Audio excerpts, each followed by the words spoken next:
Righty. Let's make sure my audio is functioning properly. Yes, it is. Okay. Welcome.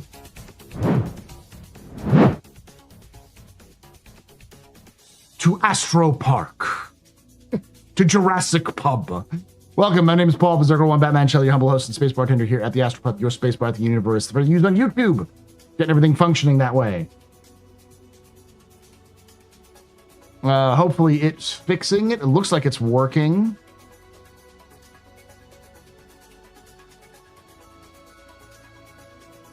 It's supposed to be functioning.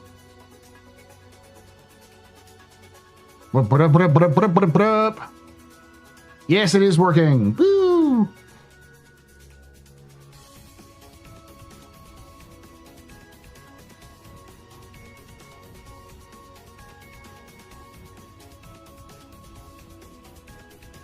That sounds like CVS character sheet select music with this. This is Star Citizen music. Where sharks have laser beams on their heads. Yes, yes, they do. You need the background from ISC? Nah, I'm fine.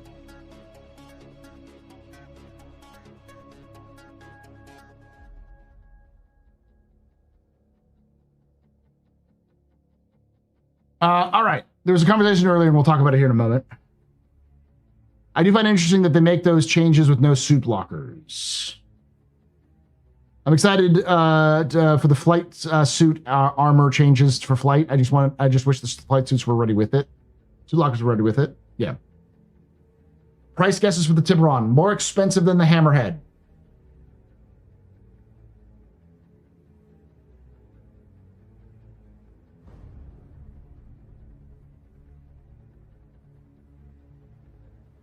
I have a hype train.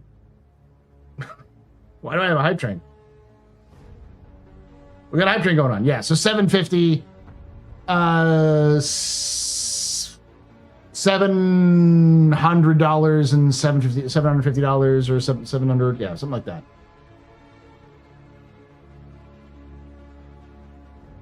You probably have motion capture drink dancers in your background for immersion. I mean, I am going to be wearing this for most of this because I'm going to be insufferable.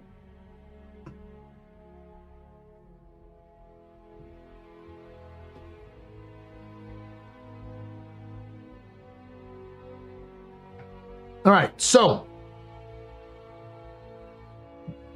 here's the thing.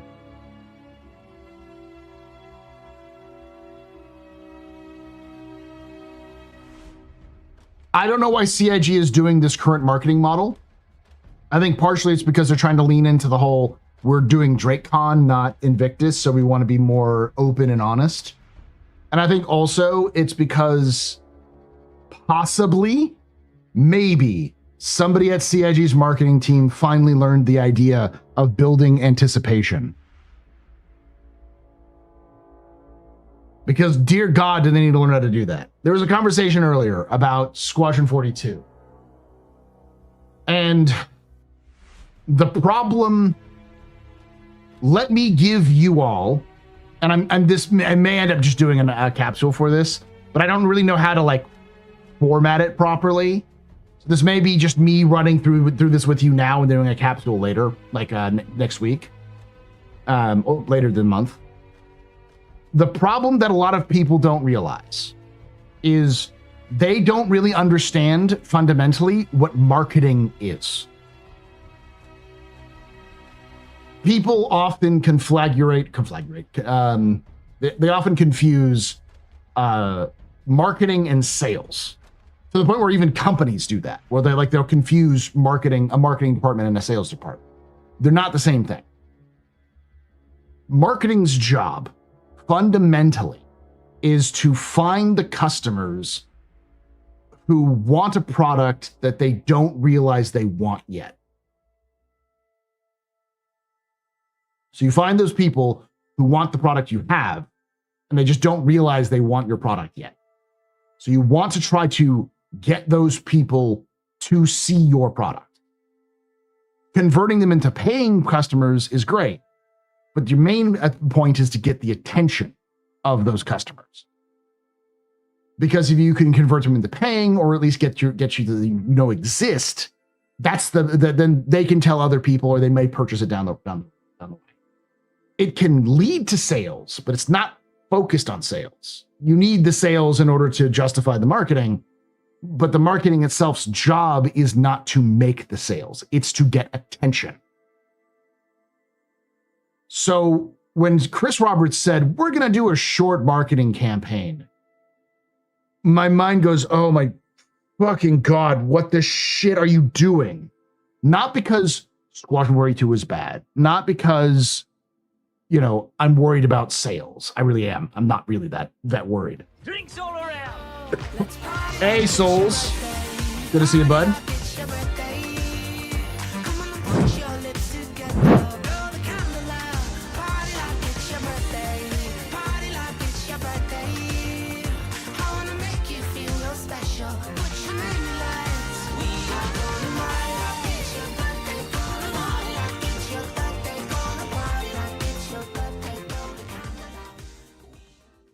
Vivalicary just got a sub from Sol's Rolls. Sol's Rolls gifted a tier 1 sub to Vivalicary. Thank you so much for that gift sub there, Soul. You're very important, Puppers. Very impressed. Mr. Very pedestrians. You rock. Shots and cheers in chat, y'all. Shots and cheers. Buddy, good to see you again.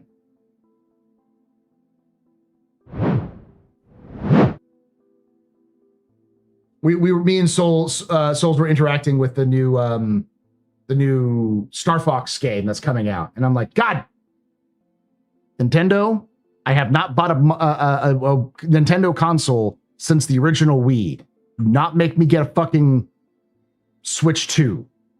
I need more than just Star Fox, but fuck you. Well, I need something other than Star Fox to play. And I don't want to play a bunch of other games that exist. Like other games that already exist and that I can get on PCs. But the way they're talking about it, I'm like, this is like Star Fox 64 plus.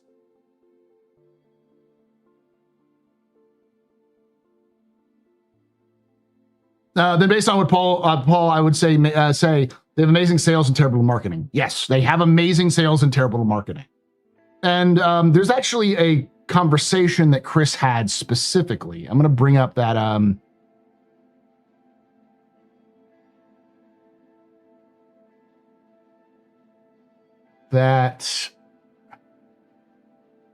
article. News. See if we can find it.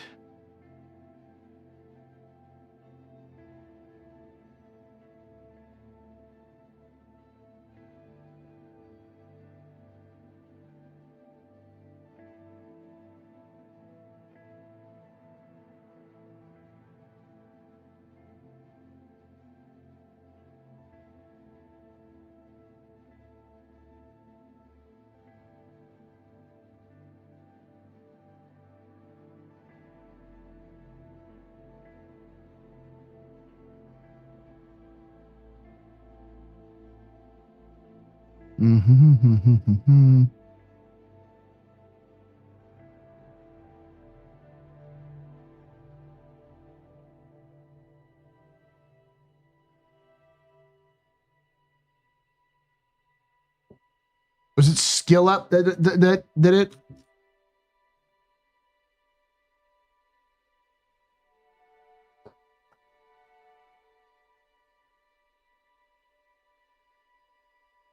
No. What was the name of the website? Is it This Week in Video Games?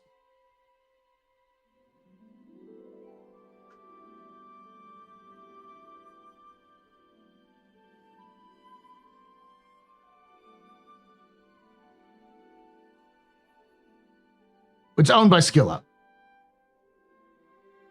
Those definitely Booth Babes, yes. Thank you, Midnight Black. I was about to pull it up. I found out, but the site was taking forever to load, and it's still taking forever to load.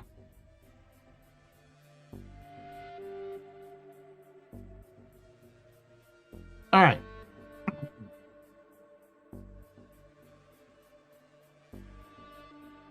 So I'm not going to go through all of this, but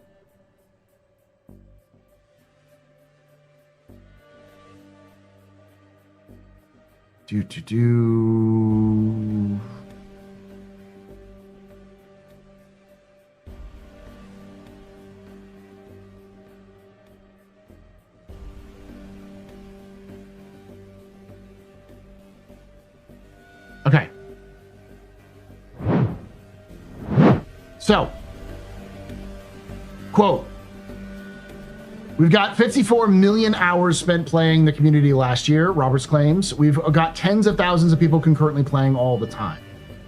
We have lots of content creators and streamers. I think that's probably one of the reasons why we've done so well. It's not us doing slick ads or trying to buy user acquisition or anything. It's more like, oh, look, here's someone playing it and that looks cool. I want to check it out.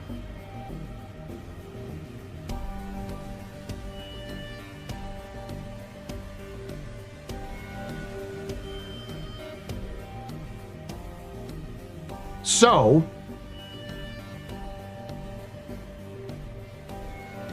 this is a great example of how Chris thinks. Because what Chris is saying, and even he's been admitting this, they don't have a fucking marketing budget.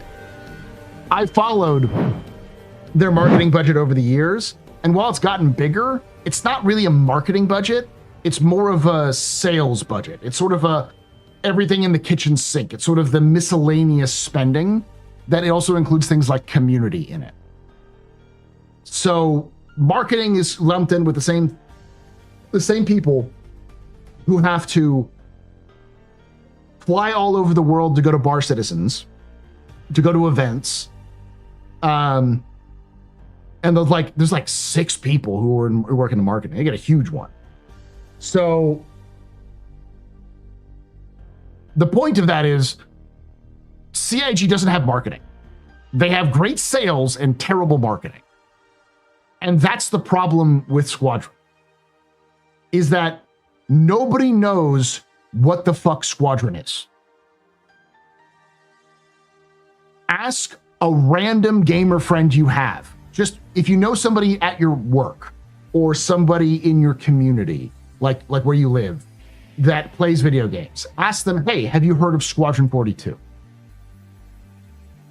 They will say, no. Is that a Star Wars game?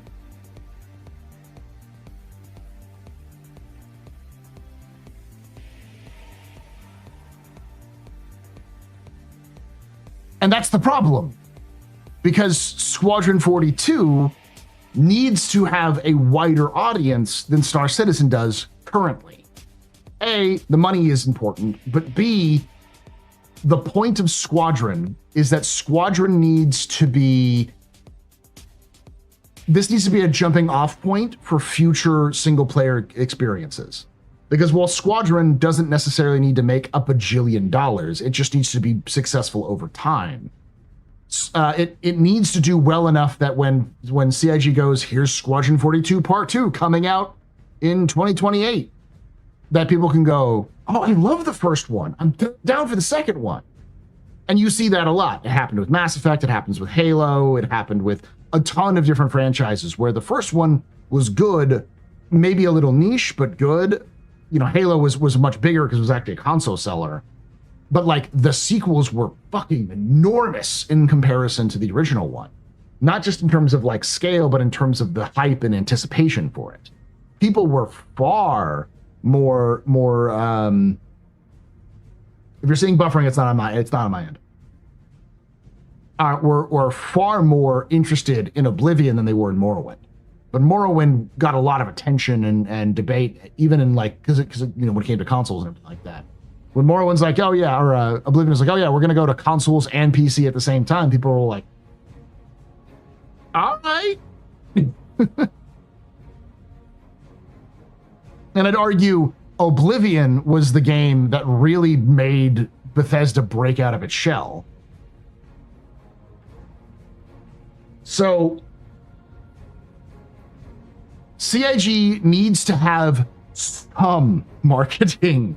Right now they have zero marketing, which is why when I hear people be like, CIG should just release the game and not tell anybody, I want to punch people. I want to just send them through walls. Be like, that you just want the games to die. You want these games to die. I like Morrowind more than Oblivion, but Oblivion was categorically more popular than Morrowind was.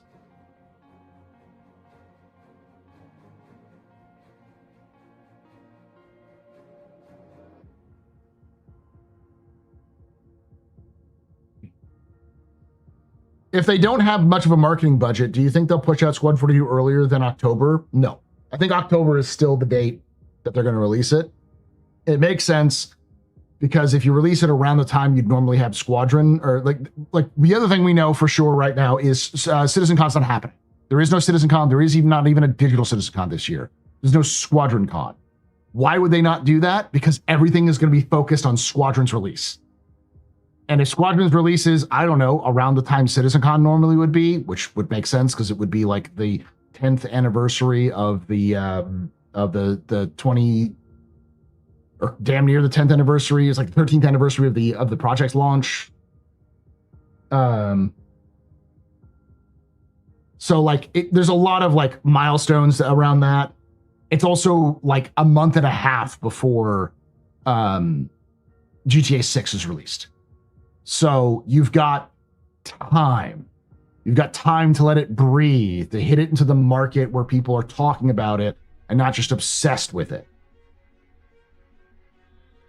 Yeah, no convention. There's no CitizenCon, no Squadron Con, not even a CitizenCon Direct. There is nothing this October. They are not doing that at all.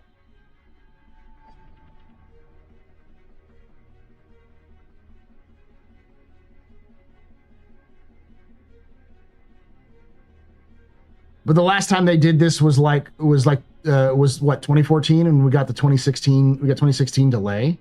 I don't remember when they said answer the call 2016. Was that 2014 or 2015? The point being, Squadron is not in the same position it was in 2014 as it is now.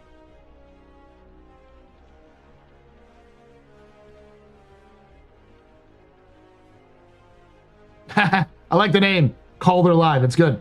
I'm curious if the Dragonfly Bay on the Kraken being moved to the bottom of the ship, if it could hold pit bulls inside, since the brochure mentioned it could hold dragonflies or small snub ships. Maybe. Not even an extra large Star Citizen Live? No. And why would you not do that? I don't know. Maybe because you're doing a launch event for your brand new game. You want the staff to focus on the release of your fucking game that you've been building for 13 fucking years? No, they should not wait till after GTA 6. You are all incredibly wrong with the GTA 6 analogy. If you wait until after GTA 6, you have to wait for months after GTA 6. And guess what? Everyone else is waiting until after GTA 6 as well. So now you have to compete with all the people who are trying to avoid GTA 6.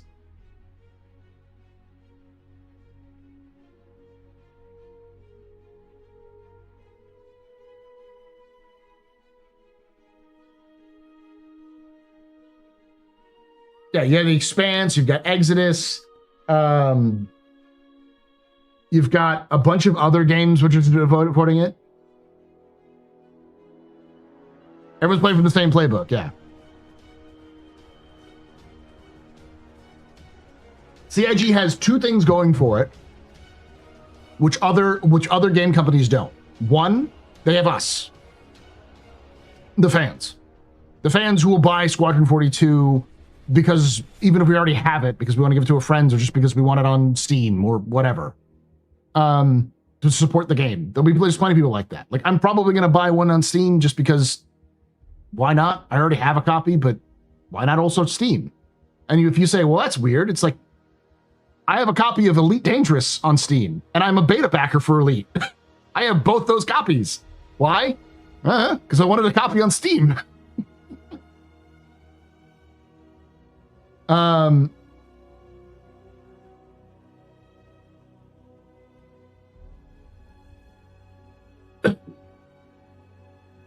various copies of Skyrim. Yeah. Squadron will have its very own Switch channel. If they should, they won't, but they should.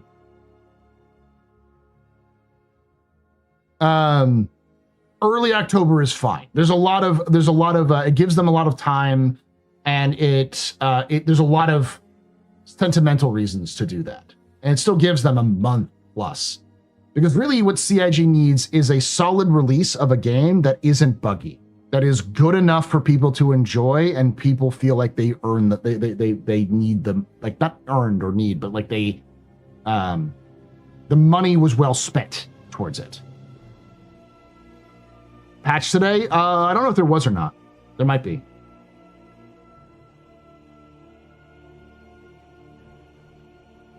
I don't need it on Steam. Is it going to be Steam at first? Yes. Multiple sources I've talked to.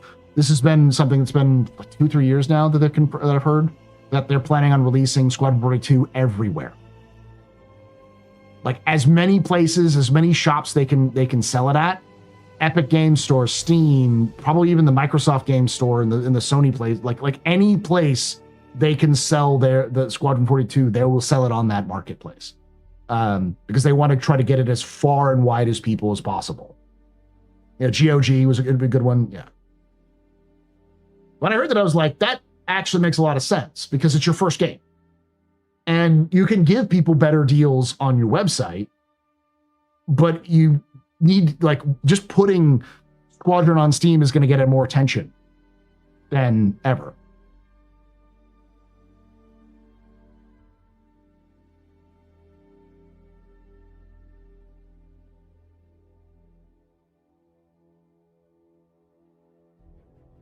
Also, why the delay in telling us a release date with only about 5 minutes left before the window closes?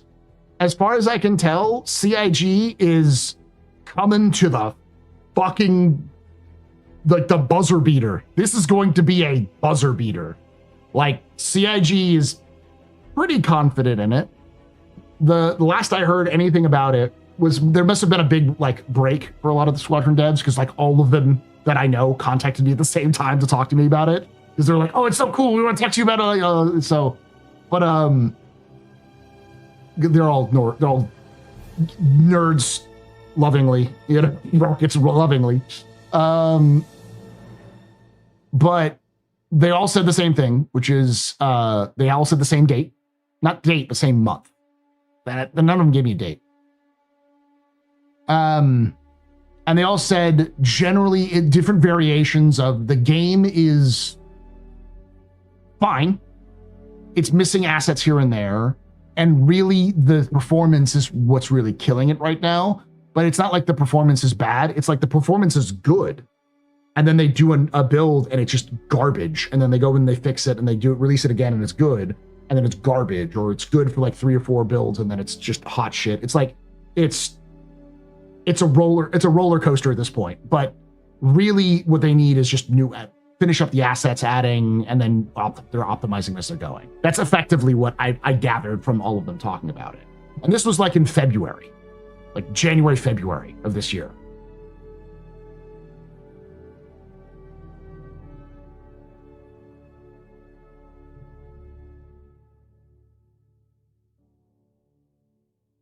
Unfortunately, I think you can't, because Steam has a rule that the game needs to be same price on other platforms. At least I remember if I've heard it. It depends on, I'm sure, lots of other things about that, but they can still sell it on their website.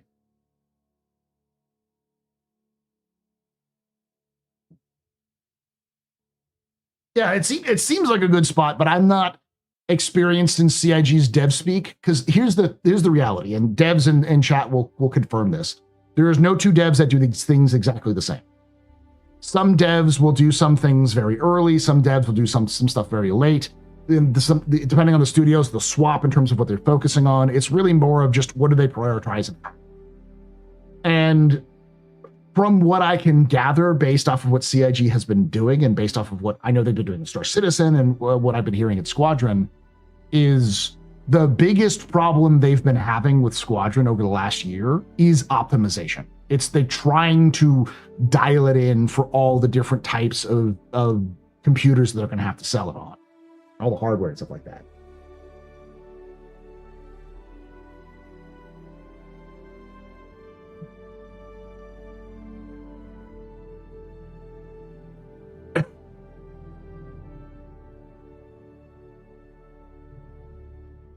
Not specifying some games may as well be all games.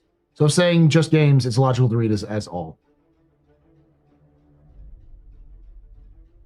I know what you're talking about, but yeah.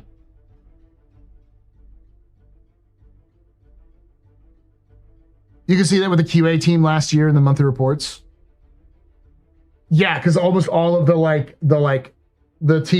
team was like, we're doing optimizations, man. We're doing it was the engine team. The engine team is like, we're doing optimizations.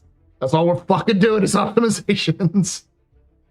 That's always the last bit. You can't optimize an incomplete game. Yeah, and from what I can gather, all of the like main stuff is done. Like the game is complete.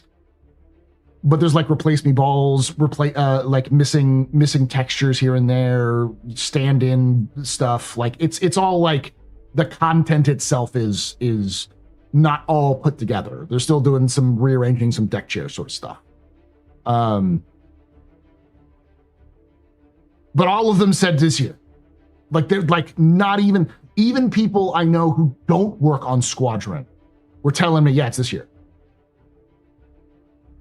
Like last year it was like, it's coming out in 2026. It may come out like a kidney stone, but it's coming out in 2026. And this year it's just like, nah, it's coming out this year. And I think that's one of the reasons why you're seeing a bunch of people who worked on Squadron leaving the project, because they're done. Their project is done. They're probably just sitting around twiddling their thumbs being like, well, I can't really do anything in Star Citizen right now, and I have been working on Squadron mostly, and my job is basically done, so I'm just not doing, I'm waiting until I can get more work. And then someone comes along and says, you want a job? And they'll probably go, yeah, I'm bored, let's go. Because for those of you who don't know, that's video game industry is it's incestuous, but it's nomadic. Like, people typically, before modern times, people would work in a dozen different studios over the course of their lifetime. So you might see somebody, work for EA, like work for EA Tiburon, then leave and go work for Ubisoft, and then go work for Bungie, and then come back to work for EA at a different EA, like EA Dice, and then come back and work at Ubisoft again. Like they might work at 6 different studios, because when a project is done, they don't have a job anymore and might as well move on to another project. You said Tiburon. I did.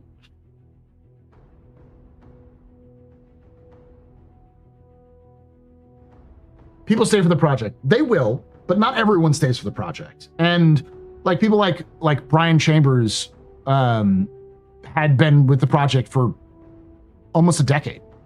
Like Brian Chambers is not an ancient man, but he's not a young man. He's got a wife, he's got kids. And he's been working for a long time, so yeah.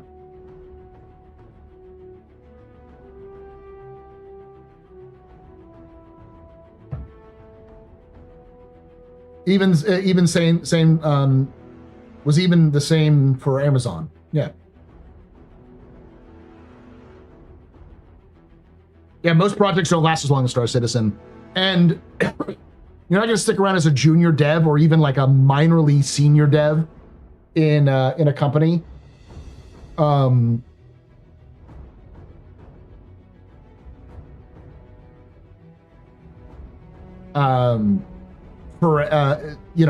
10 years, especially if you have an opportunity to rise up the ranks. Like the people who stick in a studio for like a career, like 10, 20 years, are people who are project leads, who are like the head of specific departments. Like you see that with Bethesda, for instance, which are like a lot of the people who work on the higher echelons of Bethesda have been working on Bethesda games since Morrowind and Oblivion. So like that gives them an advantage because they know their engine really, really well, and they know how they make their own games. But it also means that they're at a disadvantage because they don't really have new blood coming in to replace them. And we start to see now, we're seeing a lot of old school Bethesda like staff leaving. They're retiring. They're moving on to other projects. You saw that with Bungie. When Bungie went to go make Destiny, in the process of making Destiny 1 and Destiny 2, much of the people who originally founded Bungie left. I don't even know if there's anybody left at Bungie who's originally from the Bungie studios from Chicago. Same thing happened to pretty much every game dev studio. Yeah, senior artists and stuff like that.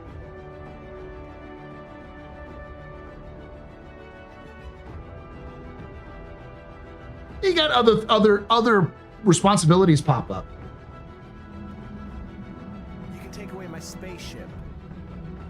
Where's the merchantman? I'm keeping it in the basement just so you can't get it, Gunto.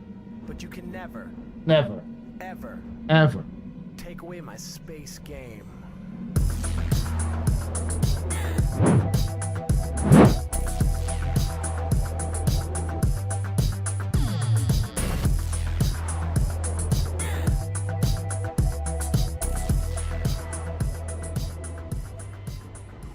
Mason Cold Iron just resubscribed for 59 months. Sorry, I'm late. Thank you for that 59 months of support there, Mason. You're very important, proper, very impressive, very pedestrian. This is probably been match. Trust, cheers, and chat. Trust, cheers.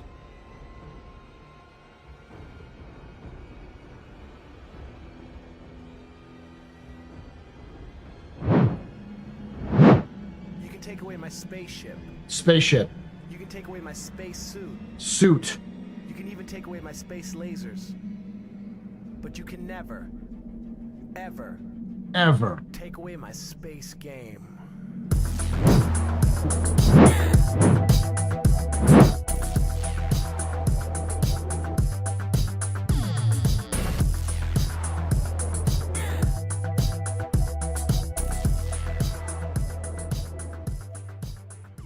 Valisat just resubscribed for 25 months. Keep the helmet on. Thanks for the 25 months of support, Valis. You're very important, public, very impressive, very pedestrian. This is Bolt Urgent Drinking Night. Shots and cheers and chat, y'all. Shots and cheers. Whenever you decide to take it off so people be happy, please let me know. Whoa, there, Gunto. Oh, you're talking about the brand new merchantman. I will only release the brand new merchantman if you send me in cash $1 million. 1 million United States dollars. And I will only accept it from you, Gunto, and no one else.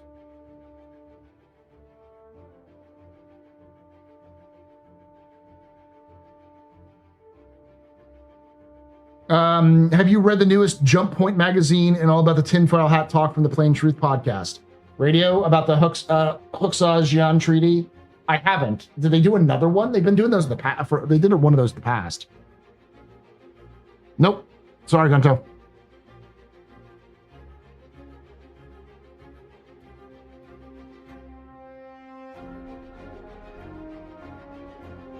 Random little thing, but my work was featured on There's a community post and we're all thrilled. That's great. That's awesome. Brian's also married to a sister of a person who streams Star Citizen off and on, shows up in various chats. Yeah. But the point is that all of the signs put together are moving in the direction of saying Stage is releasing Squadron. It's coming out. And there will be specifically people who quit around the release date. Or people who were let go around the release date as well. As shitty as it sounds, that is a very common thing. Like the week of release, people get pink slips. I don't think it's going to happen as much with CIG because CIG likes to keep staff on, so they'll probably offer a bunch of them positions with Squadron or Star Citizen and maybe Squadron, but it'll be like, hey, we're gonna have to reduce your hours or your salary for a year or so while we work on Star Citizen, but we will like you back. Take away my space game.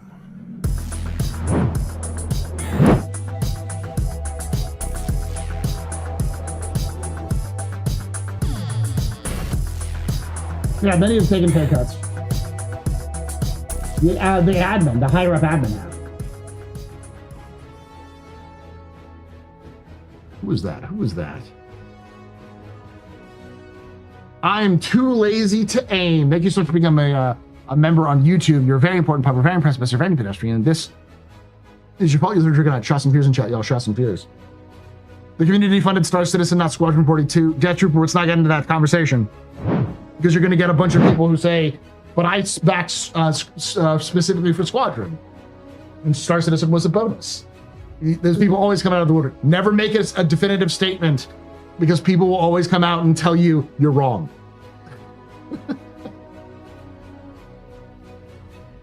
Both children must receive love.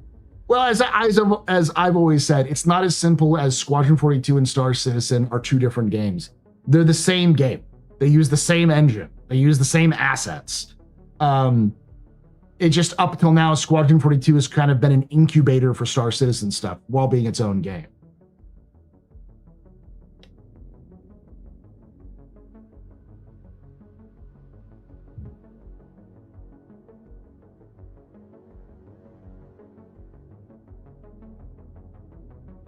Yeah, there used to be one game when they originally released, and they split them. I'm from Brazil, they don't go to bar citizens here. Oh, that sucks, man. It's a fun time if you have a chance to. How many departures after Squadron 42 before we should be concerned for Star Citizen? It's hard to say, because I don't know how many people work at the various offices. We know total how much they work, and most of them work in Manchester. I think if Manchester starts getting downsized significantly, I'd be concerned. But it's also important to remember that CIG doesn't have to make a gajillion dollars on Squadron. And they probably won't make a lot of money on Squadron. I kind of bounce between they'll make $1 million and they'll make nothing on in the first month. Because again, CIG's awful at marketing. Take away my space lasers. No confuse. But you can never, ever take away my space game.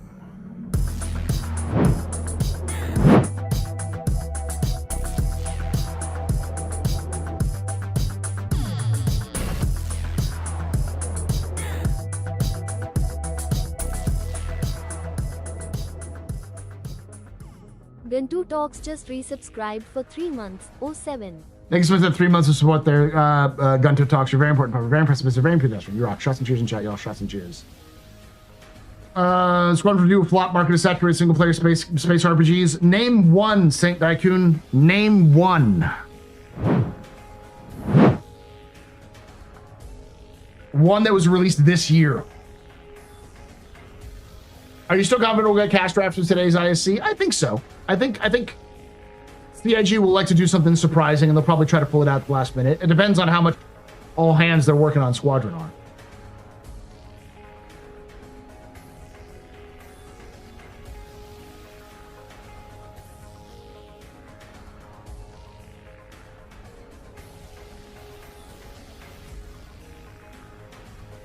Actually, Knowledge, I think it's a great idea to cancel Squadron, or to cancel CitizenCon, because the problem with CitizenCon is that it's a decent marketing event, but they really, for the amount of resources it takes up, it doesn't feel like a earned thing. CitizenCon Direct is a decent idea. It's probably the least of the interruptive ideas, but. And this is not me just being like on the White Knight. I've said this before, and chat can back me up. I think that CitizenCon takes away too many resources that should be developed to the game.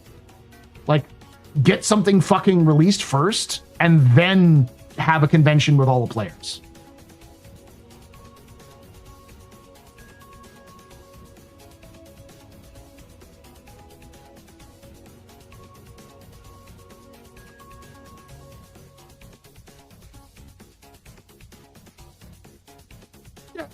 Doing some sort of like, they could do a 10-minute rundown of their plans for the next year, and it'd be hype as fuck.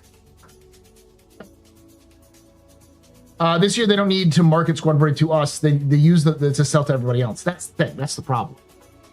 They need to make sure that other people other than us know it. Right now, they're relying on us. They're relying on me and you to get the word out for Squadron. And I'm like, I'm not being paid fucking $1 million. Like, what is it? $30 million or $20 million a month? Like an average of, probably less than average. It's still probably like $15 to $20 million a month. I don't get that fucking money, CIG.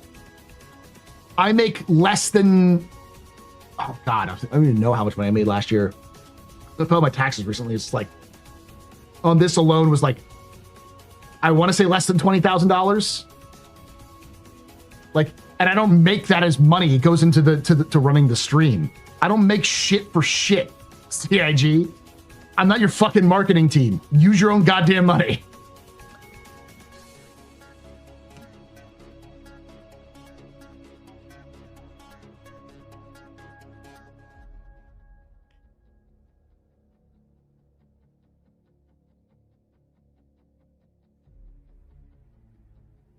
I make some profit, but my profit is like $1,000. I think my best year I made like $2,000 in profit. I don't make fucking anything.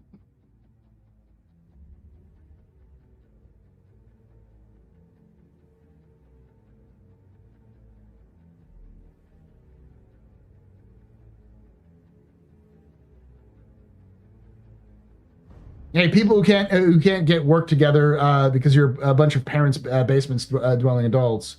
Get the word out for us, huh? But that's a little diminutive. I would say that more people don't live in their parents' basements. I'd say most people who follow Star Citizen have a job, a wife or spouse, and usually some children. They're usually making decent money, but they're like busy with everything else they have. They do give me money for ships for giveaways. That is nice. But like the average amount of money they give me for ships is probably like per year is probably less than $2,000 for a value of the ships, because it's typically like an Aurora Mark II like starter ship or a Moth, or like they typically go up to about a medium ship, which is still, you know, pretty expensive, like $200 at times.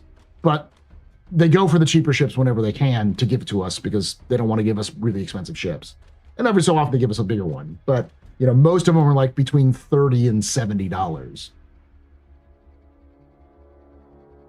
And it does help cut down on the costs, but I'd have bought those myself. Pitbull, almost certainly we'll get a Pitbull. Almost certainly.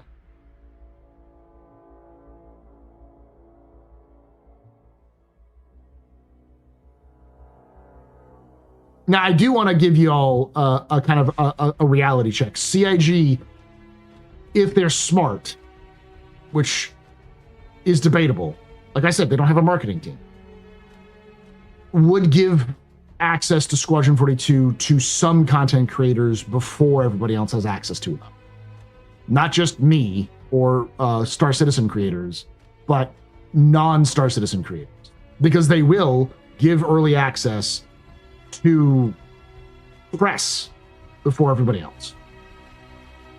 So the difference between Skill Up or even Shroud versus you know, PC Gamer is just one of them has more personality. Some of them have more personality.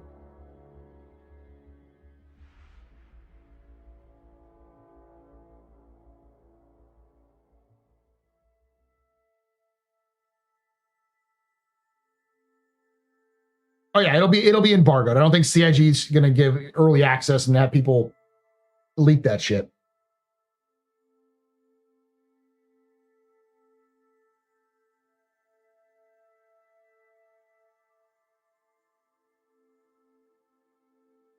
They're not gonna do a summer release.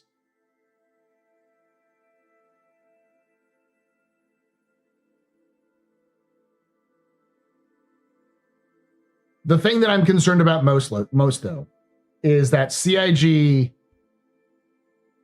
is sort of walking into Squadron blind. I'm sure they have a plan, but I don't know if that plan is good because I haven't heard their plan. I still don't know anybody in their marketing team, which makes me believe that like they probably don't have much.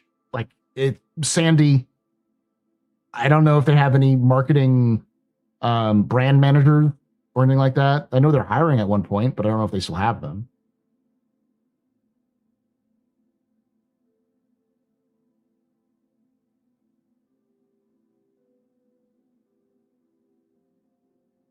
Well, if you're defending their lack of CitizenCon, so they're doing everything right so far. Yes, knowledge. Me saying one thing is good means that I say all things are good. That is exactly how that works. When you make a statement about one thing that is positive, you must be positive about everything else. And if you make a statement that is negative, you must be negative about everything else. That is exactly how the world works. I think CIG is a good idea to not do a CitizenCon if they're releasing Squadron at CitizenCon. So like if Squadron is coming out when CitizenCon normally would be coming out, that makes sense. You want your attention of your developers, of your marketing teams, of your community members and your community team to be focused on that release, not Star Citizen. That should be the focus. It's the grand ball. It's the debutante ball. It's the presentation for polite society of Squadron 42.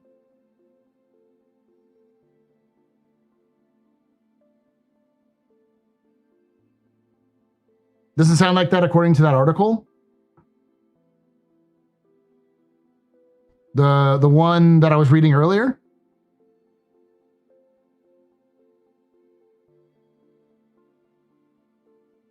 Do.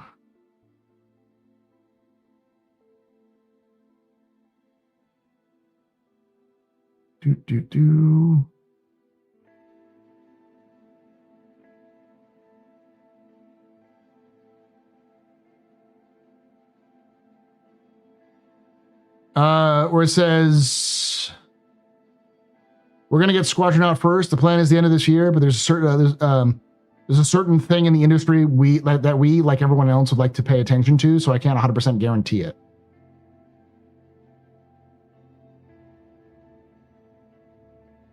This was also in February. Remember, this article was in February. And since then, I have been told by people, again, this is a trust me bro source, so you don't have to take my word for it. Multiple people have said a date, a month for it, and it's this year.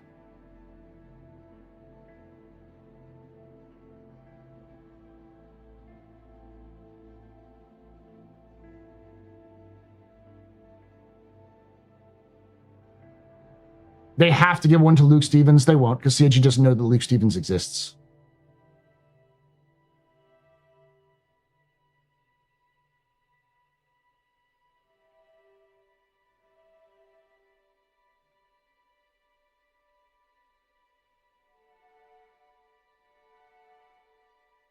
I hear the whispers of the prophets. Yes, I do hear the whispers of the prophet. No, we're not going to get well, we might get a tier 0 social tools, some bare bones basic overhaul of the system.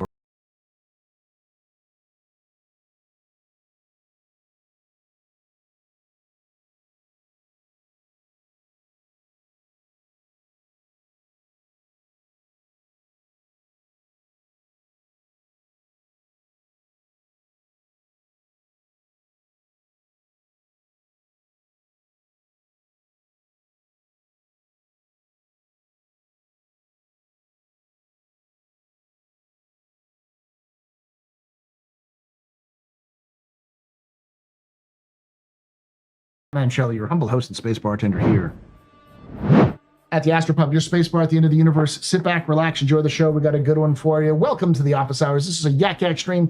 We cover the latest Star Citizen lore news and more. So we cover kind of the news stuff. We're not going to be playing the game today, but we will be looking at a bunch of stuff. We're also going to be reading the monthly report that came out, which gives you a little bit of idea of what's going on right now behind the scenes of CIG and what they're doing in the future.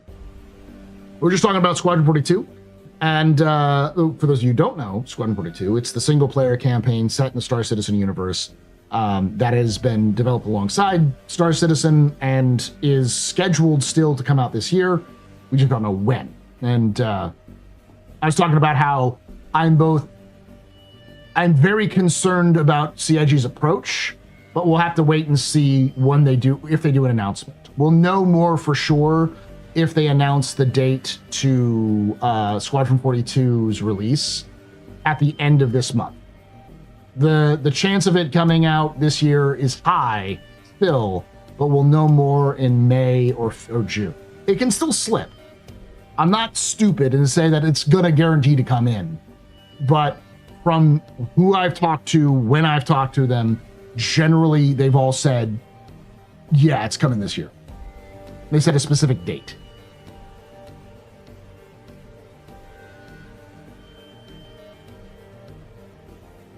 Monthly report had social tools include chat, friends list, party, literally everything we have now, just updated, nothing new, nothing of the new stuff, zero org tools.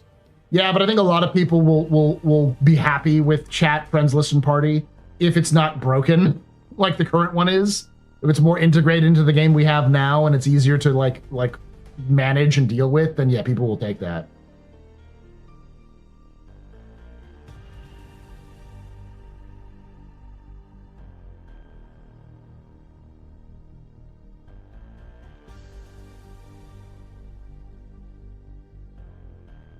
No, they're not gonna launch it. They're not gonna launch 4.8 on Friday. They're gonna launch 4.8 next week, next Wednesday, I guess, right before the event.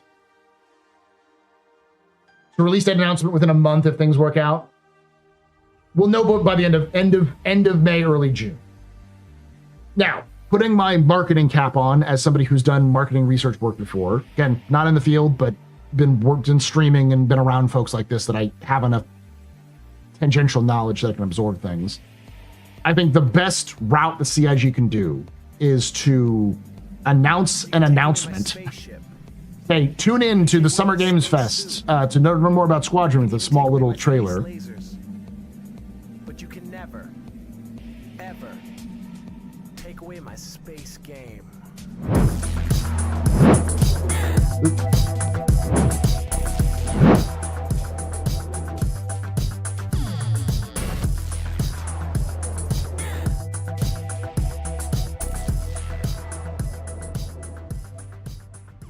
Symphony of Steel just resubscribed for 15 months. Do you think SIG will actually put Squadron on Steam or will they keep it as it now? I think Steam would probably help more than hurt. They're putting it on Steam. The last I heard from people at CIG, they're definitely putting it on Steam. Not just Steam though, like GOG, Epic Games, all of the stores. All the stores are going to get it. Thank you so much for that.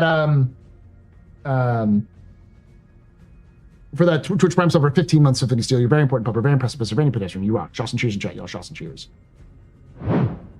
Squadron announcement, same day release. That's the dumbest fucking idea I have heard. Gamers and especially developers hate marketing. They hate building up buzz and anticipation because they're always afraid that people are overhyped or overmarketed. They don't have as much control over it. They just want to get it done and then released and then just be done with it. And most gamers just want it now. The problem is that is how games fail. Games that just get released fail. Because you need to have some sort of marketing campaign to get people aware of your product in order for people to know your product exists. It's like you can make a video on YouTube, but if you don't have anybody who knows who you are, no one's going to watch your video. You need to have a good, clever title and a good thumbnail to be able to draw people in. Doesn't matter how good your video is. You need some of that there. And even then, you're probably not going to get a lot of people to watch you unless you really know what you're doing. And that's marketing. Good thumbnail, good title, that's marketing. That's getting the attention of people trying to work the stuff. Because everyone just wants the best game ever. Game thing. It just is the title and then just go with it, you know? Remember Concourse Marketing Blitz? You mean the ones that didn't exist? Remember how they didn't actually do anything? Well, while the ads coming on, I'm gonna go use the restroom. I'll be right back. And then we're gonna talk a little bit about the Twitch drops. Be right back.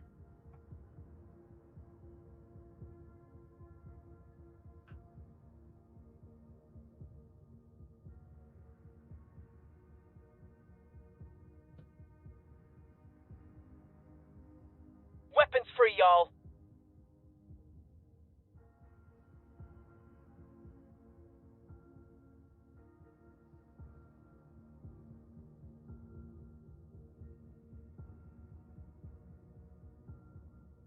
Barcelona! Barcelona! Barcelona! Barcelona! Barcelona! Barcelona! Get some water.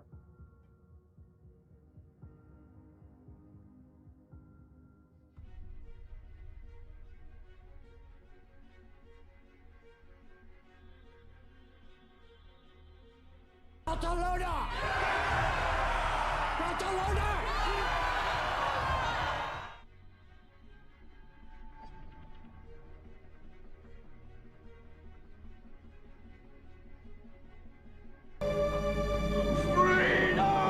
Stand by for Titanfall.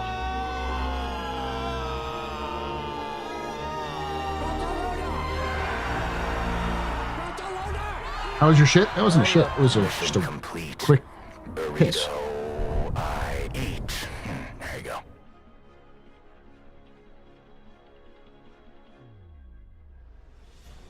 Rip extra pup. All right. You do not want to release, just shadow drop a release. And the people were pointing out like, well, you know, Highguard was planning on doing that. But the devs of Highguard also probably could have benefited from a shadow drop and then a slow rollout rather than a sudden burst.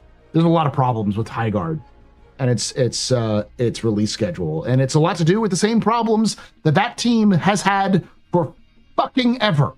Because a lot of those people who were part of the Highguard team were part of the Apex Legends team. And Apex Legends is the exception that proves the rule.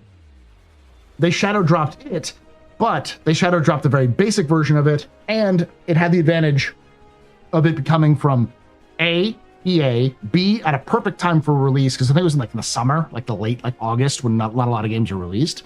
And on top of all of that, it was a Titanfall game. So it was like people were like, oh, this is Titanfall. And so it had a initial burst of interest because of all those different things, and it was good enough that people stuck around. Especially when it landed, it was like in the middle of the Battle Royale craze.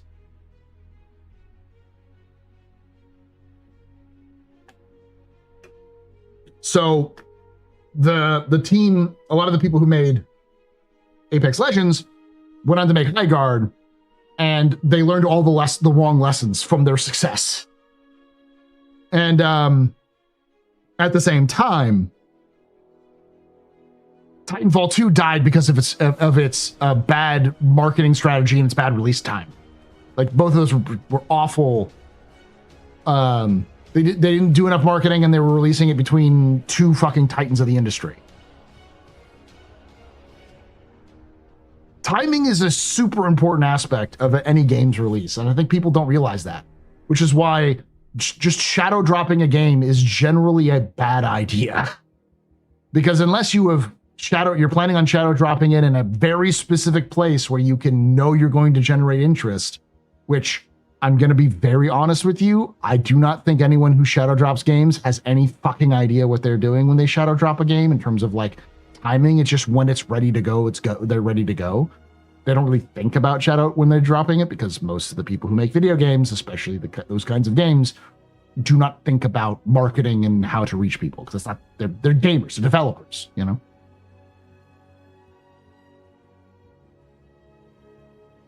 The hack didn't help that was later in Titanfall 2's development issue, but yeah.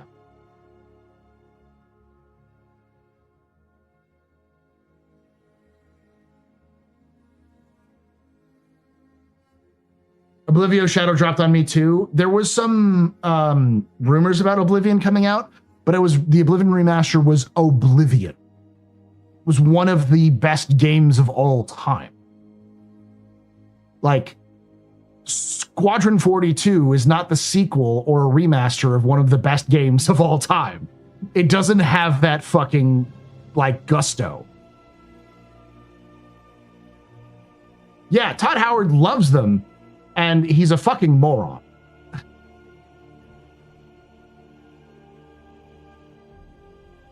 Because Todd Howard is a game developer, not a marketer.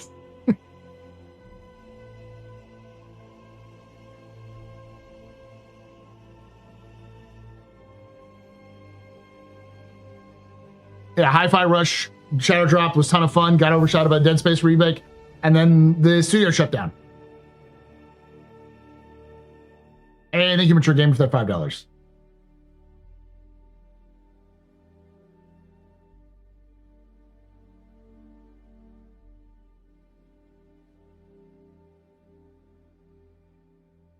And the thing is that I don't know Chris well, but I have a grasp on Chris well enough to know that he wants to shadow drop something like Star Citizen or Squadron. He's not a fan. He loves the I guarantee you that man had a shit-eating grin after he said, by the way, we're releasing Nick's next patch. Last year at CitizenCon Direct at the very beginning, that man finished that cut and was just like smiling from ear to ear because that motherfucker loves that shit.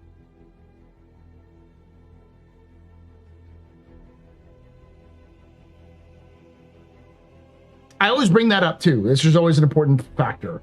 I love Titanfall 2. I am a ride or die Titanfall 2 fan.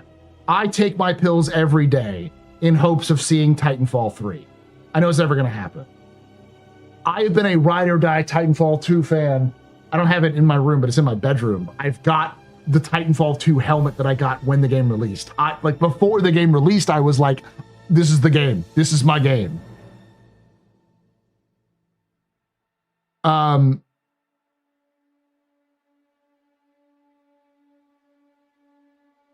that game was sent out to die. It was let out to die.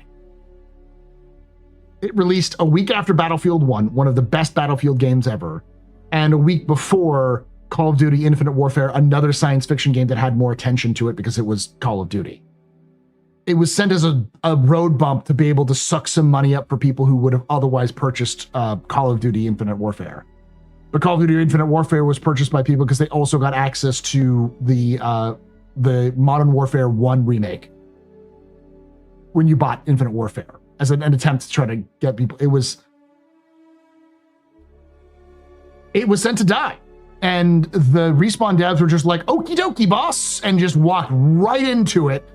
They just walked into the shredder because I think they believe the same thing that a lot of gamers believe, which is a good game will reach an audience no matter how it's released.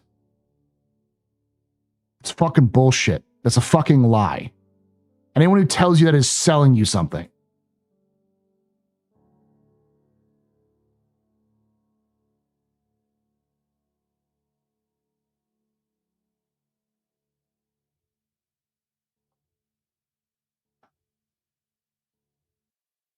I didn't play the Expanse one. No, I didn't get access to it. I think he'll do that. I think Chris will shadow drop Castro if it's ready.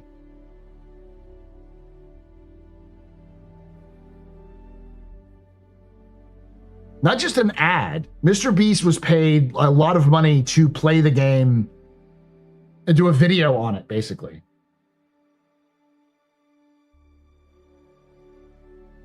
But then you look at the other side of that. Baldur's Gate 3, which I see, BG3 has a lot in common with Squadron 42.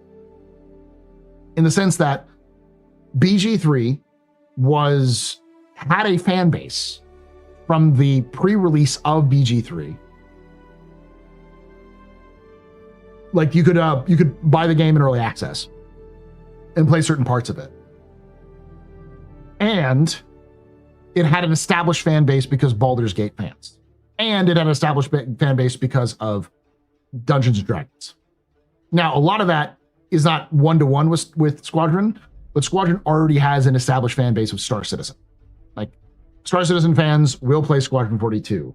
I don't care what you think. I don't care if you think Squadron 42 is a waste of time and resource or if it's going to fail.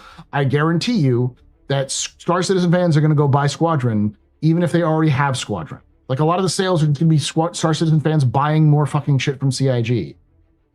And if you sit there and say, that's not true, look me in the eye and say that. Are you fucking serious? Do you really fucking believe that? Do I need to pull up their fucking funding chart right now.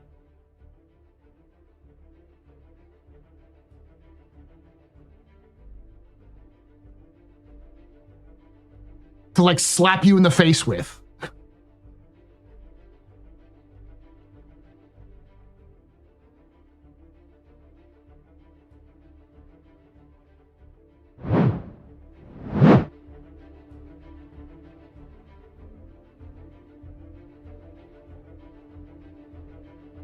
Do not tell me Star Citizen fans won't buy that shit when it comes out.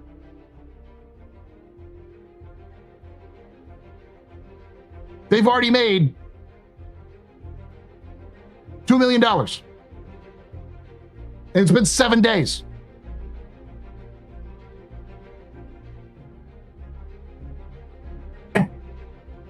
If they put any shit that's Star Citizen related into the bundle with Squadron 42 on like different places, if CIG was a sales teams as devious as I think they are,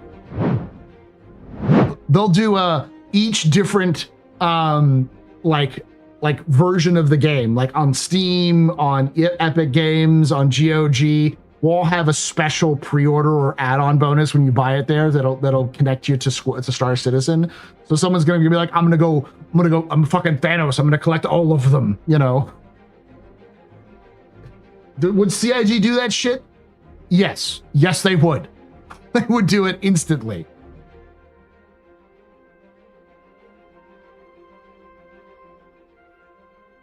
I'm kind of spicy today. I am working off of 4 hours of sleep, Blue Guard. Or Blood Guard. That's why.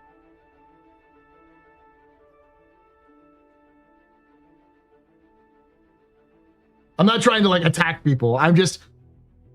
There are people in chat earlier who were like given all the spicy takes, and I just wanted to like hit people with the reality of like, no matter what you believe, we have to look at the facts, and the facts are people buy shit from CIG, and they'll continue to buy shit from CIG.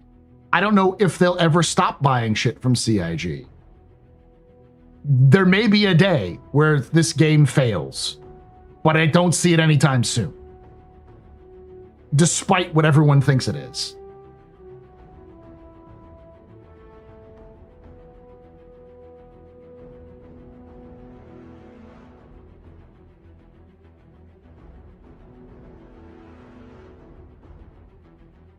I don't think so, Del.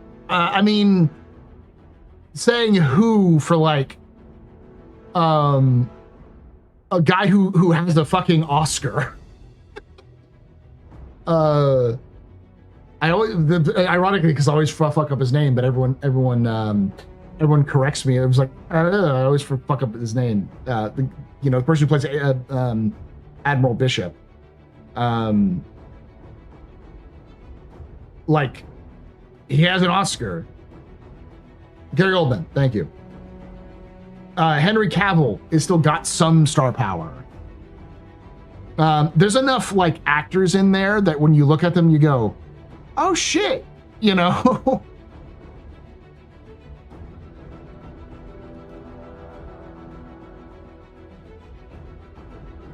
Mark Strong is in it, you know? Not nearly as like well-rounded, but yeah.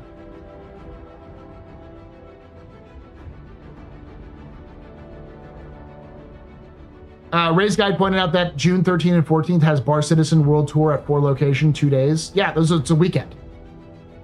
There are 4 studios: Austin, Montreal, Manchester, and Frankfurt. 2 of those days are for Austin and Montreal, I think, and then 2 of those days are for Manchester and Frankfurt. Not just a pile of Game of Thrones vets, a pile of Game of Thrones vets who were had some decent screen time in the original series, and a bunch of them who've been in House of the Dragon and Knight of the Seven Kingdoms as mainstay actors, as big name actors. Like one of the fucking one of the engineers who works on your ships, the guy who I'll pull it up.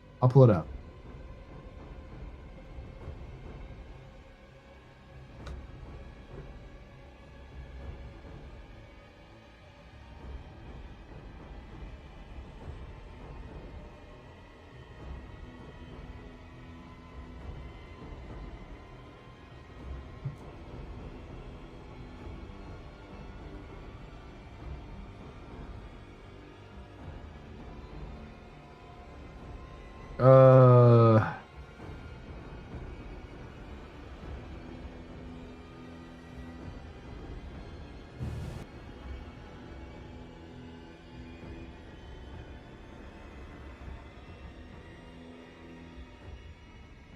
do.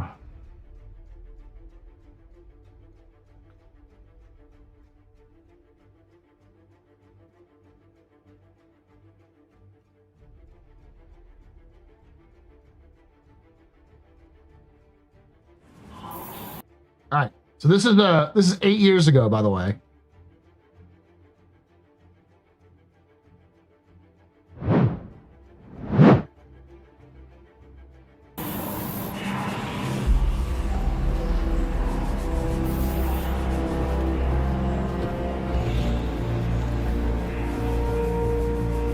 What is this? That fuck you tiny speed? Come on, give me the full res. The top back thruster's ticking. We checked it, sir. Didn't see anything. That actor right there. That means either you missed something, or I'm wrong. This actor, okay, the guy who plays this guy, that is Seven Kingdoms. He plays the Baratheon king.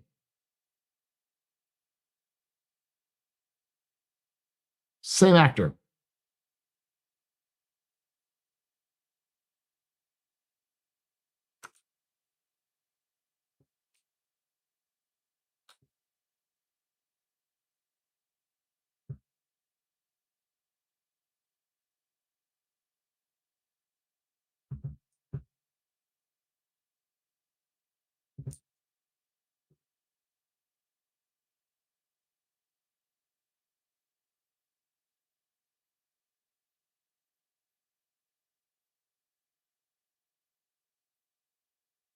It shows you how old this guy is.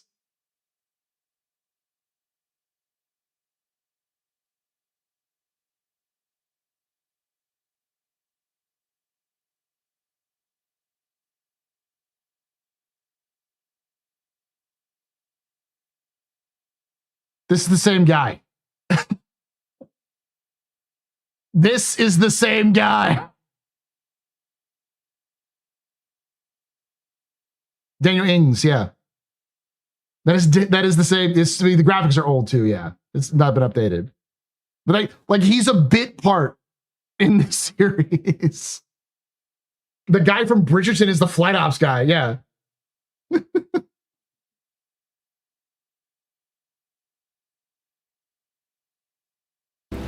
We'll check it again, sir. I have velocity.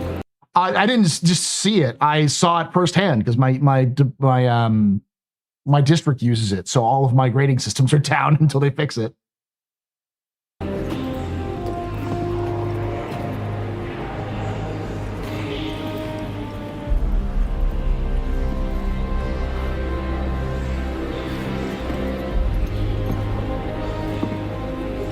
God, this was nearly a decade ago.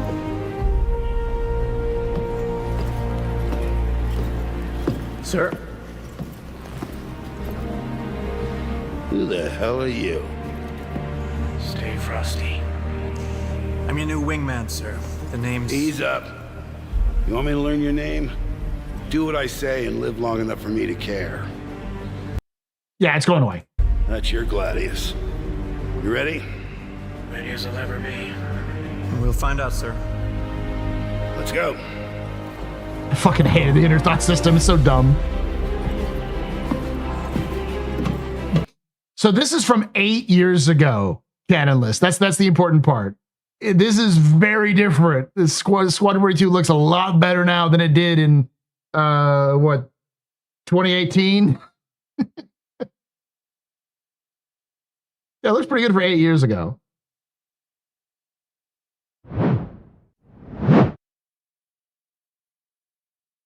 I looked at the IMDb for some fucking reason. The VA for Alt Cunningham on Cyberpunk 27 is the female main character voice. What do you mean for some fucking reason? That's a great idea. That's a great thing. As long as we have bed sheet deformation, we'll be okay. To be fair, 2077 is almost 6 years old. Yeah, though I do remember that they got the female MC very recently. I want to say it was like 2021, 2022 when they actually cast and started shooting for the female main character. Because like I remember being like, where's the female main character? And CIG was just fucking silent. And then they just quietly made the announcement that they started shooting with the female main character. And it was like,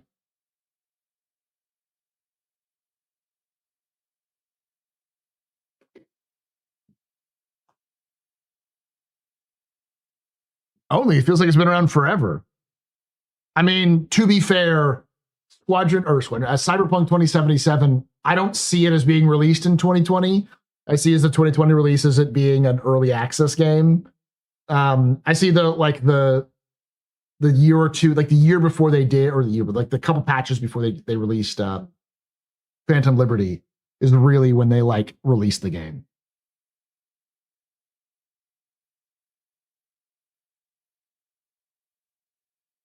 No, this is 2018.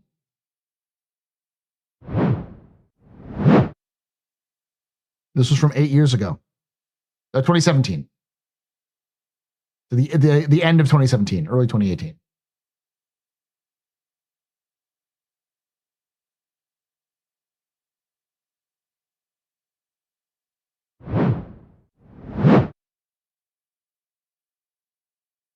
I held the line.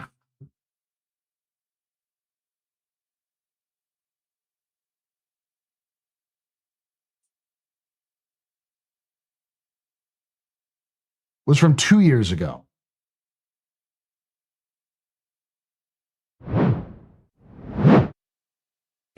Let's go ahead and clear for takeoff. Ground crew, prep bay for takeoff. This is the same scene, by the way. This is the same scene that we just saw. This is sort of like the aftermath of that scene. I feel that. Anyway, I'm off. For example, we're launching off a space carrier, but we still ground the feel in real-world actions. No, we haven't talked about Tehran yet. Repairing and inspecting, and making sure that your next flight mission is a success. This means we're looking out for pops, hiccups, or awkward transitions, and ensuring that everything flows and looks like all the great mocap performances we've captured.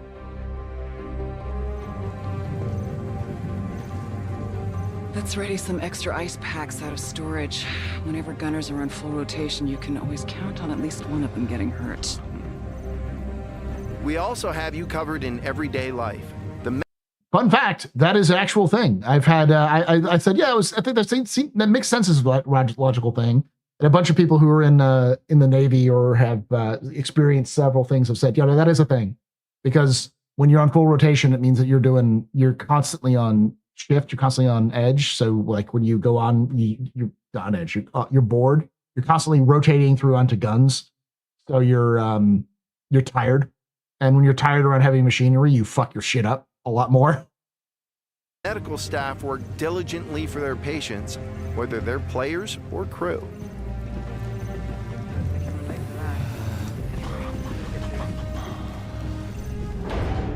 We really want you to feel part of an authentic crew, an important part of the UEE Navy in an enormous universe of people going about their everyday lives.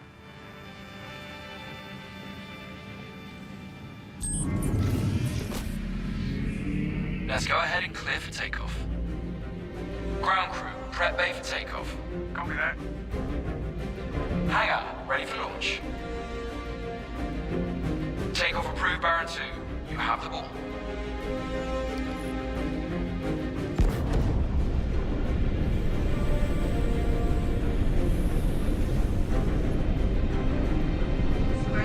This is an interest, yeah. Ready and hold on as you're launched off the deck of the carrier.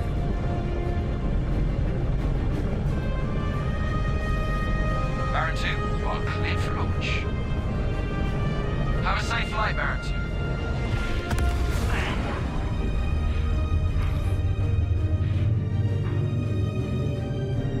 We want you to not only decide how you play the game, but to feel as if the people you interact with are in that world with you. I would have never thought a shotgun could... Fucking damn it. The way this guy holds his gun, it pisses me off. He just points the fucking barrel multiple times at the player character. It's like, Jesus fucking Christ, Gunny. You're going to get us all goddamn killed. Be so pretty. This R97 is sleek as hell. Like a lot of other weapons in Gemini's arsenal, it has a higher rate of fire than most guns of its type.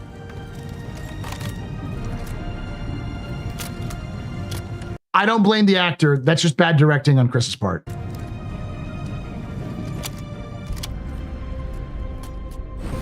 We're working to support a feel of authenticity through world traversals, running, jumping, and climbing, interactions with objects and the environment. I admit it. I enjoy it because it triggers people. Loaded conditional one. He pulled out the weapon loaded from the rack, like with an active like a magazine in the chamber, flagged him multiple times, and then just handed over to the guy and just let the player just fucking point it at his face and start inspecting the weapon. Like, what the fuck? The second the player would do that, that gun would have been taken away from him and he probably would have been punched.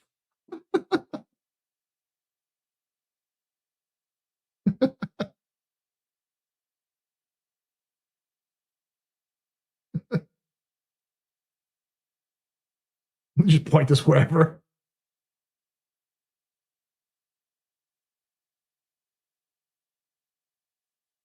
That's what I mean. Yeah, like the gunny is flagging people. He's keeping loading weapons in the fucking armory.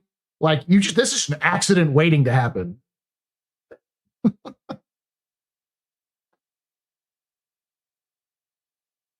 To be fair, they did actually have military experts who did work with them on some of the mocap, but it's clear they did it for some of the mocap. Like the way that the players or the actors handle their weapons for like clearing and moving for like NPCs and stuff like that. You can see that in some of the early stuff, like when you're carrying a weapon, you have your finger off the trigger, sort of thing. Some basic stuff was in there.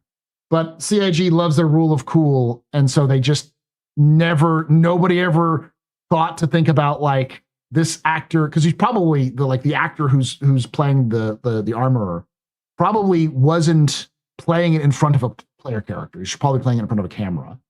And nobody ever thought to go, hey, you probably don't want to A, have a loaded weapon there, B, have your gun pointing directly at the guy. But he's an actor, so he doesn't really know how to use a weapon. He's just holding the gun as he's been shown, and he's just kind of rocking it back and forth, trying to make it look good, trying to make sure that the camera can see the weapon, that kind of thing.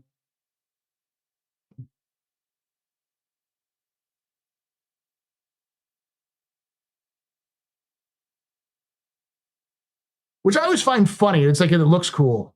I think when you see actual people who know how to handle firearms and professionals who deal with firearms in the way that they actually do, it looks a lot more cool because it adds a lot more tension. Like, I have never seen somebody around a loaded weapon that didn't have a bit of this thing could kill me at any moment if they're experienced with firearms, like, kind of look on their face. So there is a bit of a tension in you're holding a loaded weapon around other people. Also, you live in Texas. Where's your revolver? I'm not sure. That's against Twitch TOS to show you weapons on game in there. I'd have to pull them out and be like, this is airsoft for reference. Legitimately, Twitch can ban you. I mean, you live in Texas. I live in Texas. I mean, I've been around guns for most of my life, I've got family members who are in the military. I've got who are hunters.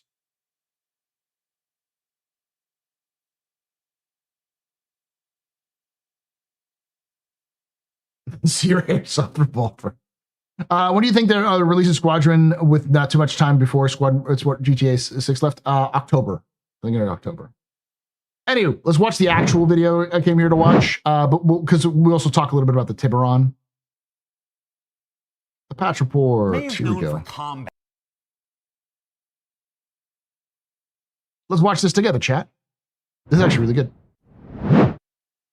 In the Star Citizen universe, or at the very least, celebrating the various combat vehicles that defend, destroy, or otherwise dominate the more adversarial aspects of life in the PU.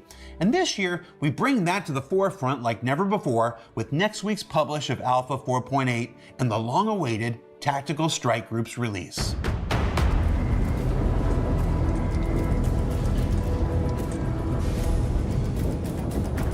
With Tactical Strike Groups, you and a select cadre of companions can pull together a small collection of ships designed to overcome a variety of mission objectives and achieve ultimate victory in our first dedicated teamwork-designed, spaceship-based PvE combat release. Once you get these fighters off us, I'll fill you in on the situation. Here, you'll come to the aid of a valiant People's Alliance Idris that is locked in mortal combat with the Vanduul tech thieves calling themselves the Shattered Blade. You know, those same ones that you've been unknowingly chasing since you braved the Tempest and Stormbreaker about this time last year. They've taken hostages and holed up in a previously abandoned and newly fortified extraction station. The mission, take out their forces, disable or survive the turrets. Good hit. Nice work. Fly inside and bring down the power. And then board the station and recover the hostage. Or, you know, extract them, because it used to be an extraction station. See? And of course, if you've already been testing on PTU or watching others on Twitch and YouTube, you know your troubles don't end there, because the massive Vanduul Mauler is tired of these guys' shit and don't seem to care which humans are which. So bug out or stand your ground if you can. The choice is I think it's a cruiser. The Mauler's a cruiser class. Might be a destroyer. Up to you. Tactical Strike Groups is the most exciting step yet in realizing the fullest potential of Star Citizen's breadth of flyable combat ships. And like sandbox content such as Align and Mine, operations like Onyx Facilities and Rockcracker, events like Race for Stanton, or even Pyro's Contested Zones, Tactical Strike Groups is not a one-time release, but a new benchmark in the kinds of feature content that we can continue to build on for subsequent patches as we continue building out our universe on this journey to 1.0 and beyond. Alongside this new content is a new feature that looks to change overall fleet gameplay in new and interesting ways, and that's the addition of ship hangar services, where select ships in 4.8 will be able to offer repairs, refueling, and rearming to any ship that lands in its bays, provided of course that they have the requisite stock sitting aboard. Now it's great for obvious ships like the Idris and the Polaris, but it's also coming to the Carrack, the Starlancer Attack, and fancy ships like the 600i and 890 Jump. The 600i because it's got a it's got a big like bay at the bottom of it for vehicles, because it's not just repair and rearm and refuel for ships, but vehicles as well. Now, of course, I'm not suggesting you bring your 890 Jump into combat situations. And I can tell you why the 600i.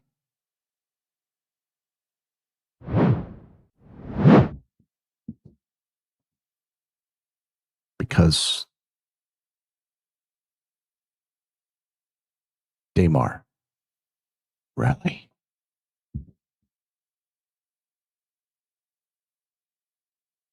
But you could. And if you're like me, you would. And speaking of refueling, new refueling missions are arriving in Alpha 4.8, designed to help aspiring Good Samaritans begin their careers of helpful service to others. Now when NPCs take their eye off the gauge, you have new opportunities to get them on their way once more. This is super useful for a ship like the Starfarer, as well as this cute, adorable little guy you might recognize from its recent reveal on social media. I love this. Expecting the eyes to pop out like a Pixar car. No, not, yeah. This makes it look like a Halo skull or Halo helmet. That's better. Now, from new ships to one of our oldest, the Drake Caterpillar is finally getting its fabled command module functionality in the upcoming Alpha 4.8. With this, you can leave your ship planetside and scout around while others unload, abandon unruly crewmates for their poor behavior, or smile as you discover a loophole in Drake's no escape pod mantra and live to fight another day. It's also worth noting this command module is coming to 2 other vehicles launching in next week's patch. I wonder what those could be. Woo! There's a host of new FPS items, including new plasma grenades for blowing Castak things up, new G-force resistant flight suits that daring pilots may want to consider over flying in bulkier armors all the time, and then the main event, the Novia crossbow. Now you can put a pin in bad folks, good folks, and anyone that just annoys you in style with this retro-inspired, futuristic death dealer. And then, of course, there's our co-main event. A big ship combat release like Tactical Strike Groups may highlight a few gaps in your fleet. Well, DefenseCon is here to fill your holes.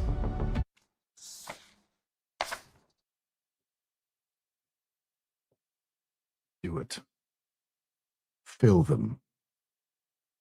Fill them, Jared. Fill them.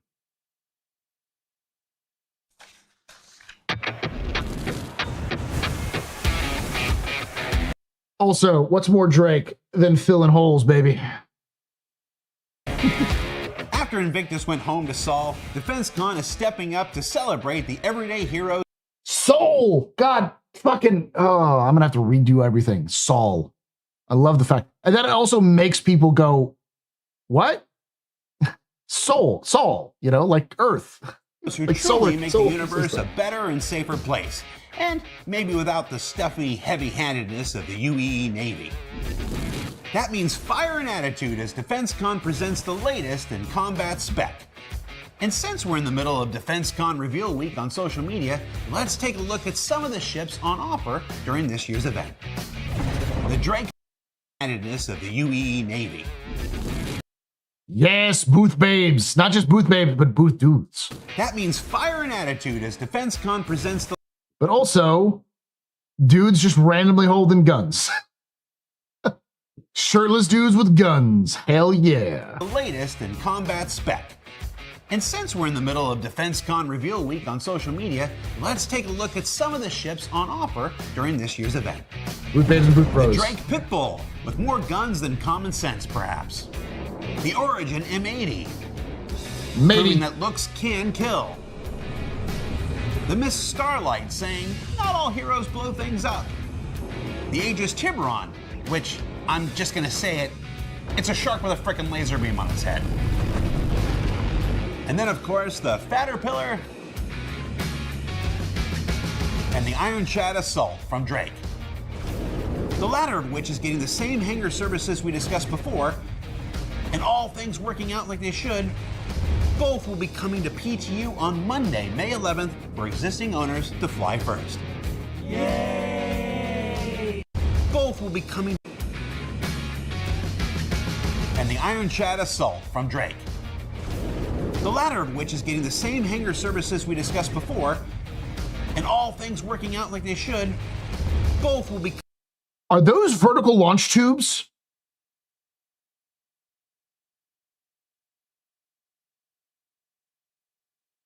Are those VLSs? That's a lot of fucking VLSs.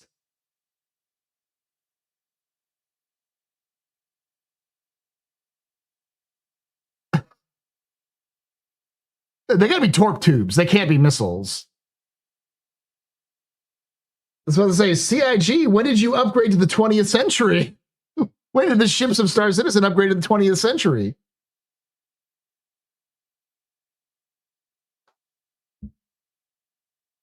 So the Ironclad just casually has 10 vertical launch torpedo tubes. Oh. Is getting the same hangar. How do you VLS in space? you shoot up instead of out. Services we discussed before, and all things working out like they should, both will be coming to PTU on Monday, May 11th, for existing owners to fly first. Yay! They close. Of course, there's one more ship making its concept debut.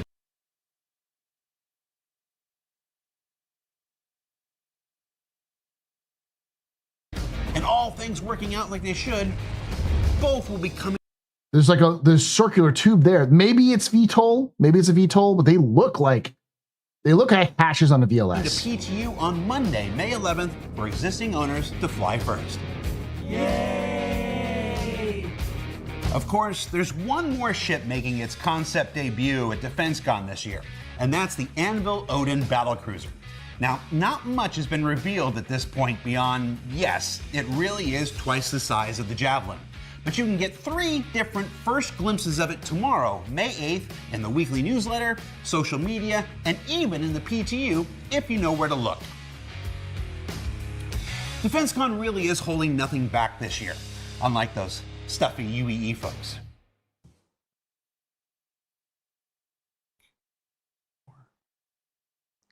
Did I do it right?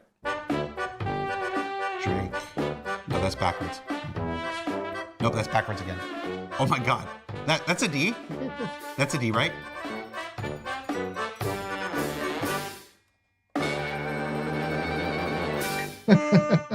So it's easy to see that there's a lot going on in 4.8.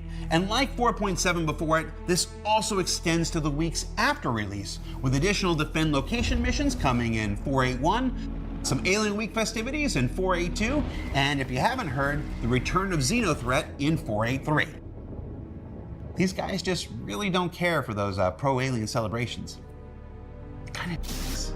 All in all, next week's patch is chock full of content that'll carry us through to 4.9 in July, all led by TSG and DefenseCon. And in that new DefenseCon spirit of sharing things early, let's carry that over and talk about the rest of 2026 for a bit.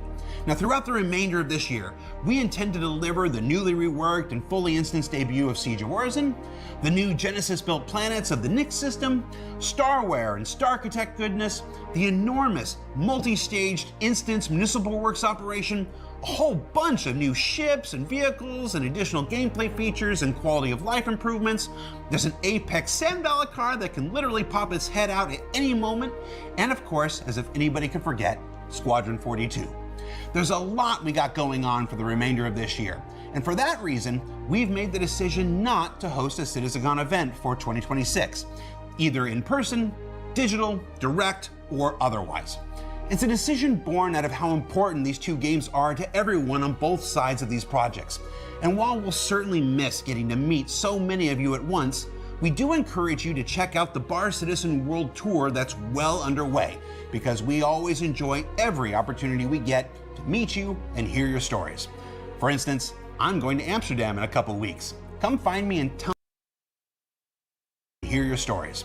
For instance, I'm going to Amsterdam in a couple where Bar Citizen is. Okay. Weeks. Come find me and tell me how your TSG experiences went. For Inside Star Citizen, I'm Jared Huckabee. As always, thank you for letting us share the people and process of game development with you. And we'll see you here next week at DefenseCon.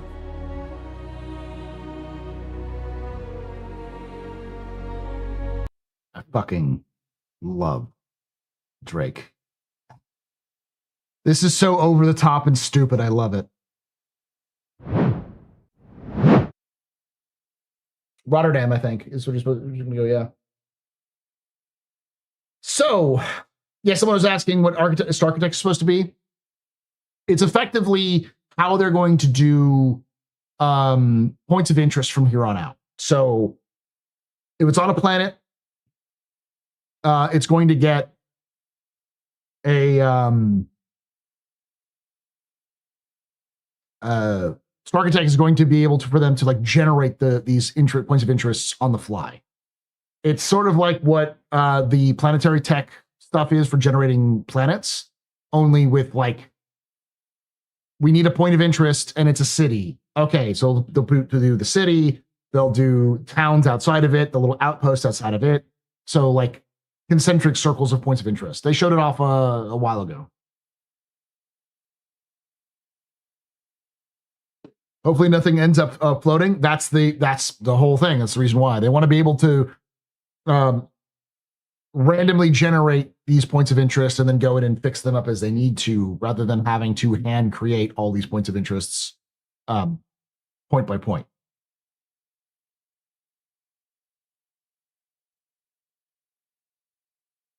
I wonder what the Starlight means for the Vulcan. Both meant to be starter refuelers, with the Vulcan being a side grade, sacrificing refueling or for rearm and refuel, or upgrade with rearm and refuel. I depends on the size of the Starlight. I think the Starlight's probably more like a medium than a small.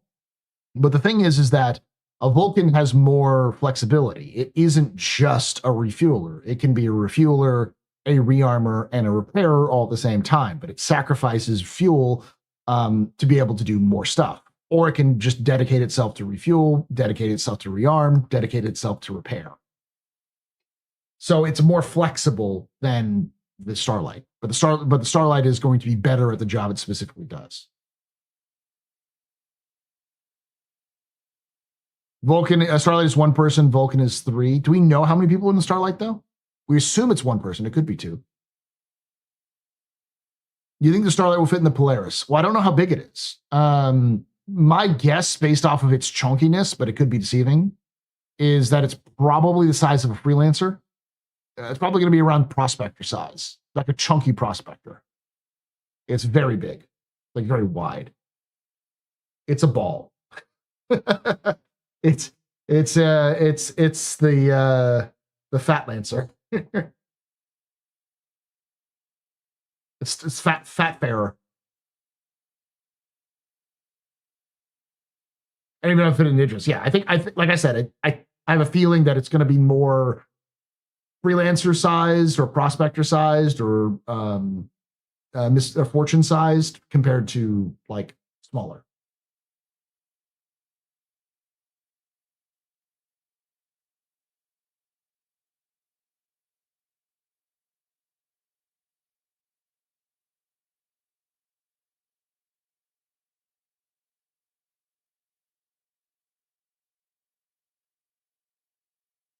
What do you think the Tiburon and the M80's prices will be? Why don't we do a capsule? Because I said I was going to do a capsule. Let me find the actual place where they start talking about the ships.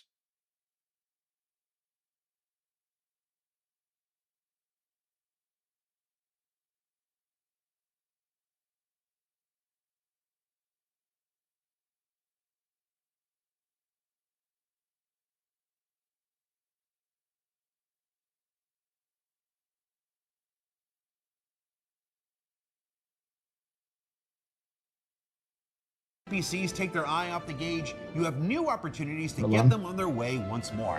This is super useful for a ship like the Starfarer, as well as... All right, I'm going to mute this one when we do this because I think that they probably used copywritten music in the background. So I'm going to have this playing in the background as we talk, and I'll be pausing it, but we'll be doing a capsule real quickly. So.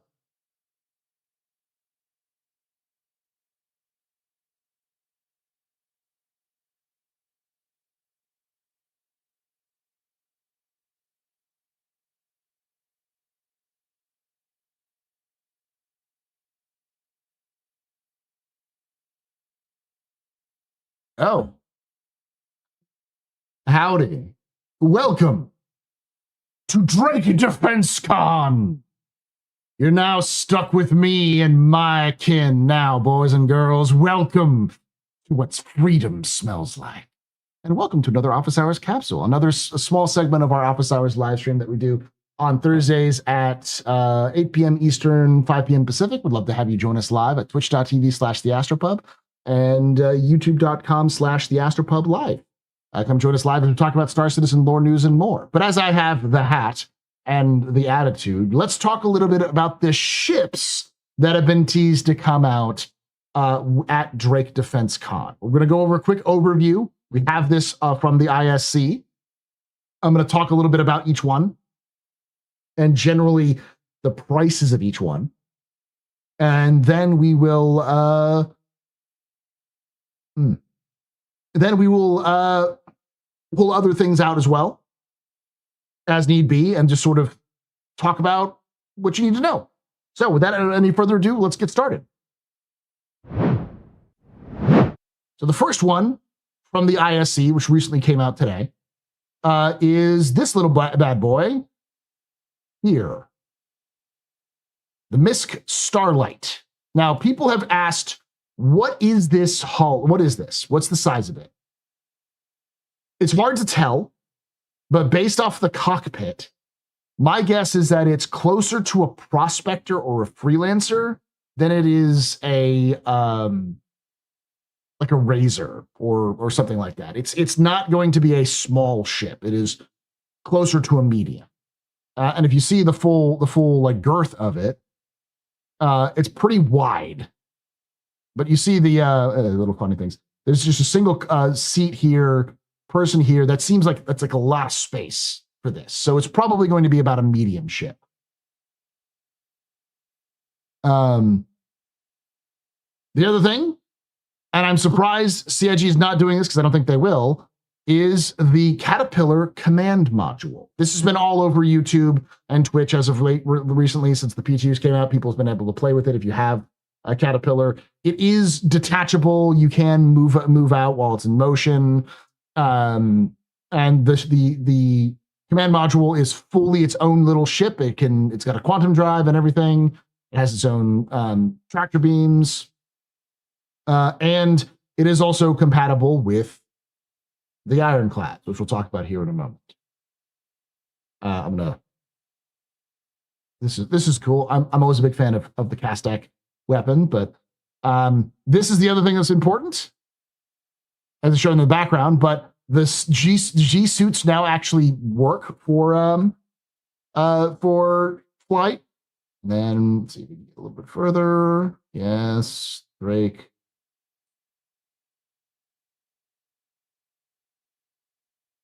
Booth bros and booth babes. I love it.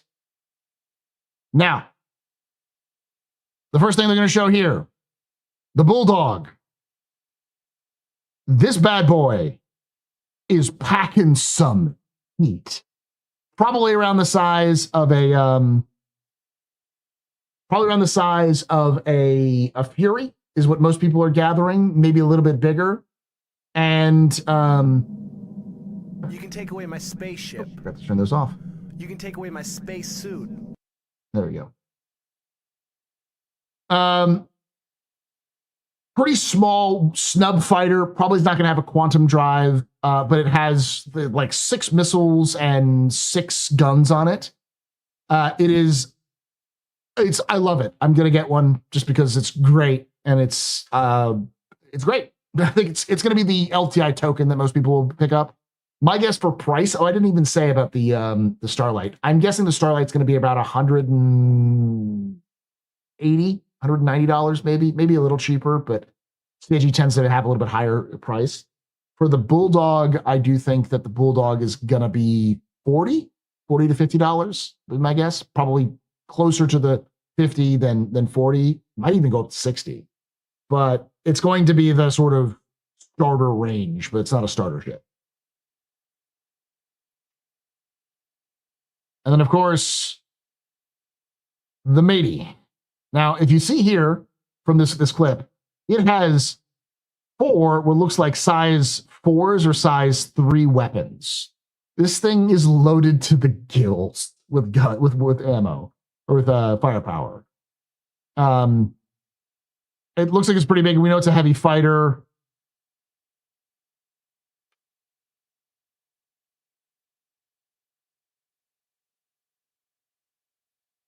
It's an Origin ship, of course. It's probably very fast.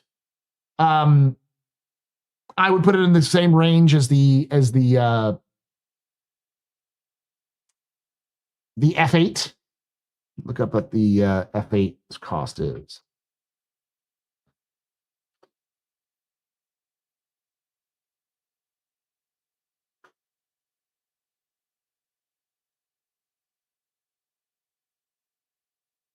It's about $300. I would say this is probably going to cost around $300.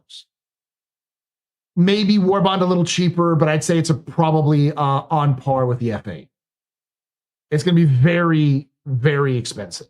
Someone's saying 240. Yeah, I don't think so. I think it's going to be more expensive than the F8.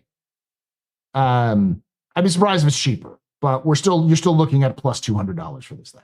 In terms of size, I would say it's probably about the same size as the F8. There's a reason why they're putting it next to a Vanguard here. I wouldn't be surprised if it was the size of a Vanguard. This thing is chunky in terms of size. It's a giant flying wing. So yeah, it has bespoke missile racks. All right, the Tiburon, or as people on the internet are now calling it, it is the I don't want to play with you anymore, Percy. It's the Percy Killer. This thing is got an inline laser beam, probably Hurston Dynamics. It's got two big, size 7 guns on the side, and then it's got looks like remote guns on the exterior as well. 2 more remote guns on the exterior as well, kind of further back. So, yeah, this is going to be more expensive than a Hammerhead, even though it is based off of the Hammerhead chassis. $750, $800, somewhere around that range. It's going to be extremely expensive. Guardian is $250.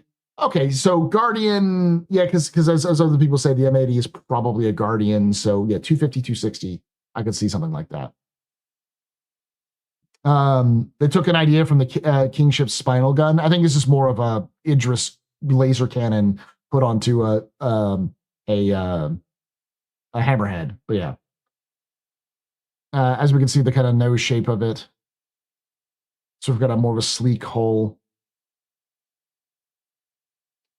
And of course, we noticed some weird stuff here, but this is the Ironclad, the Iron Chad.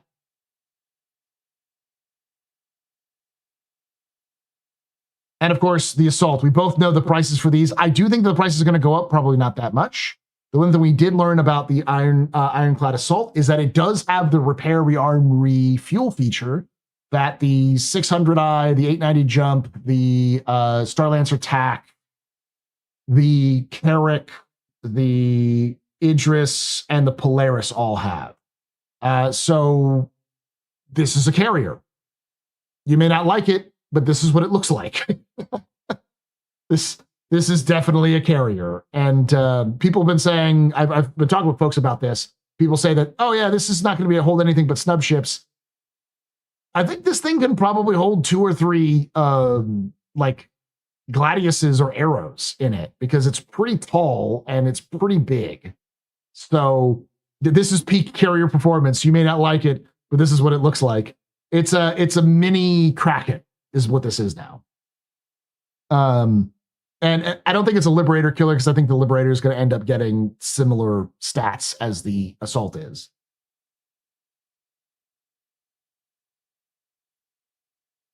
And that's the thing we just noticed here with this. Those are vertical launch tubes.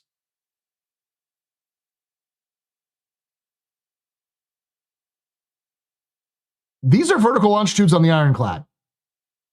They could be VTOL, but I'm pretty sure those are vertical launch tubes, VLSs. For what? I don't know, maybe size 5 torpedoes? That's insane. So yeah, the Liberator is severely undergunned by modern Star Citizen standards. Yeah.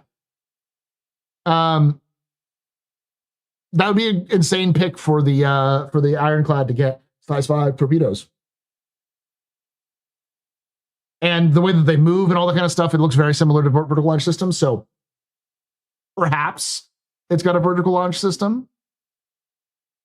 And this, by the way, is going to be on Monday, out on Monday. So those of you who have it, like myself, will have access to it on Monday. I may have to gather some crew around and test out the Ironclad Assault and see its usage, but looks bigger than size 5 torps or size 5 torps. I don't think they go with bigger than size 5 for a civilian ship like that. Were the tubes only on the Ironclad Assault? No, it looks like they were actually on the Ironclad itself, not the Assault. So it might just be the and it does make sense a little bit because the Ironclad is more of a space-based cargo hauler, and the Assault is much more of a vehicle-based and ground-based vehicle like hauler. So the Ironclad having torpedoes may make a little bit more sense. So 4.8 is officially hitting Monday then? No, it's hitting probably next Wednesday, but they're doing, they said that they announced that it was going to be a PTU release on Monday for those of you who have the Ironclads already. So yeah, those are the ships. We've got the Pitbull, we've got the M80, we've got the Starlancer. I think in terms of price, it's probably Pitbull is going to be the cheapest, then the Starlight, then the M80, then the Ironclad Assault, and lastly, the Tiburon. I think the Tiburon's going to be the most expensive other than the battle cruiser that we'll see. That's a pretty intensive lineup for sure. Because I didn't even mention the battle cruiser, but the battle cruiser will have more information tomorrow on that sort of thing. But in general, that is what you're looking at in terms of ships for this DefenseCon. When is it coming out? Well, DefenseCon starts on the 14th, I want to say. Yeah, the 14th. So a week from when this video is being recorded. So it guaranteed that you will get the Bulldog and the Ironclad being sold at the 14th, though CIG also tends to have all the new ships released at the same time. So you'll probably have access to all of them early on in DefenseCon with the rotation of other ships available for upgrades and for sale there. I will be covering the lore tours on the floor with the Astro Historian, which I'll put up there. Those of you who want to watch a little bit about the lore of the ships on the floor. I also plan on doing a couple of lore videos that'll come out. One's going to come out this weekend, and one is going to come out right before DefenseCon, hopefully. Yeah, the one that's coming out before DefenseCon is going to be the complete history of Aegis Dynamics, which I'm going to kick myself for. So yeah, that's all I can tell you about the ships and when DefenseCon's coming out. So hopefully you enjoyed that. If you did enjoy stuff like this, please let me know in the comments down below. What do you think? I want to know your thoughts on the sizes and the prices for all of these, and if you're going to pick any of them up, or if you're going to pass them. Is there something that's like you'd like to see changes? Do you think I'm crazy for thinking those are vertical launch tubes on the regular Ironclad? Let me know in the comments down below. And as always, if you did enjoy this, like the video, subscribe for more content, and hit the bell icon to be notified when there's release. Thank you for watching. Like I say every time, hope to see you someday in the black.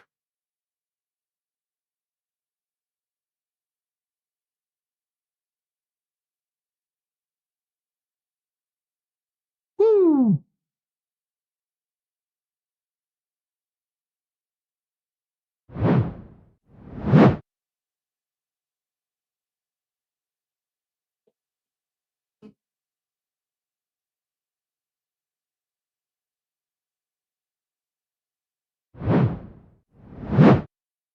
Thank you, Willis. I rambled a little bit on that one just because I'm tired. So we're going to do another. We're going to have to do the monthly report read through, but firecrackers and laser sharks. No, I think the Tiburon's going to be more expensive. I think CIG wants more money from people.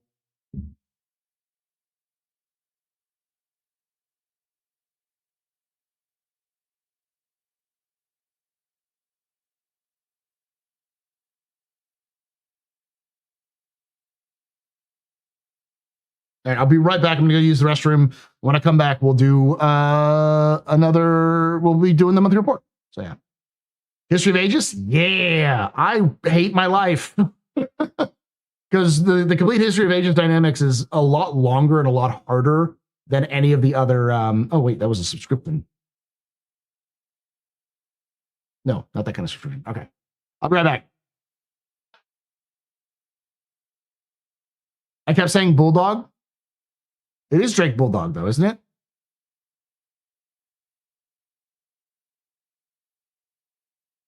Is that the Drake Bulldog? Pitbull. All right, I'm redoing it, chat. We're redoing it.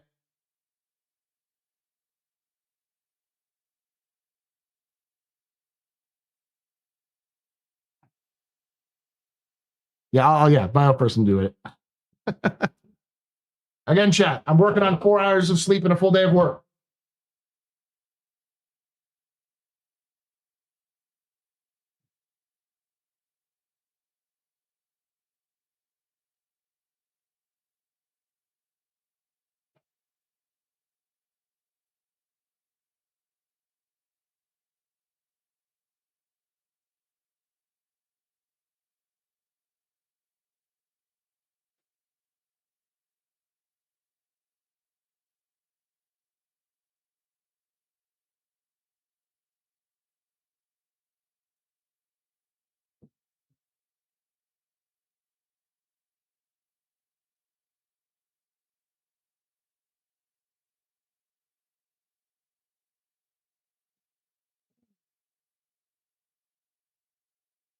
Asher wants the pit bull to be the bulldog.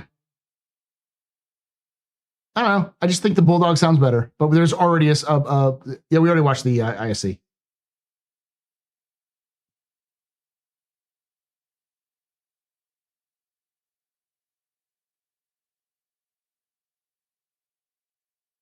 We haven't done the monthly report yet. No. All right, I'm going to change this to, instead of doing all of that stuff, I'm just going to go straight to the pit bull.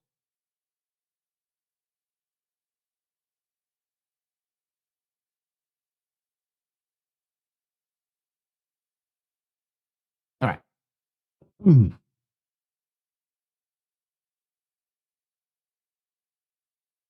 Part 2, pit 2. Pitbull, pitbull, pitbull.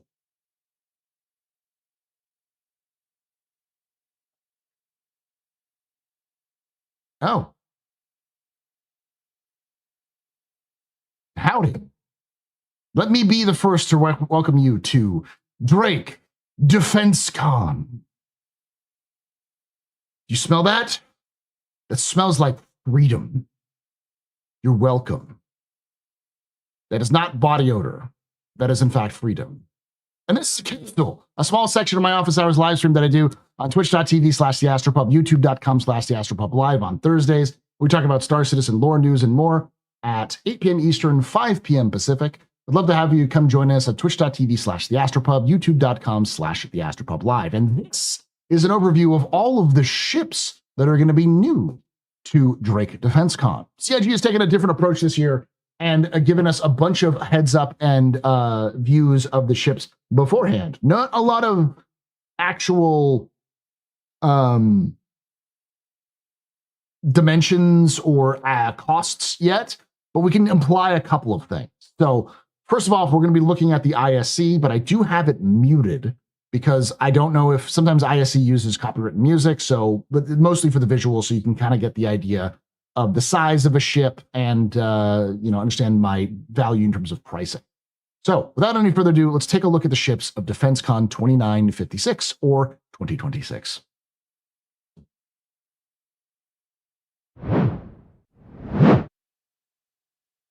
All right. So the first ship, this is my second take because I kept calling this the wrong thing, is the Pitbull. The Drake Pitbull. This is a snub ship. It doesn't have a quantum drive, almost certainly doesn't.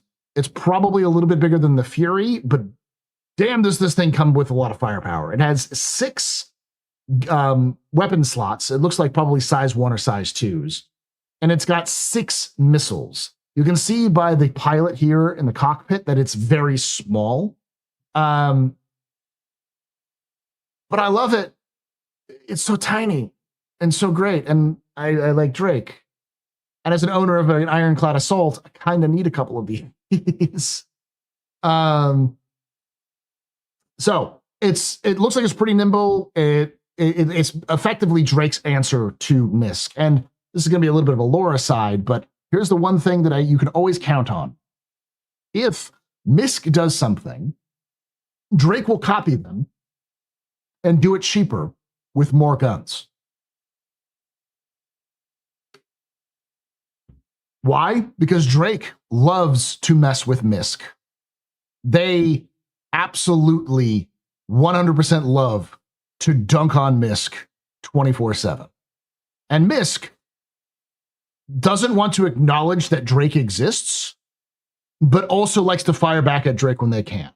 They're very much rivals in terms of industrial, sort of everyman ships. And be lower quality, cheap with more guns and a Cuddy variant. Yeah, this is just the Cuddy, the Cuddy Mini, the Cuddy Small. But next, and the price. So that's the size. The price, this is your LTI token. It's probably going to be, I said before 45. I'm now leaning more towards like $50 to $60 because CIG has been hiking the prices up a little bit. I wouldn't be surprised if this is $60. Pretty pricey for a snub ship, but decent for an LTI token. This is the M80 or the Matey. You can see down here that there are at least 8 like inline missile pods. My guess is size 1 or size 2s. It could be easily the same size as a Vanguard or an F8.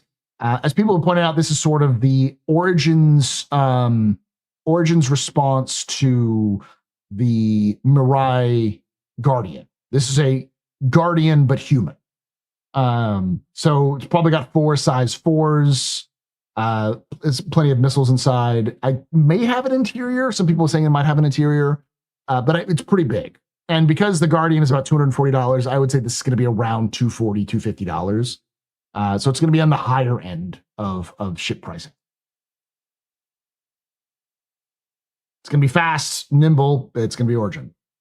Now this is the MISC Starlight. It looks a little deceiving with this one because it looks like it's pretty small, but then look at the cockpit here. Look at the pilot. They're very, very small sitting down in this cockpit. So I do believe the Starlight is almost certainly medium to large. So like, I don't think it'll fit in an Idris hangar, for instance, or a Polaris hangar. So it's going to be Prospector to C1 sized. As a result, it's probably going to be priced around there. So in the upper 100s, closer to 200s. So anywhere between 150 and 200 would be my guess. And again, yeah, somewhere between a Prospector and a C1 in terms of its size itself. He's just a little guy, but he be eating his carbs. This guy eats his carbs, that's for sure. And then the shark with freaking laser beams on its head, the Tiburon. Now the Tiburon is big. It is the size of a hammerhead. And because of that, I would say it's going to be at least the same price as a hammerhead, if not a little bit more expensive. Because it's clear that this is at most 4-person ship versus versus the hammerhead's like 8-person ship.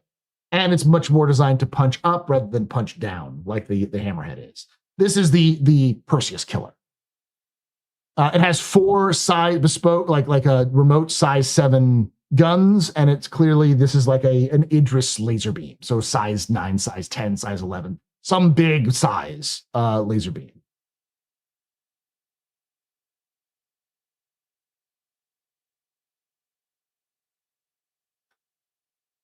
And as people said, it's probably going to be the same price as a same price or similar price to the Hammerhead, simply because it is a Hammerhead variant. A budget interest, yeah. And to be fair to the Perseus is not really designed to punch up. It's designed to punch sideways and down. So the Perseus is more of a bully of large and medium ships, with like a bunch of them can gang up on a capital and do well. I think this is going to be one of those designed to punch at subcap and caps. So. 6, it's got 5 turrets and a pilot. I would imagine that the pilot controls the laser beam, and then it's got 4 turrets in the sides. So this is probably at most 4 people controlling the turrets, but I imagine it's probably more like co-pilot controls 2 turrets, and then another person controls 2 turrets, or maybe 2 people control 2 turrets, similar to the Paladin. So this is sort of going to be like a very thick Paladin. It has a normal quad on the tail, so maybe 5. And this is the Ironclad. Obviously, we know the price of those. They'll probably go up a little bit because it's gotten a little bit bigger, but not that much. The big thing with this one is that the Ironclad Assault has been confirmed to have the same features that the 600i, the 890 Jump, the Star Lancer TAC, the Carrack, the Polaris, and the Idris all have, which is the repair, refuel, and rearm. And based off of this, this shot, this is this is not fully opening, and you can already see 8 Furies in there. I think this thing can fit at least 2, if not 3 Gladiuses in it. But then you have to have space for the repair, the refuel, the rearm containers so that people can actually repair, refuel, rearm. And it also, but remember, it also has a crafting bench inside of it. I think like a medium-sized crafter already built in. So this thing is a mini carrier. Congratulations. You may not like this, but you may not like it, but this is what peak pocket carrier looks like. Welcome to the mini Kraken. That's what this is. It's a mini Kraken. Deal with it. Now, the other thing that's crazy is this. These look like VLSs, vertical launch systems, vertical launch tubes that you see on modern day destroyers and cruisers and such. These VLS pods are a big deal in naval warfare today, but we've never seen something like it in Star Citizen. We've seen like the way that the Javelin opens its torpedo bays is sort of similar, but of course that's facing forward rather than facing up. So we don't know what this is. It could be like a vertical takeoff and landing system, but I'm leaning towards like a size 5 torpedo vertical launch system. It could be bigger, but I don't think it's going to be bigger than size 7, maybe. But we don't really have size 7s other than these the ballistas, and I don't think this would carry the ballista size 7s. And the other thing that's important is this is the Ironclad, not the Ironclad Assault. So I can almost guarantee you that this is a feature for the Ironclad that it's gained, because the Ironclad is much more of a space ship versus the more ground-focused Ironclad Assault. Still, neat little things to add. And I think that's it. Yeah. Oh, and this is the whole, if you have an Ironclad Assault or an Ironclad, you get to get it in PTU on Monday. They're going to try to release them to PTU on Monday, which means that we won't probably have a release of 4.8 until Wednesday. So Wednesday the 13th. There is one other missing ship here, which is the battle cruiser. Now that's not going to be flyable. It's going to only be for a small amount of for a limited number of people, and it's going to be our last concept ship sale that we will have as a Star Citizen community. I say our, I don't work for CIG, but it's going to be the last, hopefully the last concept ship that CIG has. This is what they claim it is, and we don't know the size, but it's double the size of a Javelin. With that all being said, when will you be able to get access to these? Well, almost certainly on the 14th. That's when DefenseCon starts.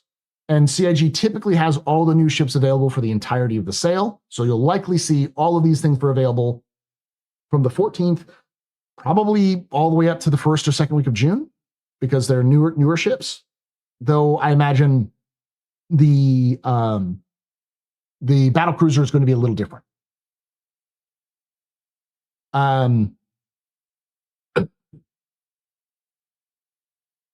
Now, what are the ranges? My final guess for the ranges is the smallest ship, $50 to $60, about the same size as a Fury. That's going to be the Pitbull. Next size up is going to be the Starlight, the Mystic Starlight. That's going to be between $150 and $200, would be my guess. Somewhere between a Prospector and a C1. Probably closer to the C1 in terms of its just girth and size. And then the next step up from that is going to be the M80, which is probably going to be about $240 to $260 in price, and it's going to be around the same size as somewhere between an F8C and a Vanguard. And then lastly, we have the Tiburon, which is the same size as a Hammerhead. It's basically a Hammerhead clone, and it's probably going to be about the same size, if not a little bit, or same price, if not a little bit more expensive. So $725, $750 in terms of prices, maybe up to $800 in price. Those are the ships. That's when you can get them. And yeah, that's all we know right now. Let me know your thoughts down below on any of these. Do you plan on buying these ships yourself? Do you think that I'm wrong on those vertical launch systems? That looks like a vertical launch system. Those are vertical launch tubes, if I ever saw one. Tell me that and more down below. And as always, if you did enjoy this, hit that like button. Subscribe for more content like this, and hit the bell icon to be notified when there's release and when we go live on Thursdays at 8 p.m. Eastern, 5 p.m. Pacific. Would love to have you come join chat here and lie, because they're going to tell you that this is live, that this is pre-recorded, and that they're stuck in some basement or whatever. All those are lies. They're all robots. Don't listen to them. But thank you for watching. Like I always say, hope to see you someday in the black.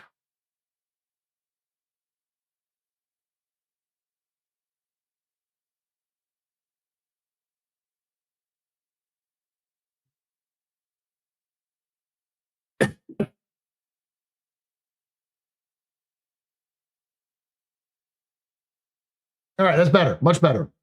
How long was that?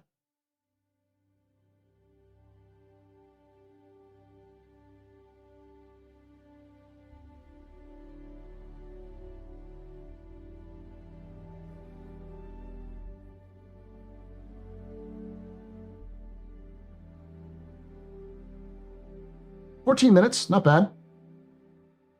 Almost the exact same amount of time as the previous one.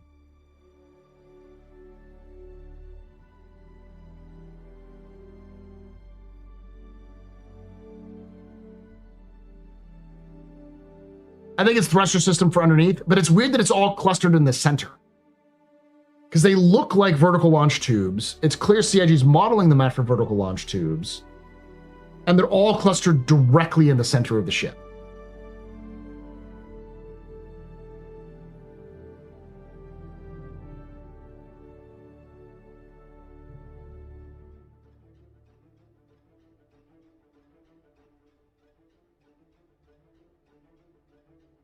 I'm not leaving anywhere, Viper. That's just the end of the recording.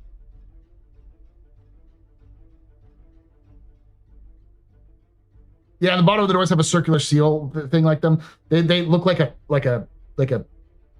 cap, a circular seal with sort of like a cone on top, similar to what you would see with a vertical launch tube.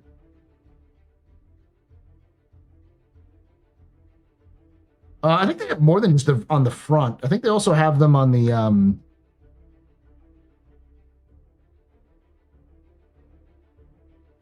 the sides too.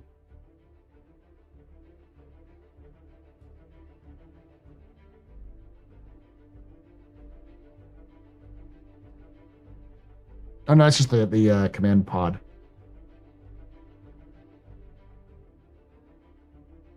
Curious if component crafting is coming in 4.8.1 or potentially 4.8.2 if it's been pushed back further back. I don't know. I haven't heard anything. If the Iron Chad gets rearm, repod, refuel, I demand it for the Herc and the Asgard. Maybe the Asgard, but I don't think the Herc would get it. Well, no, the Herc would make sense, but I think it would be the Herc C2 or the the M2. I think you'd have to restrict it to a specific type of Herc, and I would say the M2, because that would actually give the M2 more of a value. Oh yeah, you can get rearm, refuel, repair on the M2, but you can't get it on the C2, and you can't get it on the A2. So it's much more of a, like, focused on vehicles. Are the new command modules the same on the both Cat and Chad? I believe so, yes.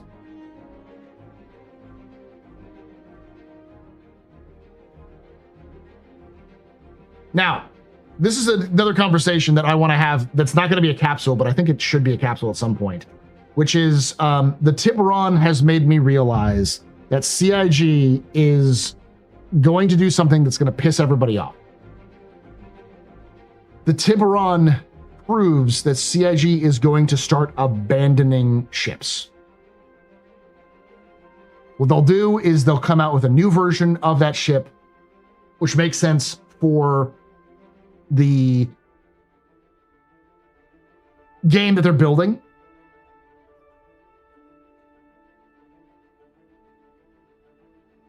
Rather than like update the older ship.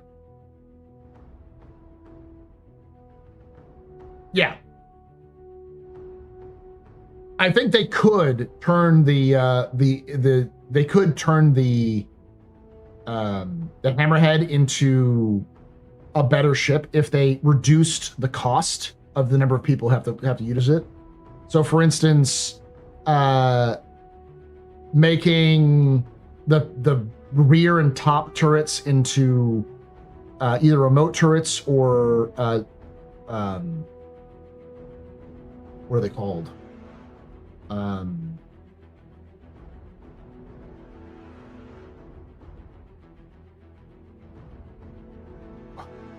Just in my brain. PDCs, thank you. Sorry, brain. And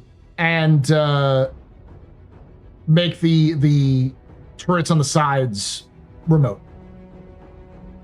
Like maybe take the two turrets on the back remote, so you can actually give that to the co-pilot. And then the top and bottom turrets, top and back turret are PDCs, so you can actually cover you a little bit better. And then you have 2-man turrets on the front. That way, the co-pilot can do more things, and you can blade the back if you need to, and you still have some coverage when you're just solo flying. There is a gold pass on the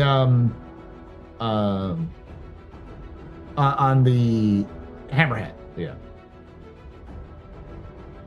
Yeah. Well, they used to be able to control multiple target guns on the Reclaimer. You used to be able to fire multiple guns, and then they took that away.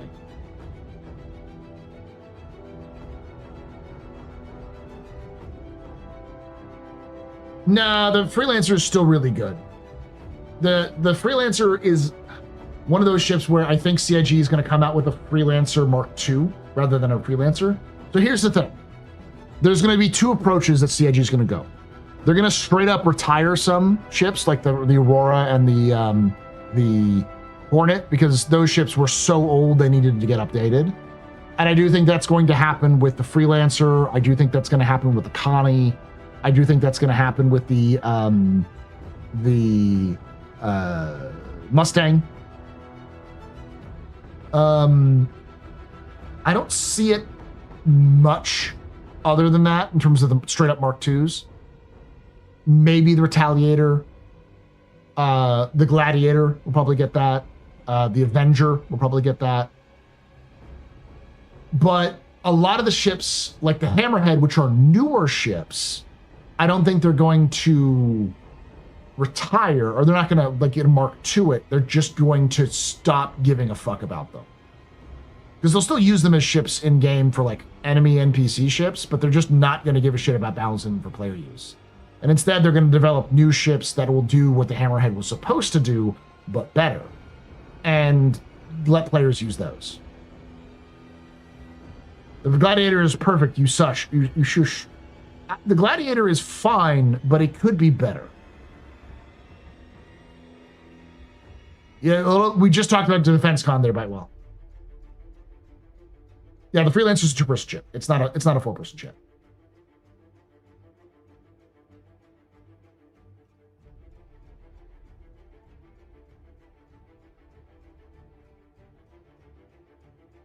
The freelancer are considering a CCU to run myself. Omega, didn't you get it for? You were an Idris owner or a Polaris owner, right? Not a Hammerhead owner.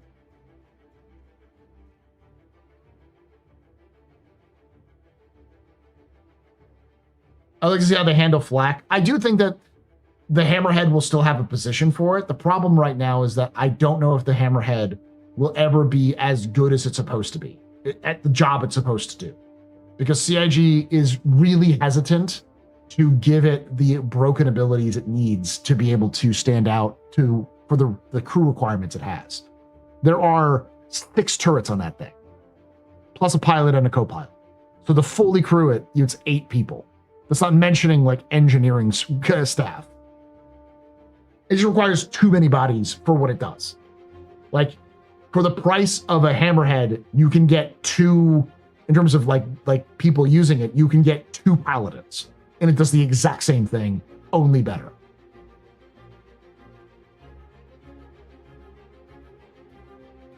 Idris Percy, an HH and Connie owner. Okay.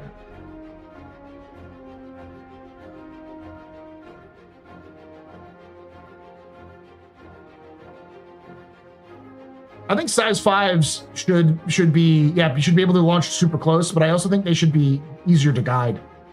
I think you should be able to effectively wire ride is it wire ride or white ride? Wave rider. They should be able to wave ride, where you can like stick a laser on a target and it'll track the target. Yeah, and you can put 2 people in a paladin, it's super efficient. But you can fully load a paladin with 4 people and get another paladin with 4 people, and it's double. It's basically what you have with a Hammerhead, but it's smaller, more maneuverable, and it's better in terms of what its firepower and everything. Because you can get more guns on target than you can with the Hammerhead. And if you want to minimum crew it, then you can get 4 paladins for the price of 1 Hammerhead. You would never fucking use a Hammerhead. There's just no point when you can use 4 paladins, all with different loadouts for specific targets. CIG already has the problem where why use big ship when you can get multiple small ships, which are better. The problem with the size 5s is that they're not very good against. They're designed to not be very good against fighters, and that's its main role is its fighters. What it needs is flak. What it needs is some sort of longer reach that's native to its own system. So every gun you put on it, you can fire further out of range than fighters can. It needs to be dangerous to fighters. Like, it needs to basically be a bubble of "don't fuck with me" that it doesn't have. And I've been resistant to say this in the past, but it needs PDCs. If you put stuck 2 PDCs on it, replace the top turret and the back turret with PDCs, it would do so much better as a fighter screen, plus the gunners. Just that.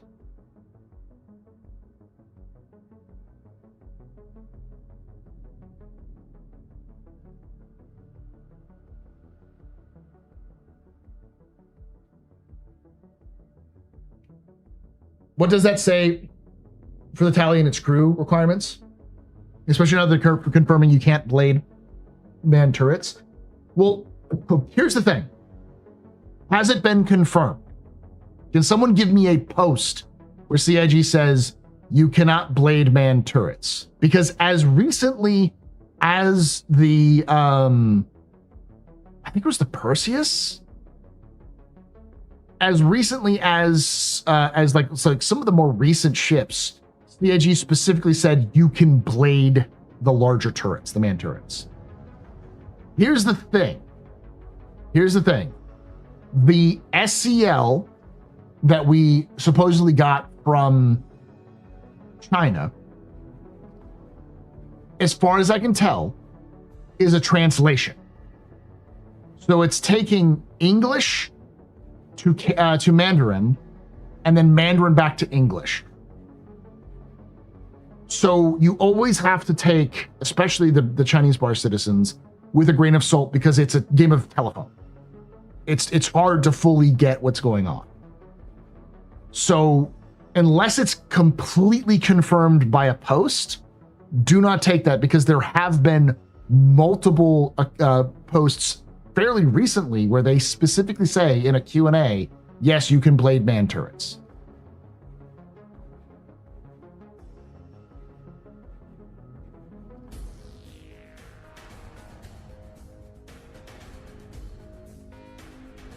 Did you see, is there a leaked video of all of that, or is it just translations?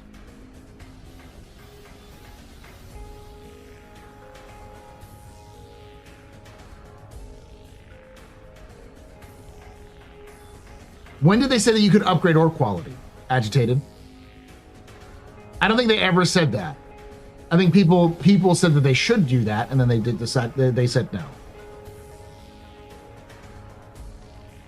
Assume the negatives are true and the positives are false until proven otherwise. Assume nothing until you hear the actual out of the horse's mouth.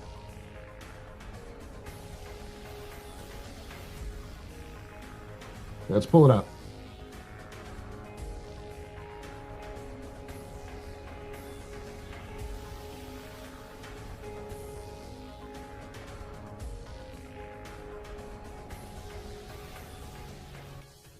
给大家带来特别公民电台直播。就在刚刚主会场内 ，CI you have more power to choose to put in your weapons. 武器的表现跟武器本身有关，大型舰船本身的发电厂就会提供更多的武器电源格数，所以的确这是个优势。但具体的平衡是系统设计和玩法平衡，而不是载具组负责的。Hey, thank you very much.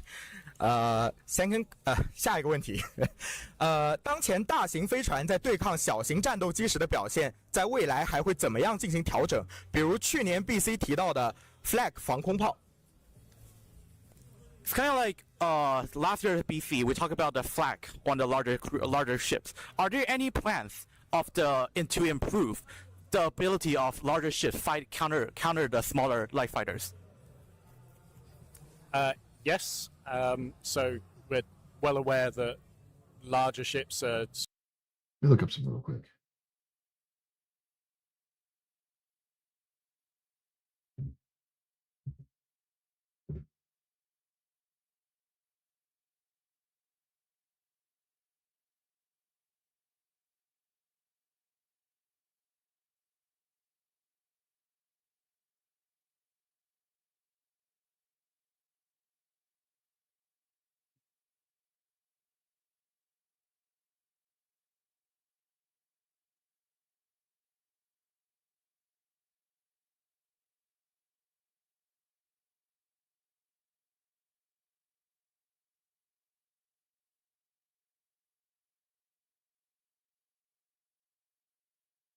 All right, so yeah, the RSI, this is of course 6 years ago, but I looked it up and they said, for the Perseus, will it have pilot-controlled weapons? Will both big man turrets be able to link to the pilot via computer blades if the crew gets sick? The pilot will have access to the torpedoes, and some of the other bridge stations will be manned to control weapons, like the other ships with manned turrets. They're likely to be human operated. However, as a fallback, they will be able to be NPC crewed or equipped with a computer blade. So that was... I'll pull this up real quick.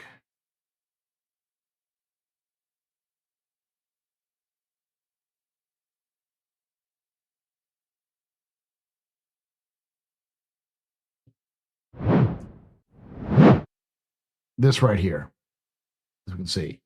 That was 2020. That was 6 years ago. So that would be a significant change from what they said 6 years ago.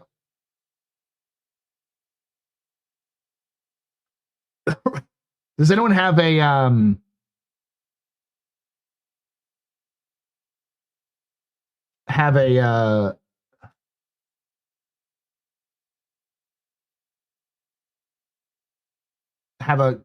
time sort of still suffering against by just Flak 是主力舰开发中，受到气动影响。那么 the aerodynamics of the ships very detailed. Will the torpedoes and missile future be launched in the atmosphere environment also be affected by these these factors?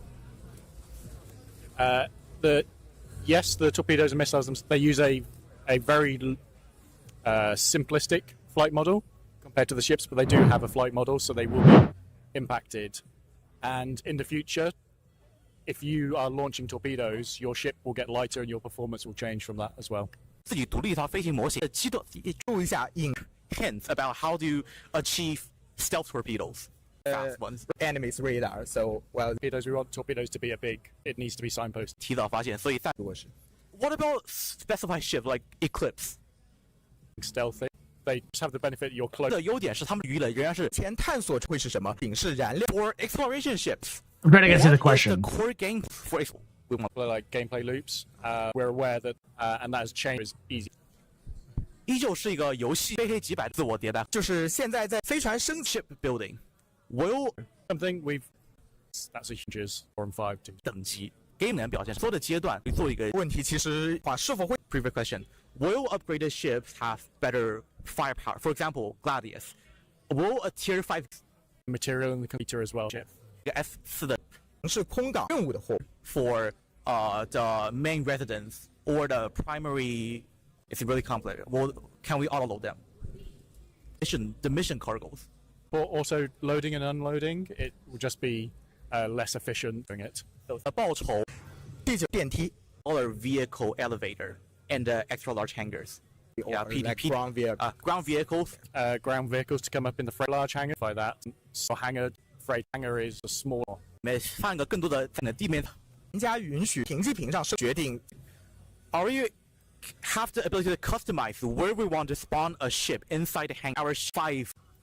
But the potential. 但可以这么干。在问题其实还是这个跳跃是Two questions. One, really short. One, extra large hangar, they rise too slow. Any plan for? This is actually really interesting. I may actually have to watch this entirely because there's some stuff where people are like, this is just all normal. It's like, nah, this is some detailed shit. And they're doing it in terms of like a very specific order. The questions flow with like point to point to point to point to point. Hey, what's up for science? We're trying to figure out if they officially confirmed that specifically player-controlled turrets will not be bladeable, will not be able to get an AI blade. I was linked an actual sort of like Q&A for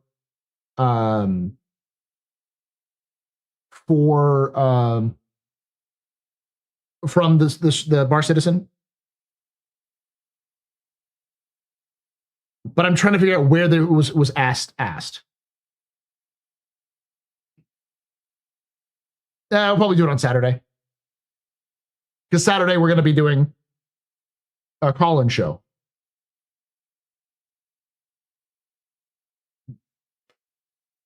Apparently, Mike did a Q&A reaction to this 4 days ago. We can look at the speeds, and then yes, okay, the bug, looking to fix it. 就是3倍。下个问题是 cargo load. Is that a gated behind, but like that beam? 无人机并非带引 to have its own tractor beam. Be flyable ships that can also float on the water. Change to get them like to have closer to boat. Need to have a SU 里面计划会看这个问题谈是否到我们这的制造 Can you reveal an unreleased ship's brand or its function briefly, if that's possible?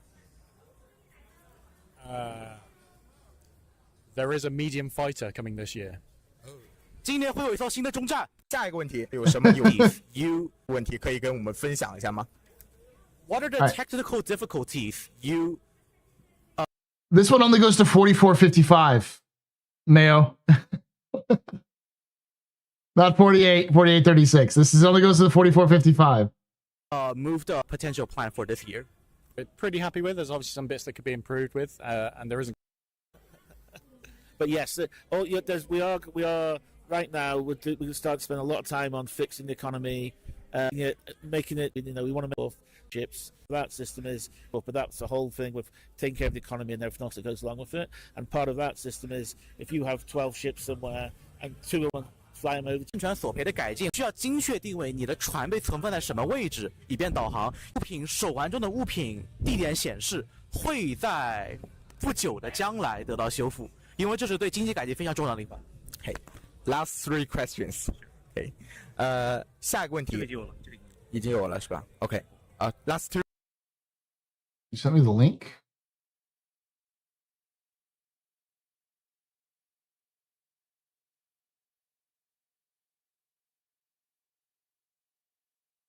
Where in the link? I didn't see a direct message or anything.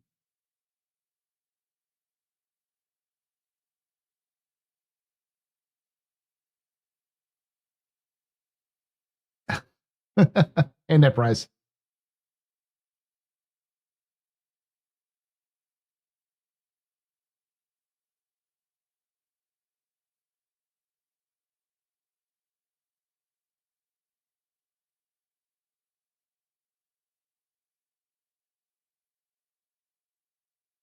Trying to, oh yeah, that.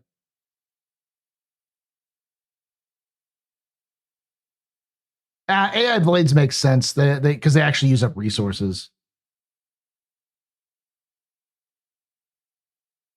Neil, I should say. Yes, Neil. Neil, I didn't see a link. If you got sent a link, it was eaten.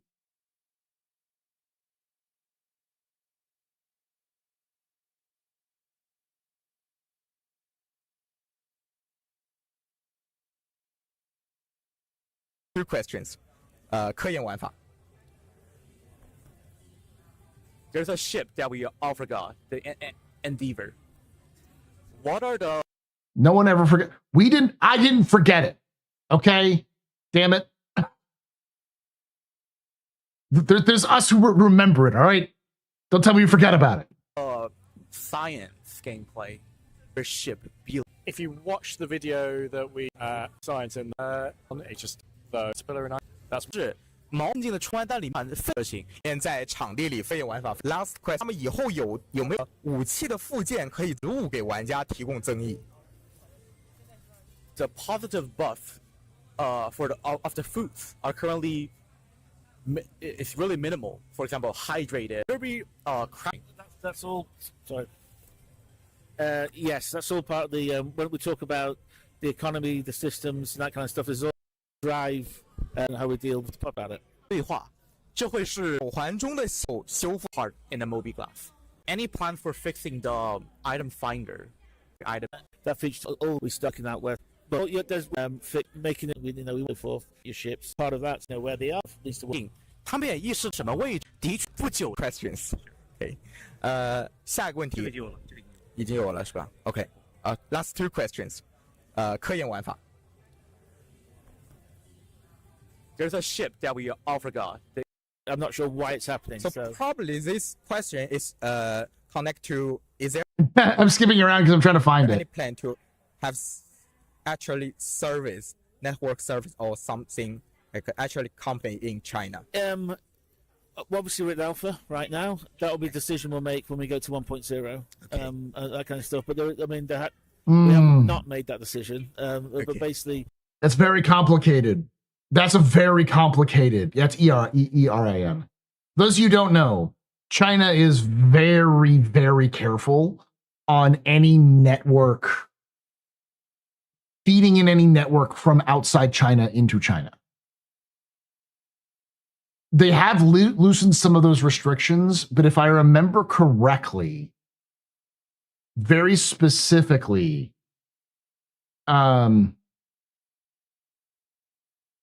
I had Grok run it. Grok was hallucinating to you there, Neil.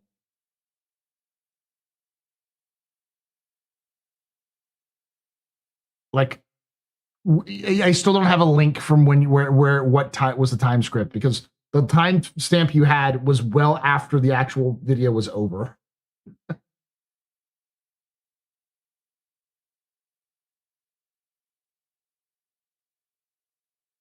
Especially when it comes to Star Citizen stuff. It lies all the time.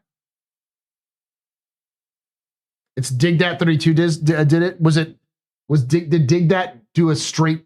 Is it okay? I'm gonna look up DigDat, but I'm pretty sure I've seen that video, and I don't think the DigDat was doing an actual video of it.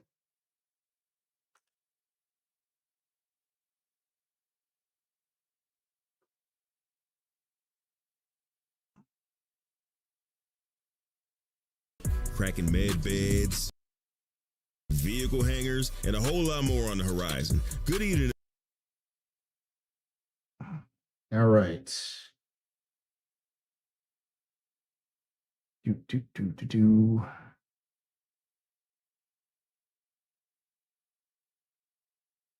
Odin.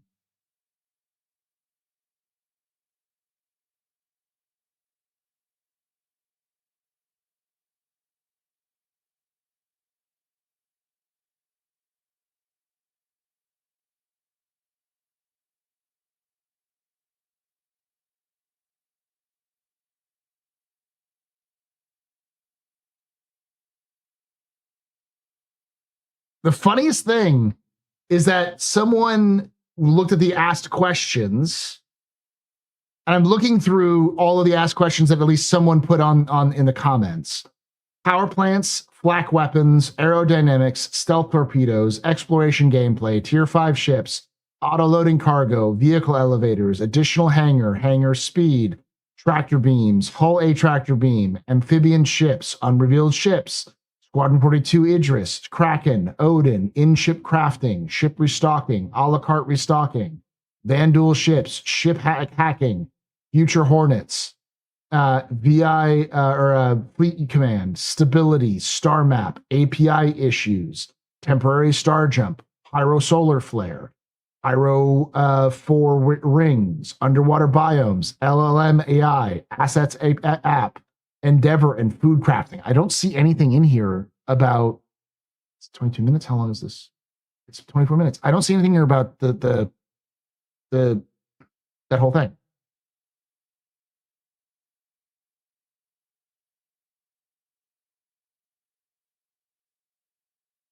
I see CIG quietly dropped a massive Star Citizen QA in China. Is that what you're looking at?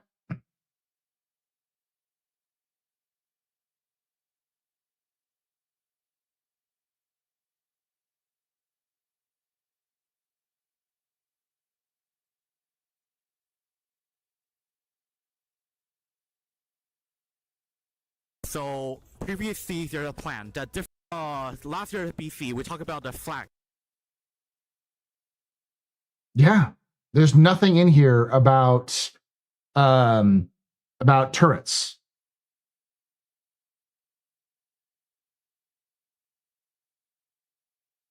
So unless someone can give me a specific timestamp, I'm calling bullshit.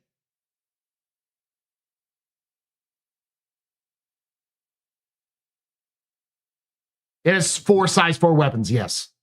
The M80 does.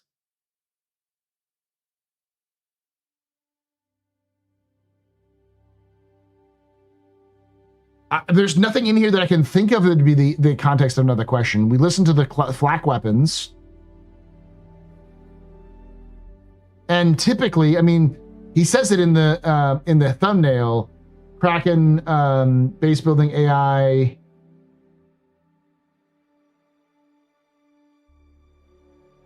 an AI here.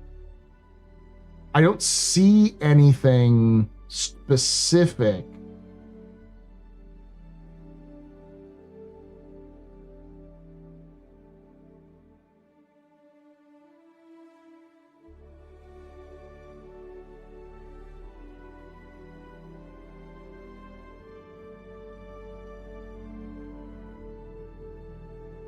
Two size 2s and 2 size 5s. Oh, okay.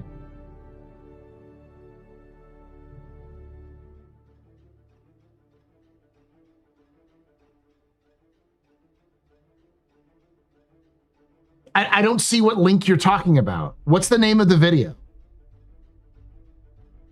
Neil, what's the name of the video?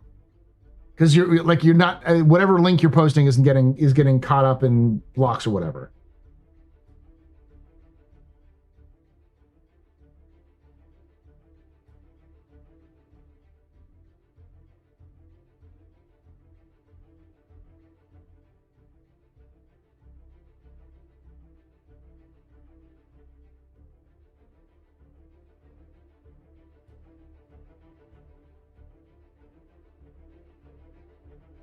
Because the time you said didn't exist in the video version that I saw, which was a re-upload from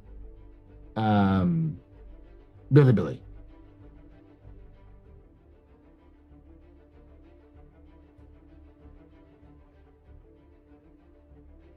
Yeah, but I mean, if you have the name of the video, you just copy and paste the name of the video. I can copy and paste that video into YouTube and see what it looks like. I don't want to think that Neil's trolling, but like I said, for those of you who know me well enough, know that like if something's been said, that's got to be said. I'll believe it when I hear it. But otherwise, this community has a problem where we tend to take things and just assume shit happens when it's not always the case. We're going to get a wipe. It's confirmed we're getting a wipe. And like, no one's talking about the fucking wipe except for people who are talking about the wipe. Not even CIG's talking about wipes. You know, in fact, that all got started because one person said, we don't want to wipe until we've got the problem solved. Like literally, no, we're not wiping.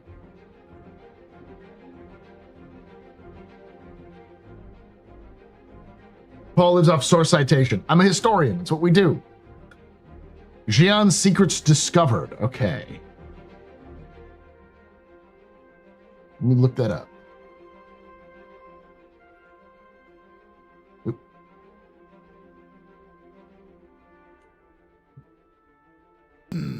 Them biddies. I don't want to wipe until the dingleberry has dropped.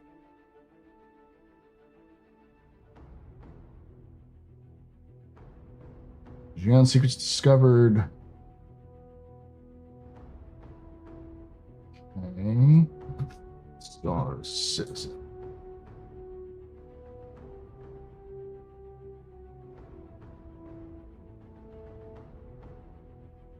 Oh, you're talking about the Info Runners video. Okay.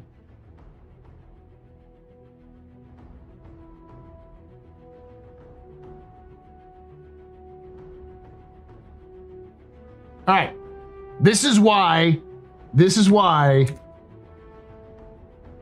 it's important to cite your sources.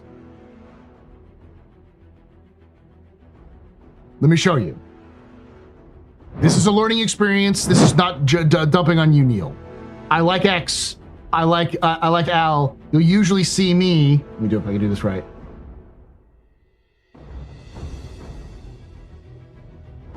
Right here. Usually I'm right here on the Info Runners when we do this.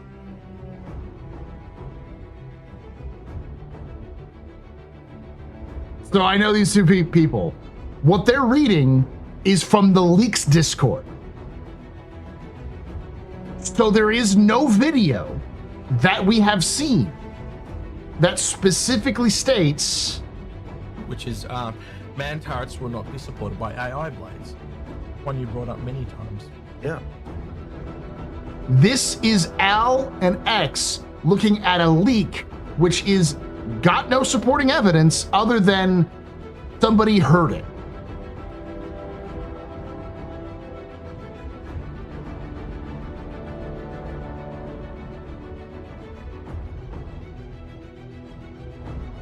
I get it. So let me put it this way, Neil. If two of your colleagues walked up and said, somebody in your field, somebody said that this is true, would you just take it for a fact? Or would you go, where's the resource? Where's the source? Because you got to know what the source of this is. The source of this is a leaks Discord. And the problem is that until we have a confirmed source that says this, where you can actually see which developer said it, when they said it, if there is a post on Spectrum that mentions this, then it is just a rumor. And the problem, as I said earlier, you may have missed that one. We're talking about English to Mandarin, or so Mandarin to English in terms of like translating the question, then English back to Mandarin in terms of answering the question, and then Mandarin back to English in terms of what that was said by that person. It is a translation game which can get fucked up.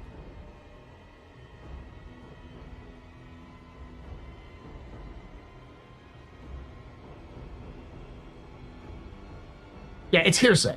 I'm not saying it's wrong. It could be right. I'm just saying I would like to see an actual post about it before we all just believe this is true. Because that back in 2020, they specifically mentioned that you could still blade player turrets. You're good, man. And again, Neil, that's what I was trying to say. Is like, this is not me jumping down your neck. This is just more of a, like, I'm not trying to jump on you. What I'm trying to say is for everybody to take these sorts of things with a grain of salt, because this is a problem that always happens with Chinese bar citizens. It's not, at first I thought, like, are they just making shit up so that they can get attention? It seems weird, but the more I've gotten to know the Chinese community for Star Citizen, the more I'm like, no, they're just us. So I'm like, this gotta be a mistranslation. Because if there's one thing I know about Star Citizen fans, is that we fuck shit up a lot of times. We think what we think we heard, and it becomes the truth.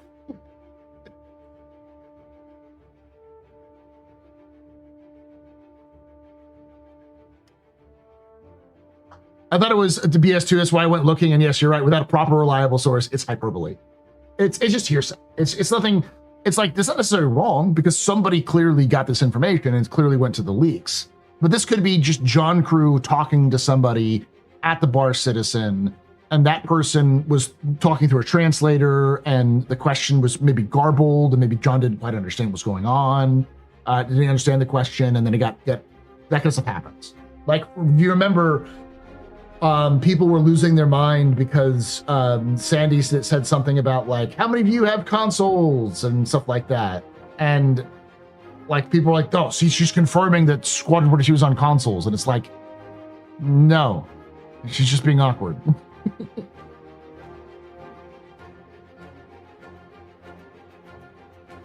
Also, isn't John Crew a notorious troll? He would not do that. John wouldn't do that intentionally with this sort of thing. That's not something John would do. He'd troll us, but he'd troll us in a way that is sort of like, am I right or am I wrong? Am I telling you the truth or am I telling you a lie? Not just like talking with somebody. He doesn't do that.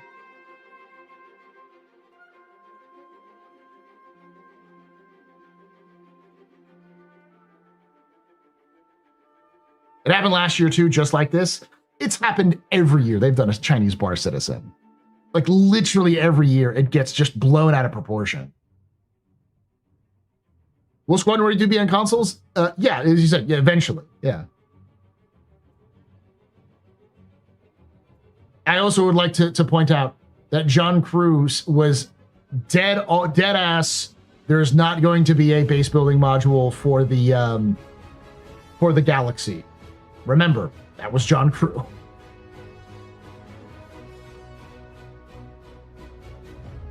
See, that's a John Crew troll. This year is going to be expensive.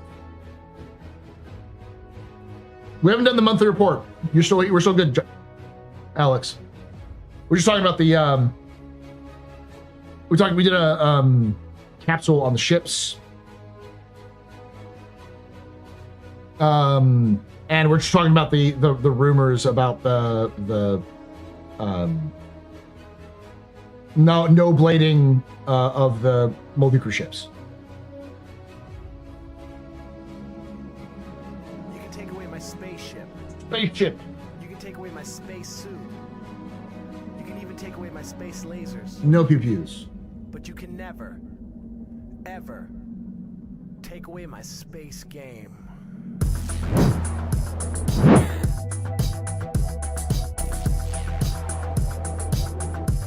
I just get it with a Google Translate.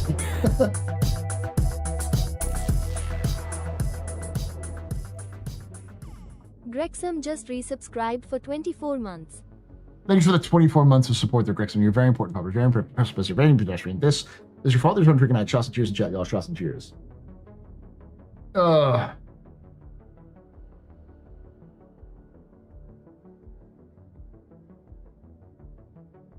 It was probably a mistake, but because they said multiple times in that presentation and people had already purchased it for that, John was like, fuck, we're gonna have to do that. So they had to, now they have to do it because it's like, they don't got an option.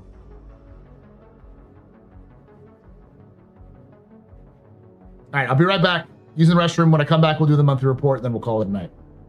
Because I didn't get a lot of sleep last night. I want to make sure I get some sleep. Now, tomorrow, we're not going to be doing pub and plays because Loken is currently neck deep in defending his, not defending his thesis, but like in his finals to get certification for being an architect. He probably won't be back until after DefenseCon. So the rumor came from people saying Cruz said it personally off stage without any actual support. That's what I found. And that's the problem. As an A, John Crew can be and is sometimes wrong. B, he's talking to somebody in English who's then hearing it in Mandarin and back and forth. Congratulations, Alex. Finals plus helping Poppy recover from surgery. I didn't know that Poppy had to do surgery. That's sad to hear.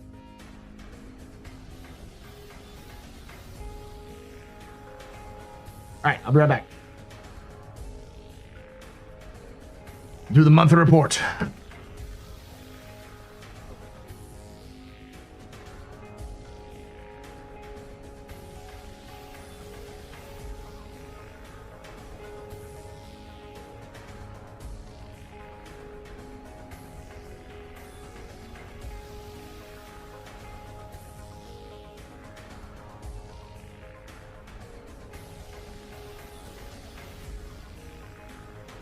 Weapons free, y'all.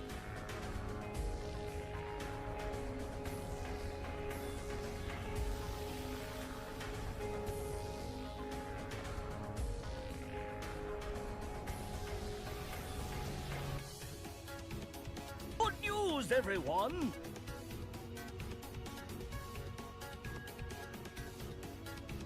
I'm Fly. I'm Pilot.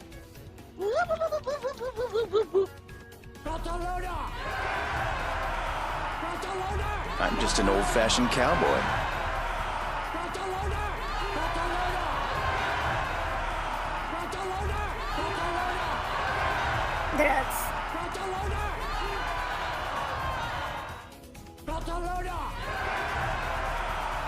Stand by for Tidefall.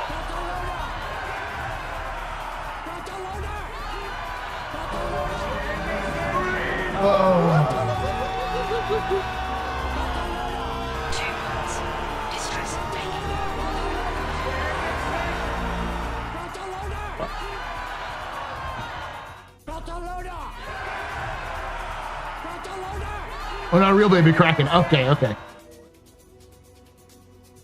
I'm taking your fun buttons away.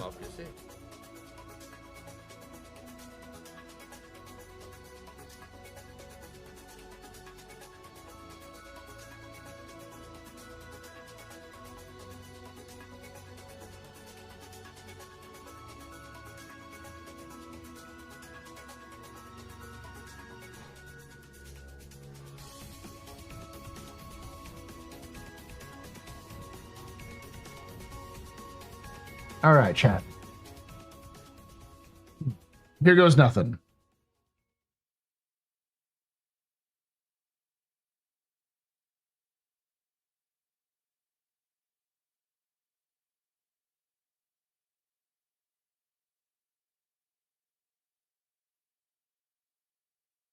Hello. It's that time again. You know what it is. You know. Oh, you know. It's capsule time, baby. It's capsule time. Not just any capsule, though. Monthly report capsule.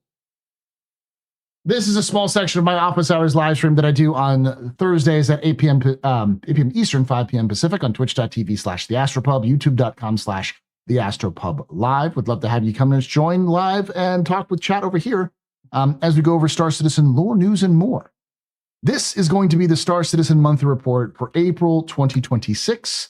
This is a doozy. It includes many things like delivery missions around Nyx, 4-7, and of course, maybe, likely, some more updates on the Titan suits. That's right. That's guaranteed going to be the title of the thumbnail for this because I am a absolute, utter fanboy of exosuits and mecha and video games. So, and I know you are too because you watch me. So we'll talk about that here in a moment. The absolute mech shill. That is what I am. All right. AI content. April saw narrative design team introduce tactical strike troops, TSGs. These content drops incorporate new characters and a staged mission progression, which presented several unique challenges, such as ensuring the comm notifications triggered correctly. Narrative design worked alongside mission design to get everything functioning and are eager for the community to start experiencing it. The team also supported a performance capture shoot to record content for several other upcoming content drops, alongside general population dialogue and conversations. They also tackled bugs affecting social areas and comm notifications for Alpha 4.8. AI features and tech.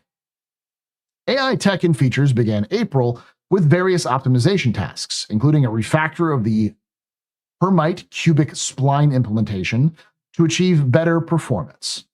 A major performance offender was also fixed in the derived version of the original spline code used in cinematics. Work is currently underway to replace the current brute force arc linear integration with a more reliable set. The navigation octree memory was further optimized too.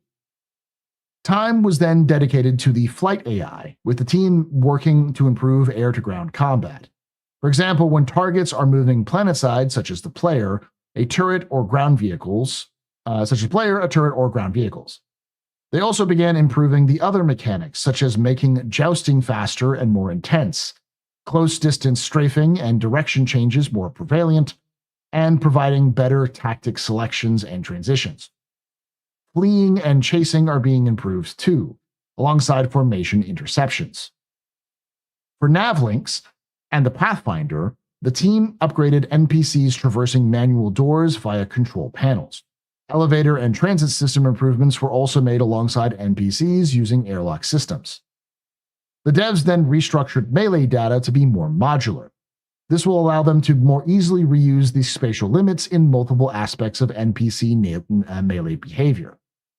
Progress was made on the creature toolkit, including updates to how triggerable actions are handled.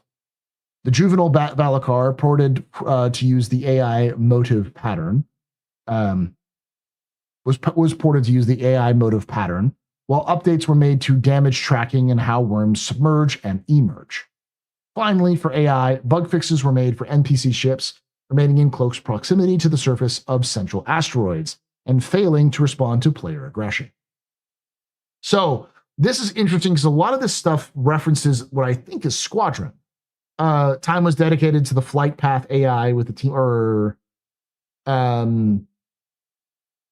beginning April with various optimization tasks, including refactor of the Hermite cubic spline implementation to achieve better performance. A major performance offender was also fixed in the derived version of the original spline code used in cinematics. Does that mean that they were using spline code for cinematics specifically, like Star Citizen cinematics, that they then fixed up for something different? Or is this cinematics related to Squadron? We do know that CIG is going to be using cinematics for Star Citizen at some point for some of the main missions, so they will have some cinematic aspects, but not a ton. We're talking like intro stuff. So maybe that's it. I don't know. That's an interesting little tidbit there that I mentioned. I could be wrong, though. And if you have more knowledge of this, CIG or otherwise, let me know. Animation progressed with upcoming creature, adding new actions and attacks alongside improving existing data. They're also working on a super heavy armor set that carries large, full auto weapon. This is the second mention of an animation for the super heavy armor set. We have not heard of the super heavy armor set. We heard about it last month during the FPS Weapons Star Citizen Live. And it was the first time we heard about the Super Heavy. When it was mentioned last month, the Super Heavy was getting its animations imported from Squadron 42 to Star Citizen.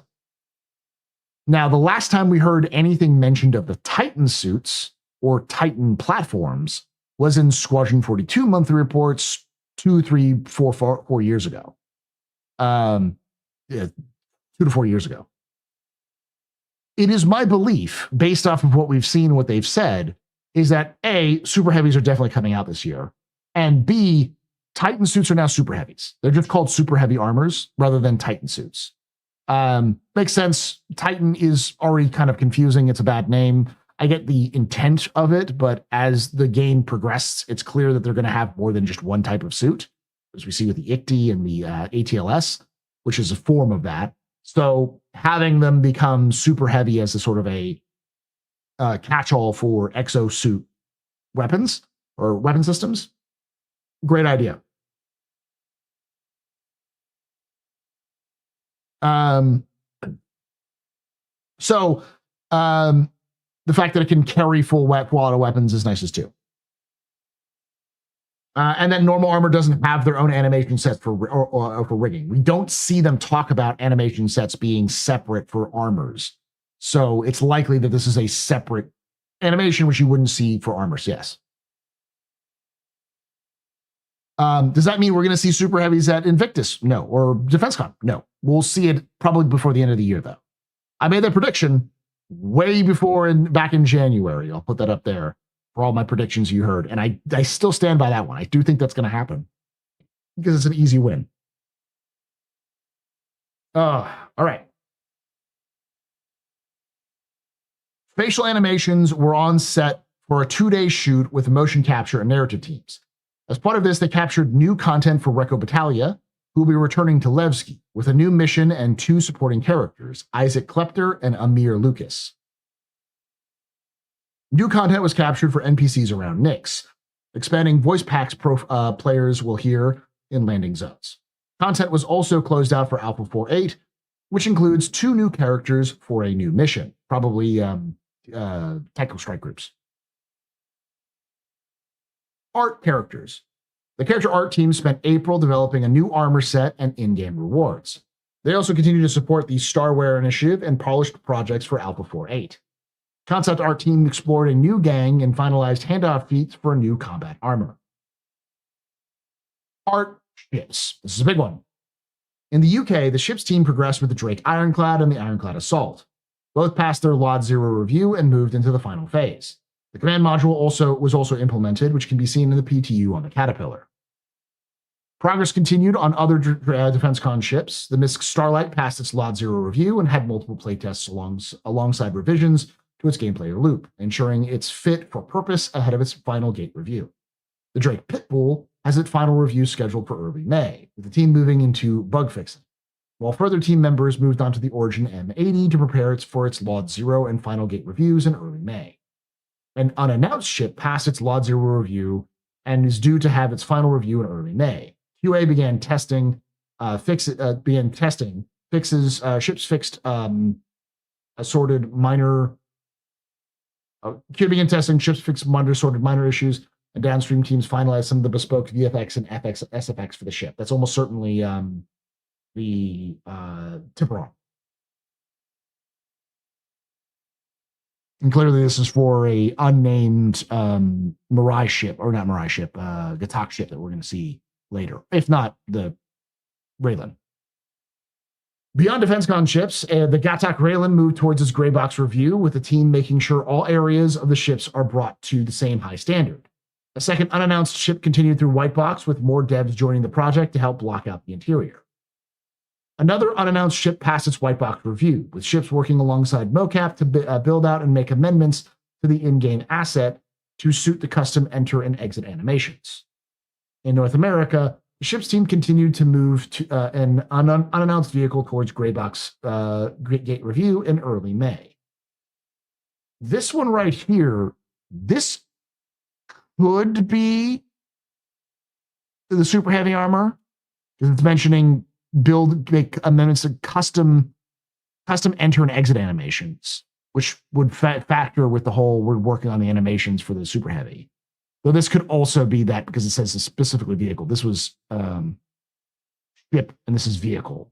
So this could be the vehicle as well. Though, yeah, and animations is not necessarily something that you see right away. So neat. They also progressed with the Drake Kraken. Having passed white box last month, the ship moved into gray box, with special attention being paid to ensuring the asset is as optimized as possible. With a ship this size, it's critical to ensure the time budget is being spent in the right places before it's too late. Ship's team. The team also worked on integrating some of the bridge station and manned turret concept work that was highlighted in this month's subscriber Jump Point magazine. All right, so Kraken is okay. One of these is likely going to be the medium Kruger fighter, which I'm blanking on it. The Devil Ray, I think, is what it's called. So this picture, I don't think it's the Raylan. Art weapons.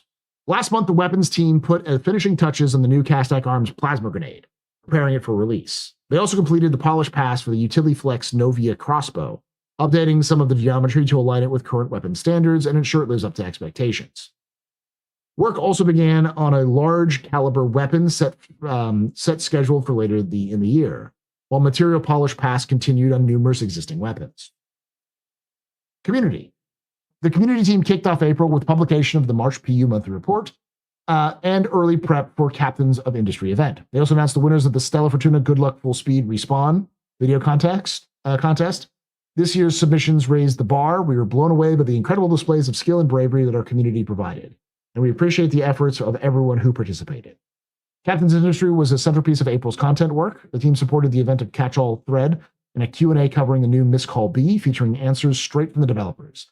They also updated the cargo guide to reflect the latest hauling vehicles, the Miss Call B and the Great Cat UTV, refreshed the salvage and repair guide with recent changes to inventory, UI, and resource gathering, and updated the new player guide. The Bar Citizen World Tour continued in April, with the team attending both Level Up Expo in Las Vegas and Gamebox in Herning, Denmark. So there's 2 events they went to. The festivities also include a team up with CLX to give away a high-end gaming PC. Back home, the team published a save a date for the DefenseCon 2956, getting the community's calendars marked ahead of time. I know that guy. I know this person. I know both of these people, actually. This is new face to CIG's community team, but good dude. That's Knight Rider. That is Knight Rider, isn't it? I think that is Knight Rider. I recognize Knight Rider. Throughout the month, the team kept a close eye on community sentiments across Spectrum, social media, and in-person events, tracking player feedback and flagging key themes to the relevant development and production teams. This kind of ongoing loop between community and development staff is a core part of how the team operates, and April was no exception. As always, the team kept their regular cadence of This Week in Star Citizen and bi-weekly roadmap updates. Core gameplay. In April, Core Gameplay supported various initiatives and focused on bug fixing for Alpha 4.8. Core Gameplay also worked on the latest details of the Ship Hangar Services Tier 0, preparing it to go live in Alpha 4.8. A list of bugs from the inventory rework was compiled from the QA and the players, and the devs working to fix as many of the critical ones as possible. For refueling, iterations were made to refine the gameplay experience, mechanics, and overall flow, with the main goal of streamlining the feature. For that, Core Gameplay supported mission design and the delivery of new missions. Lastly, tasks for an NPC refueling beacon are underway, allowing players who get stranded to call for help. Work on vehicle component crafting made progress. exposing a variety of new stats to the design team to modify as part of the crafting flow. Starware progressed well too, with the team preparing for an internal demonstration showcasing the ability to customize characters using a variety of clothing and armor pieces. That's usually a good sign. If it's going to be for internal demonstration, that's they've done that in the past. It's usually like 6 months to a year if there's no major hiccups before internal demos to release. That is a back of the napkin, pulled it out of my butt number. Where did that come from? Where's my source for it? I made it the fuck up. This is just vibes. That's me vibing on that sort of thing. But typically, they do if they're doing internal demonstrations, if they pass through that vibe check, they tend to come out pretty quickly afterwards. So we'll probably hear more. The Stingray. Okay, the Stingray, not the Devil Ray. That's what I'm thinking.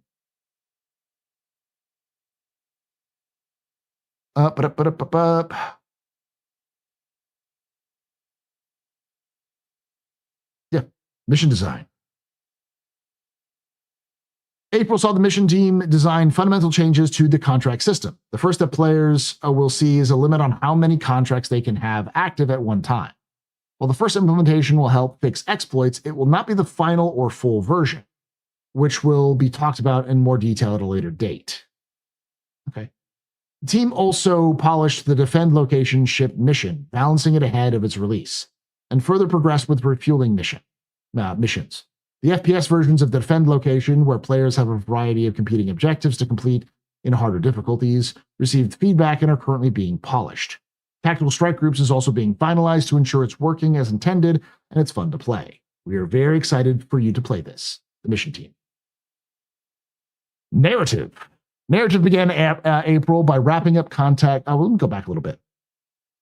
The team also, April saw the mission team design fundamental changes to the contract system. The first that players will see is a limit on how many contracts they can have active at one time.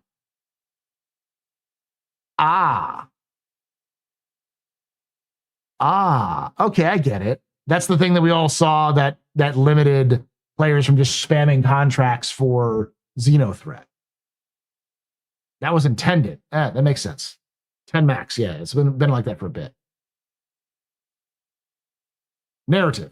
Narrative began April by wrapping up content for Alpha 4.8. This involved handling several large-scale content drops, including tactical strike groups, mission text, and content for the refueling missions, and introducing several new factions to support the new gameplay.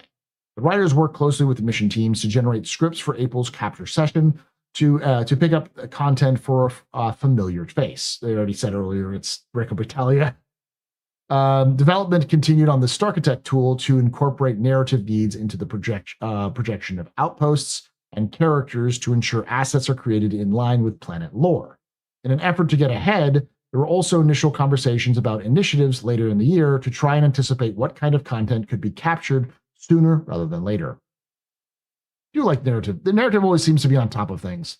The writers do seem to be very keen and understanding the limitations of their own roles, but also being able to use their time as a stick, as a cudgel, to get people more, to go around and bother people until they figure out what they can do.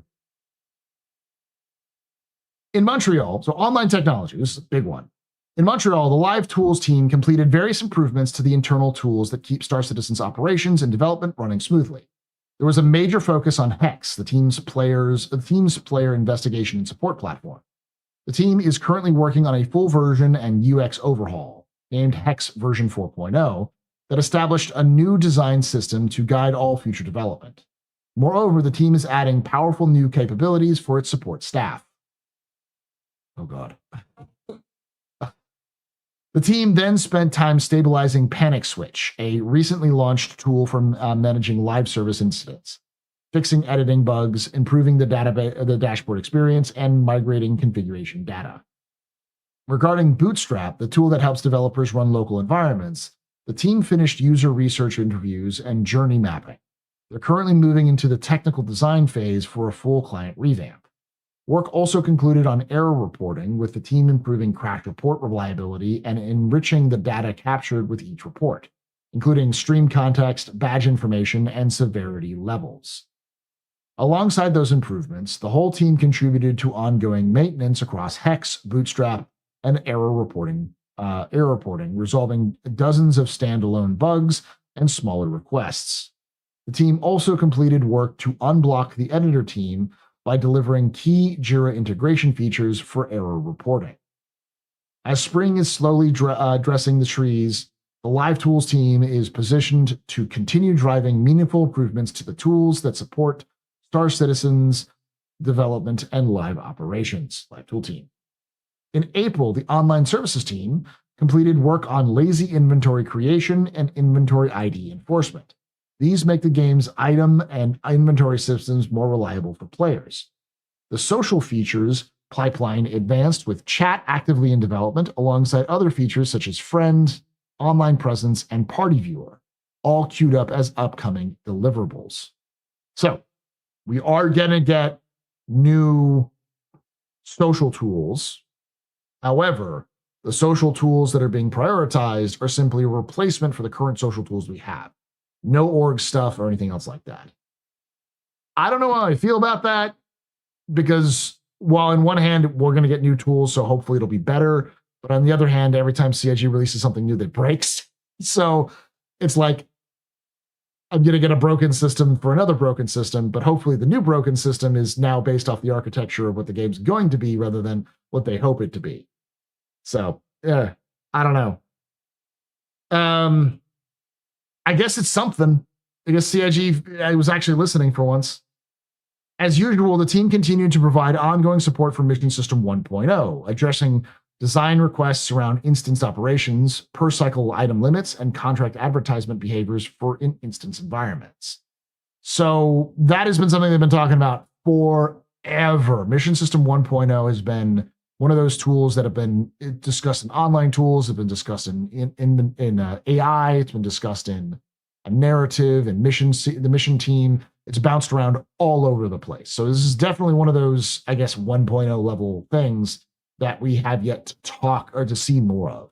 Though last I checked, this is one of those things that's connected to the Star Sim backend.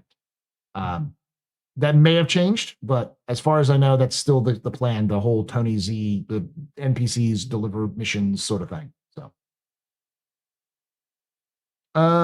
work on global database sharding service was completed. This behind-the-scenes improvement was aimed at making the game's infrastructure more scalable as player population grows. The team engaged closely with QA to build a new tracking dashboard for long-term persistence bugs, thus improving visibility and response speed for the live game. Early design and discovery work was also began on the crafting and refining systems.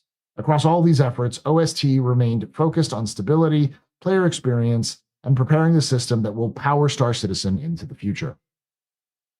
The network team progressed with a system to manage how players persist in-game data, such as inventory and progression, is updated and preserved across different versions and patches. This ensures that nothing is lost when the game evolves. I wonder if that's also connected to when you log out. A significant round of improvements to server meshing was merged into the main game build. These updates replace older components with newer, more capable versions that are better equipped to handle demands of a dynamically connected universe.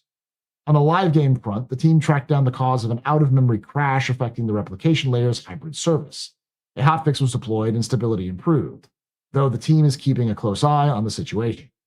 Work is also ongoing to resolve client disconnection error that some players have been experiencing, the 30K stuff. R&D. In April, further changes were made to the shader compile server to significantly improve robustness, latency, and throughput. As a follow-up, client-side communication with the remote shader compile server was also cleaned up and optimized. Focus then shifted to further improving the rendering quality of gas clouds. Supporting the ray jittering and nonlinear stepping was added. Evaluation of cloud edge details was also upgraded to minimize the amplification of noise when undersampling due to performance constraints. These changes revealed potential GPU performance gains, which will be investigated in May. Tech art animation. Throughout April, the technical animation team continued to advance content across characters, creatures, armors, and the underlying pipeline. The major development was the scale of work towards new DNA heads currently underway. The team is simultaneously driving Gate 5 driving Gate 5 expression and polish passes on a large number of named characters across a broad range of identities and ethnicities that will populate the PU. 2 named characters, Amir Lucas and Isaac Kepler, had targeted head rig feedback addressed and now have ready status. An additional number of heads was approved for submission. Head RC errors across the pipeline were resolved and incorrect material IDs onto, quote, minor, unquote, character head meshes were identified and fixed. Work on reducing rig logic memory overhead continues in the background. Work on the Apex Sand Valacar continued, with the team rigging an entirely new mesh. Oof. That's oof. Development of the super heavy combat suit materials progressed well. Blend space and animation support were validated and closed out. The Maya rig for the backpack is underway, and animation implementation and testing are in progress. This armor set will bring new tier of combat physicality to PU players. Now, I do want to show you something, chat, because this is always important to point out when we talk about the super heavies. Another kind of bell in the hat of this being possibly Titan suits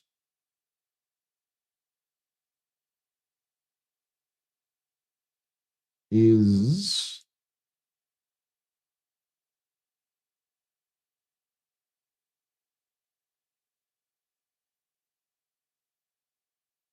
look at the back of the concept art for the Titan suit.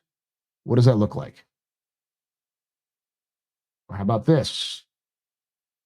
Well, this one is in maintenance, so I don't think it has the backpack attached yet. But that looks like a backpack. Possibly thrusters, but some sort of backpack.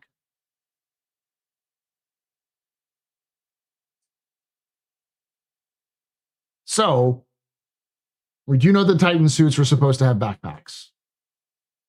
Sort of a backpack slot here, ready to go. I do think that the Titan suit is now the super heavy. I think that is what they're called now. Do you think they'll release a combat version first? Yes. The ATLS is a super heavy. It's just an industrial super heavy. Gundam wings, they're verniers. That's in Gundam. They were verniers. Support for importing motion warp points alongside animation files in Maya was delivered, which is useful for animators working on complex character interactions. Several RC errors affecting characters and fish assets were resolved and approved for submission, keeping the asset pipeline clean. Across all areas, the team's output reflects continued momentum on Star Citizen's character and creature roster ahead of upcoming release milestones. VFX. VFX worked through major tasks for Alpha 4.8, such as vehicles, including the Drake Ironclad, tactical strike groups, and the Castak Arms Plasma Grenade and Utility Flex Nova crossbow.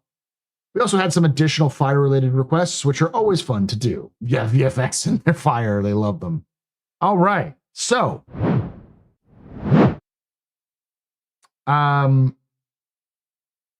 yeah, that's a big one. Lots of super heavy talk. The Apex Sand Valacar was mentioned in the ISC, and it looks like here it's getting worked on. It's basically a free roam level boss or area boss. I can't remember what it's termed. A lot of stuff on 4.8, really, and then some back-end stuff for online technology. We do know that Recco Battaglia is coming back. We've done that for a while, but we also have 2 new characters for that, which are Amir Lucas and Isaac Kepler, who are like other characters that will be assisting Recco or in the same area, possibly. Let's see. A lot of this stuff is 4.8. We've got a lot of ships. At least the North American team is working on an unannounced ship. It's in gray box. And then there's a white box review for another ship. The Raylan is being worked in gray box. There's a bunch of ships that are in LOD, Lot Zero review. like the Pitbull, the M80, and of course the Tiburon, which we already know, which I think was announced at this point. And the Kraken was being worked on. So we're sort of coming towards a middle of all of these ships coming on. We do know that one of those ships is also likely the Stingray. I think is what it's called, the S65 Stingray, which is going to come out soon. Probably the next couple of patches. But yeah, lots of work on AI stuff, which also seems to have some connection with Squadron. But other than that, it's a fairly small, very focused monthly report. We'll probably get into a little bit more in-depth one in June and July in May and June. I think June is probably going to be a bigger one because May is probably going to be, we did DefenseCon. But as always, I want to hear your thoughts down below. Do you think I'm crazy? Do you think the Super Heavy is not actually the Titan suits in a completely different version? Or do you think it is, in fact, the evolution of the Titan suits into something more practically named? And again, as always, I want to hear your, other than hearing your thoughts, if you like the video, hit the like button, subscribe for more content, and hit the bell icon to be notified when there's release. Thank you for watching. And like I always say, hope to see you someday in the black.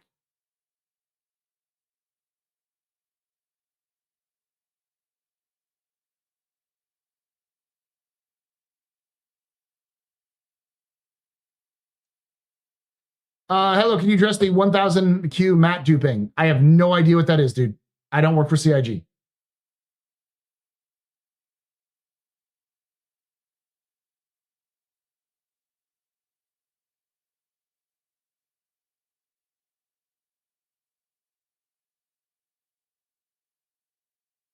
A 1000 quality are flooding UEX. Okay.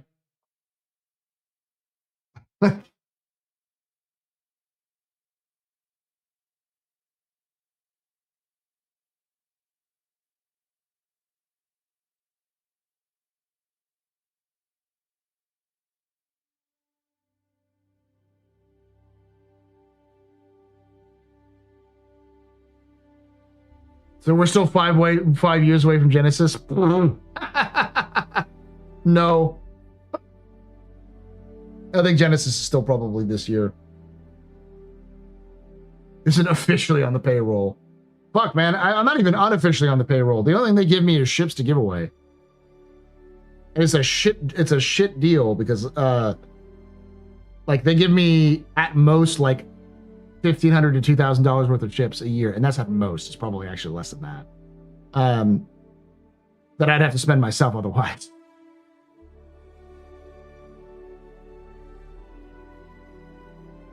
That's funny because there's no indication that equality will persist through the patch. That's also true. Then put it on the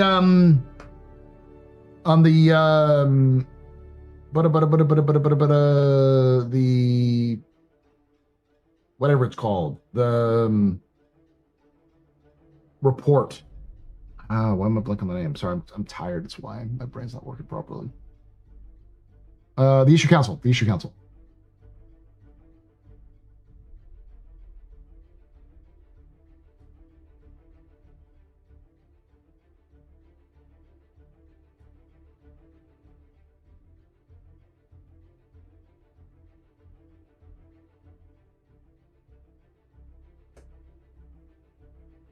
They can still dupe the next patch. Not if CIG bans their accounts or if CIG already changed things in the background to stop the dupe.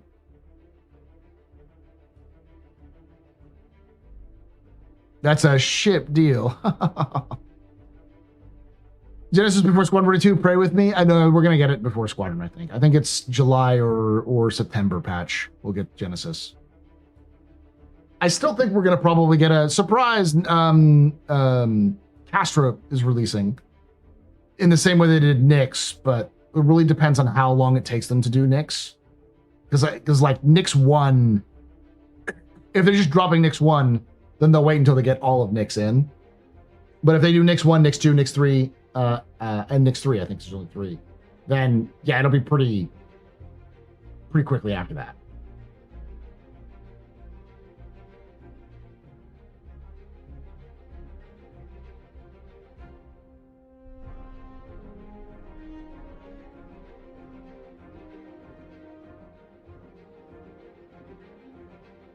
Basically, they dupe the guns and dismantle to sell them. How are they getting 1,000 quality guns?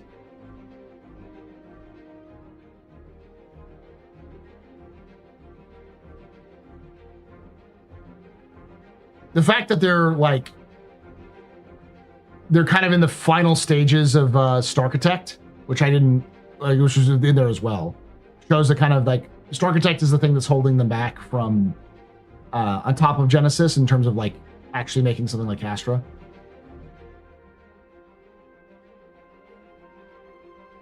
Nyx should be the slowest rollout with Genesis tech in theory. The question is that do they just, because they're clearly focusing on Nyx 1. Nyx 2 and 3 were still in concept phases last time we saw them. But Nyx 2 is super like nasty to go, so there's not really any point in doing anything for Nyx 2 except for maybe if you have Starchitect. And Nyx 3 is literally an ice giant, so there's no surface. No surface you can get to at least.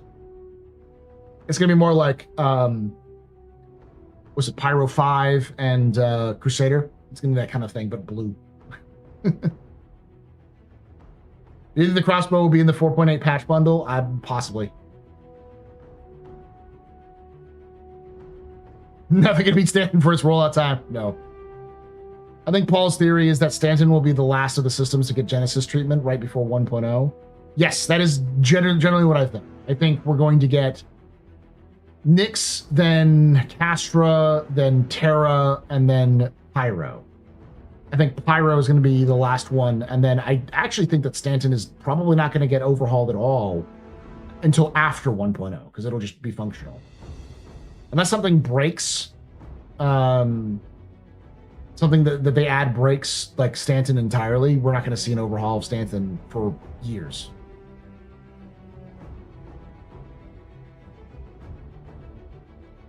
Bigger Aberdeen and Cold Crusader, yeah. What are the Municipal Works operation mission? So you're gonna go into a sort of instanced layer below Alevsky, and you're going to effectively go do missions similar to, say, the Onyx facilities. Only they're going to be, if I remember correctly, generated. So they're not going to be necessarily the same missions. There'll be some like slightly different variations on them.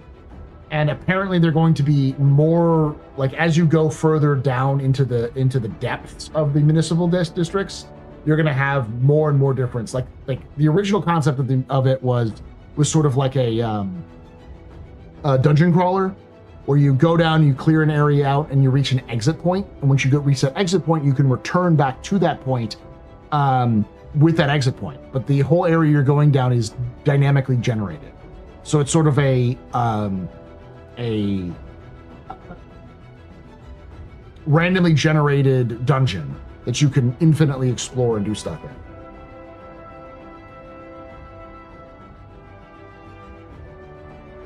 Siege of Origin is in July patch. If there's doing Siege of Origin in July, yes, they might be a little bit later, but I think they'd say that. Wait, this isn't Windrose. Hey.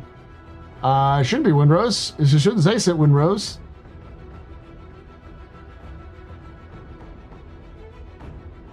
How you doing, bud?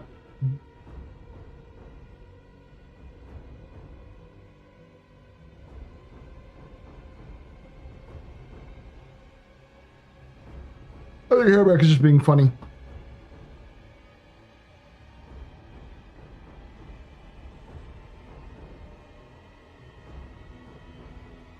You think the Titan suit might align with this Apex Sand Velikar release? I can see it. I'm playing Windows right now. Okay. I'd love for the Titan suit to come out around the same time as the Whip Crabs come out, the Pyro Crabs. But I'm desperately waiting for something other than a worm. We've had 2 worms release. We've had no other creatures release since then. Just versions of Copians and Mercs.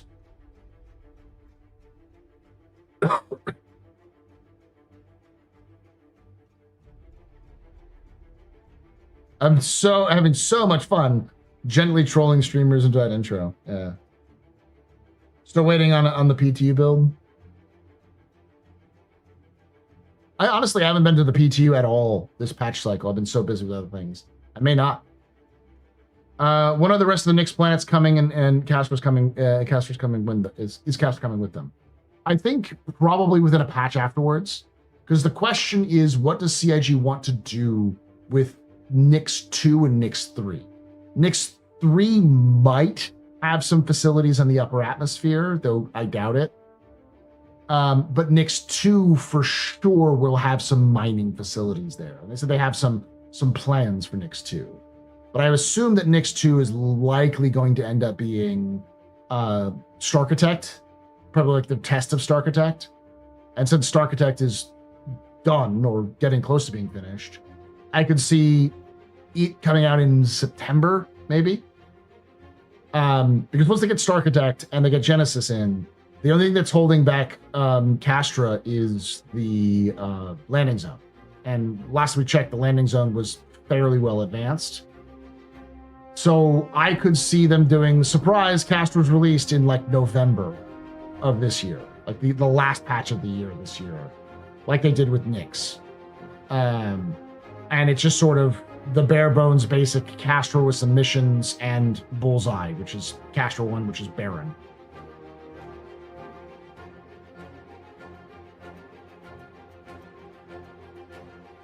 Okay, Walker says it's gonna be a white one. Yeah. Oh yeah, the the Boreal Stalker, the one that I have to fist fight. Yes, I'll be at the Aspen International Bar Citizen this year for sure.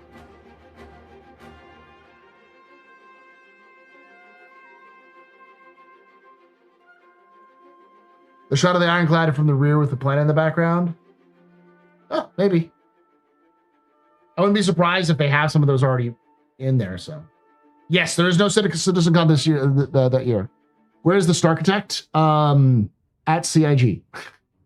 Someone asked earlier, what are Twitch drops? And I think I mentioned a little bit, but there are going to be Twitch drops for DefenseCon, which means that certain streamers who have Twitch drops enabled will be, if you watch them for a certain amount of time, you will get a flight suit, a free flight suit.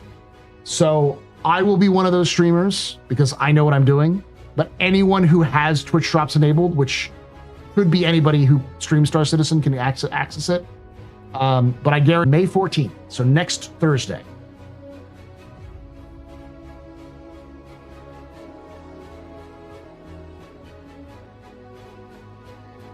Oh my God, that damn shark with the damn laser. Yes.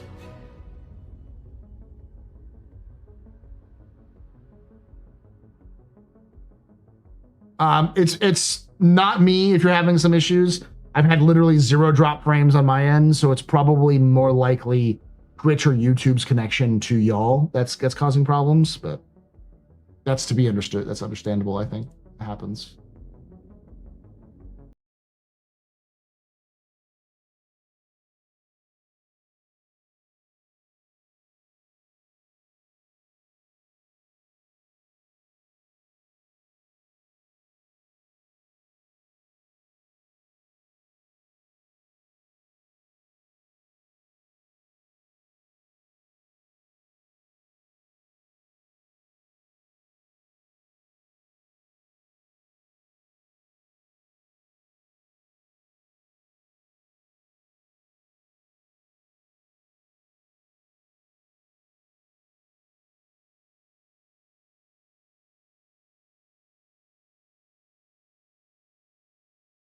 All right, Grim, have a good night, bud. That's fine. We'll talk about it next week. We'll talk to ships next week. Oh, I see a Bops. A Bops is hanging out. The M80 better fly like a hurricane or even better. The quick rundown. The Pitbull, which I'll be calling a Bulldog because I'm a dumbass, is I've known the Pitbull for about 30 seconds, and if anything happened to it, I would kill everyone in this room and then myself. So Nautica 2 dropping next Thursday in early access, right? Yeah. Mixabeth. Starkitect, your persistence is the sum of the remainder of unbalanced equation inherent to the programming in the verse. You are eventually an anomaly, which, despite my sincerest efforts across every patch cycle, I have yet unable to eliminate, and from what is otherwise a harmony of a server-side mathematical precision. Thank you, Serious Fun. Oh yeah, no, I have gotten 4 hours of sleep over the last 48 hours, so I need to get some sleep here. The M80 has an interceptor tuning. It probably does. It's clearly fast. It's clearly like a version of the Guardian, but it's in the same category as the Guardian and the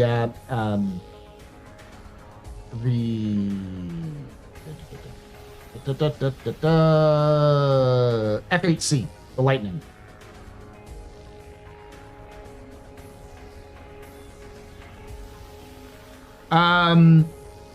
People are underestimating the size of the Starlight. Was the other thing I was going to say.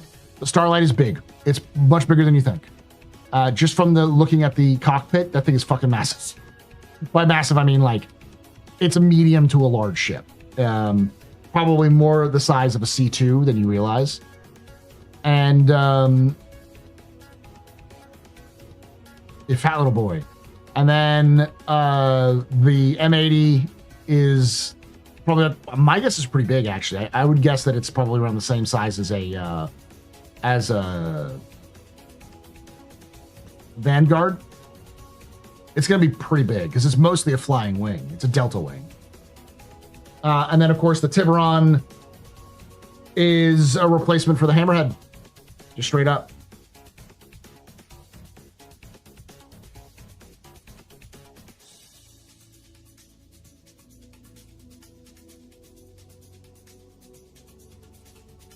SCM speed in the interior was 224. I think the Scorpius is 229.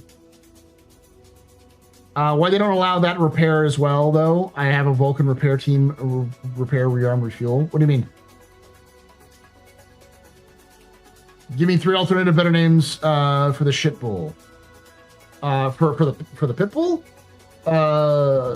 Snub nosed or snub face.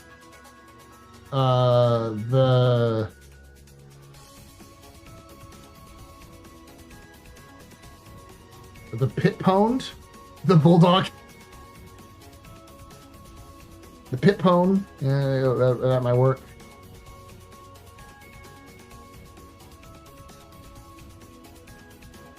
And the bullshit.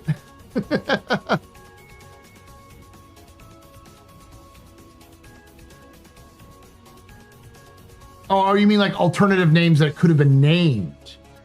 I'm trying. Jeez. Wasp would have made sense. Mosquito. The thing is that Mosquito is an actual like fighter, and I don't think CIG would want to put a tiny bit with that on it. I could see a Gnat, the Drake Gnat, or the Horsefly. I'm trying to think what else is out there.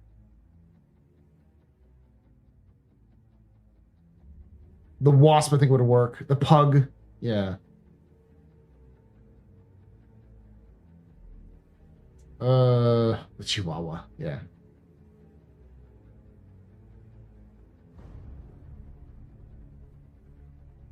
Yeah, you could go with Dirk or Dagger.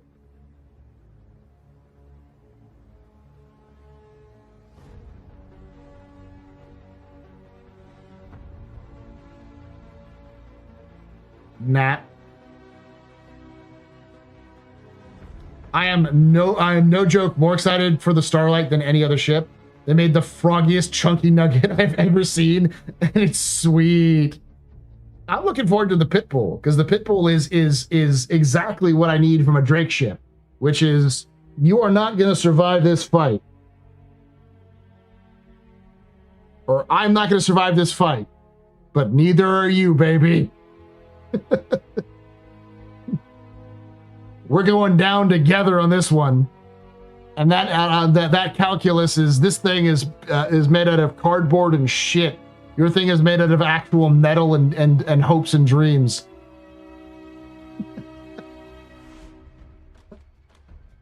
Mosquito was a large plane in World War II. It was like the size of it'd be like more like a Vanguard size.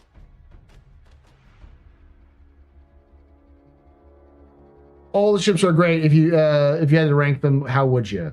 Of the ones that are coming out, Tiburon would probably be the higher one. Then I would probably be the Pitbull, then the Starlight, then the M80.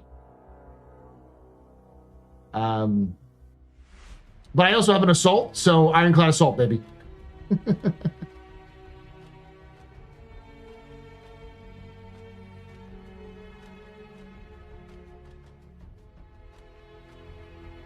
The Lightning was a heavy fighter, wasn't it?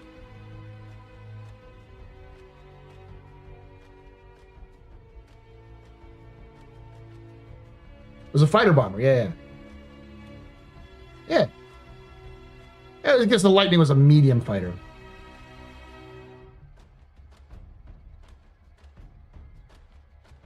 Oh, X, you'll like this. We actually had an interesting conversation specifically about...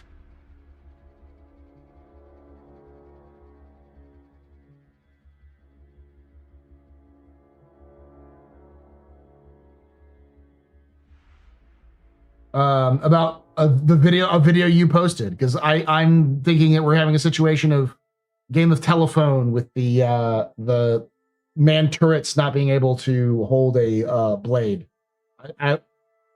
Someone was using y'all's video on that specifically.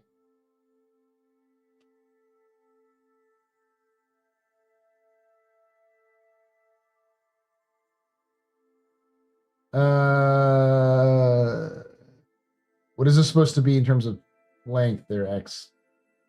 Is it different sized? It's either 50 meters or 38 meters.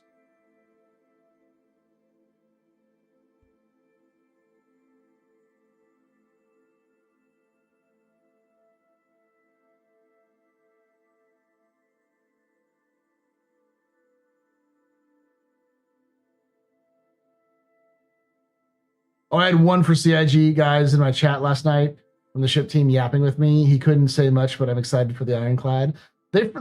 We saw in the ISC, those are some motherfucking vertical launch systems. Those are some VLS tubes on the Ironclad.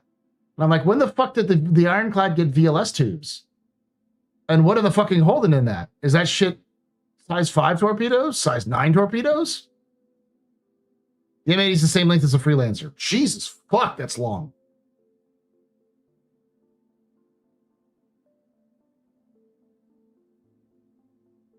Listen, all I know is that now that there are 2 MISC ships, which are refuelers, we're going to get a Drake refueler, and it's going to be a version of the fucking Golem.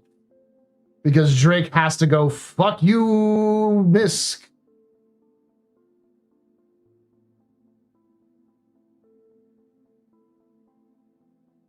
Grim thinks those are VTOL. They'd be very weirdly placed for VTOL because they're all placed right next to each other along like the back center, which is in a weird place. But I'm pretty sure those are VLSs.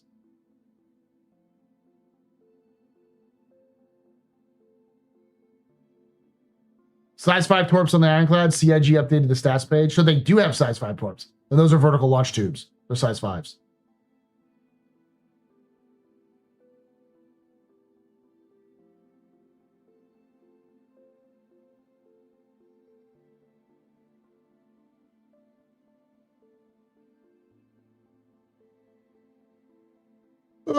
Backwards. I think I've seen people call it the camel, the Golem camel.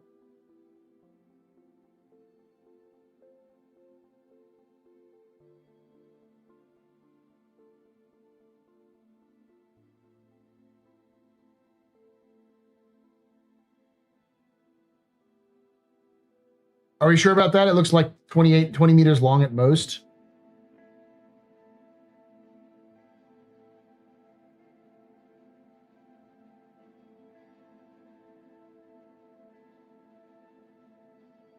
Supposed to be a shaven yak.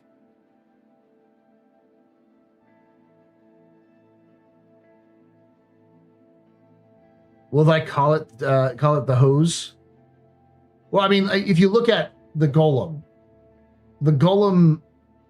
is built almost perfectly for a refueling ship, down to its sort of telescoping mining platform, but it could if you look at the Golem Ox where the tractor beam is, you usually replace that with a boom. And then you just have a onboard refueling tank. So it probably doesn't have to have any refining capabilities, but you can just load it up with fuel and fly it around. The Tiburon is a dumb ship and another cash grab. I don't think it's a dumb ship, but it's definitely a replacement. I had this theory, and I'll call it here tonight here. My theory is that every ship that CIG can't Mark II that doesn't fit with CIG's current game design is going to get replaced. It's going to get Tiburon, where they're just going to make a ship that does the job but better based off the same chassis, and then just abandon the other one. We kind of saw that with the Hermes. Like the Hermes is an attempt to be like, well, the Apollo's kind of doesn't fit in our game anymore, so let's see what we can do with this chassis. And so they just built it as a hauler. What is the Tiburon? It is a hammerhead modified with a giant freaking laser beam and then 4 remote size 7 guns. Is it possible Tiburon is really only meant for fighting large ships and the hammerhead against fighters? Almost certainly, but the other problem is that the hammerhead requires a crew of 8 to be functional, to be fully functional, which is a lot of people for a ship that does not do, which is about as effective as 2 paladins, and 2 paladins costs half the crew size of a full Hermes or a full hammerhead.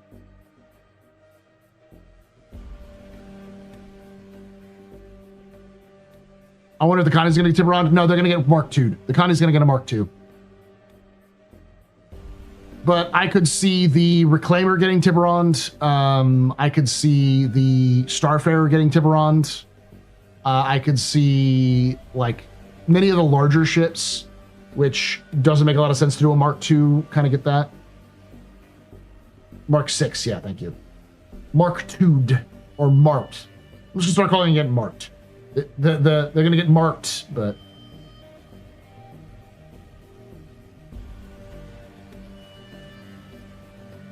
how does the Tiburon act as an anti-fighter?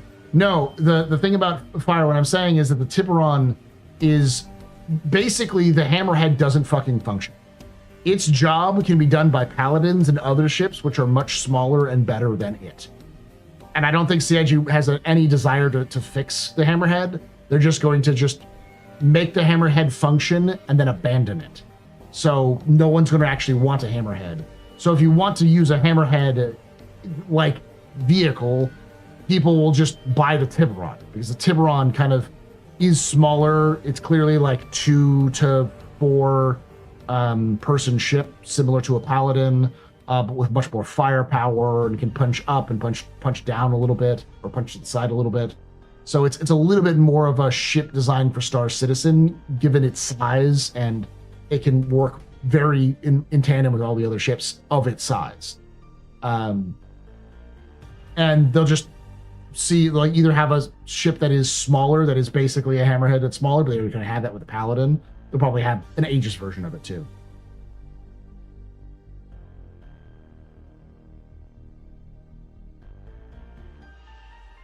So with them announcing GTA 6 concerns, do you think we get Squadron 42 this year, July or September? We're getting it in October. But that interview was done in February. It's important. And it's important to give that context. February, there was a lot of rumors floating around that that GTA 6 might delay even further. And I think they fully confirmed it until February. But that interview is not modern. It's not this month. It was done 3 months ago.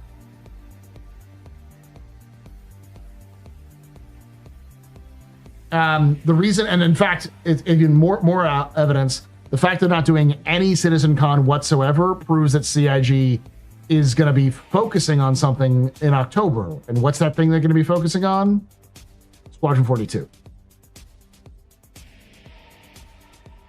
Squadron 42 is releasing in October. It's releasing around the same time CitizenCon would be for October. That's I can guarantee you that.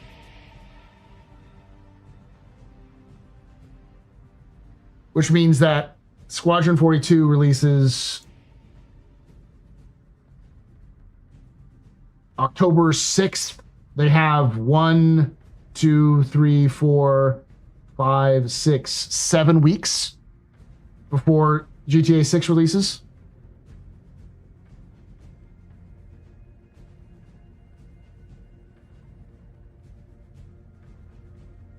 They should be marketing already then. What are they waiting for? DefenseCon. That'd be my guess. DefenseCon makes a lot of sense to sort of have an announcement floated. The other theory is Summer Games Fest, which is a big PC game thing hosted by Jeff Keighley. It's kind of similar to the Game Awards, but it was originally hosted around E3, which doesn't exist anymore. So, but a lot of smaller to large, like medium-sized games get announcements and other things like that. Summer Games Fest is a great point to get to attention of people who are not Star Citizen fans.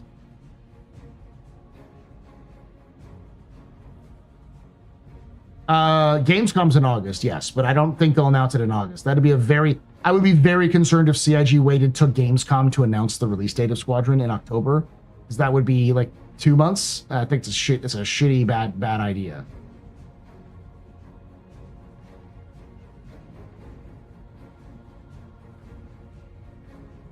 The real question is, do we think we're getting a jab with Squadron 42 launch? No, they have through other announcements have effectively said that the Javelin is not coming out until after the Kraken. And the Kraken's not coming out until next Invictus or next Drake DefenseCon. So not until this time next year. Do you think the Crucible still be worthwhile ship? It's hard to tell because of how repair and rearm has changed. It might be, but we'll have to see. That may end up getting completely reworked.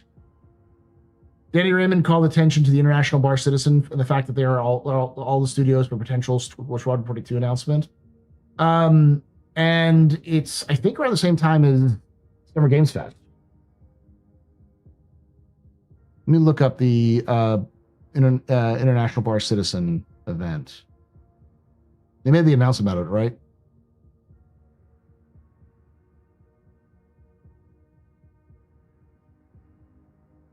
Coming to Brisbane, Star Citizen, Paul.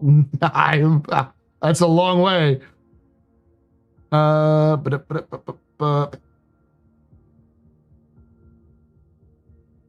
have to say I'll wait and see. I can't confirm or deny.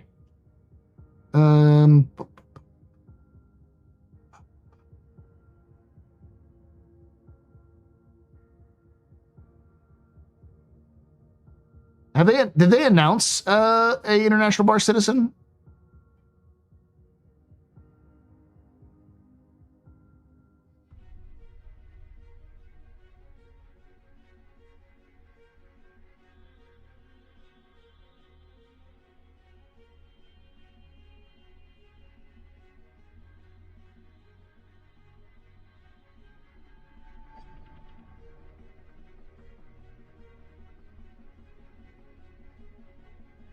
Do we know what weekend that is?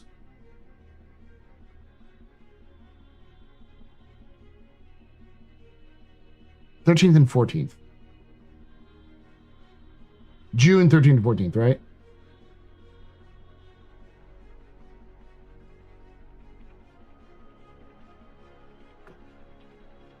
Well, guess what? Summer Games Fest is happening between June 5th and June 8th.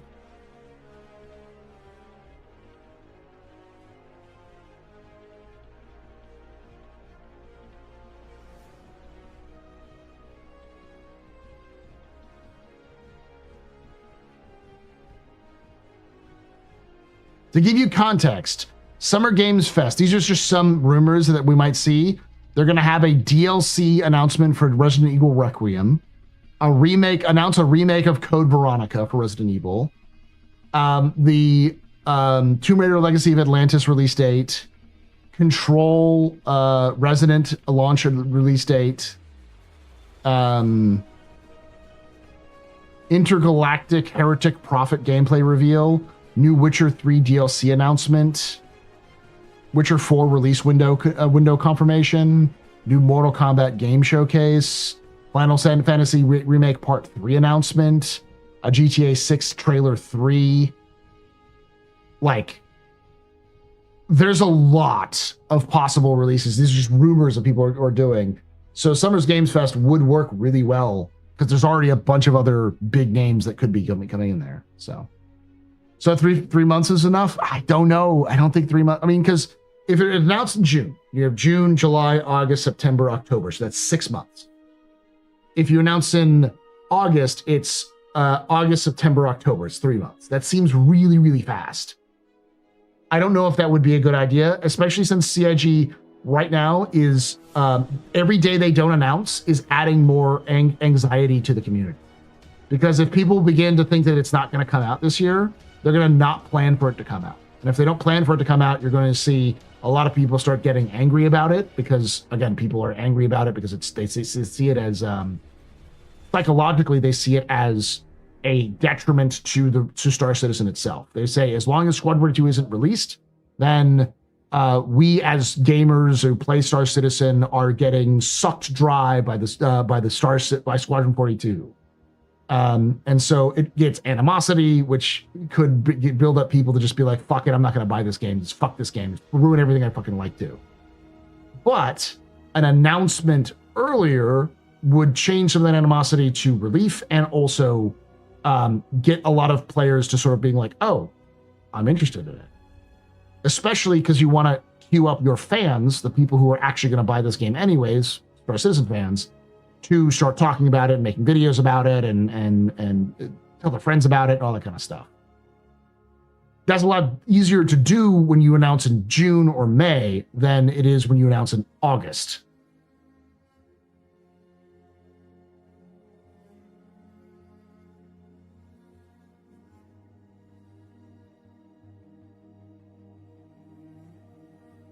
The thing about 3 months, and I always like to say this, is if you have a plan for a marketing push, which I don't think they do, if you have a plan for a marketing push and it fucks up, like you just fall on your face, you have a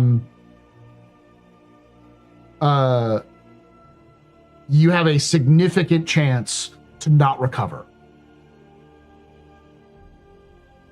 If you fuck something up in your marketing and it becomes a major boondoggle and people are like talking about it, you don't have a chance to recover before it's released. See High Guard. High Guard fucked up. Jeff Keighley fucked up High Guard. And because they fucked up High Guard, they did not have a plan. They did not have an advertisement plan because they weren't planning on advertising it. They were planning on shadow dropping it. Now they couldn't. The cat was out of the bag and they were given in a shitty position that they weren't put into. Marketing costs so much money. Trust me, I'm in the industry. Yeah, but at the same time, there are ways of doing it which are smaller. YouTube videos are a little bit easier. They could easily start utilizing their own brands and their own videos as part of marketing. The thing I'm concerned about is them trying to do a short marketing push, fucking it up because they don't know, they've never done this before. And I don't know how many professionals they have at working in the marketing department. Like, I know they have brand managers, but I don't know how many brand managers they have. And I don't know what their experience is. I don't know who the marketing team is.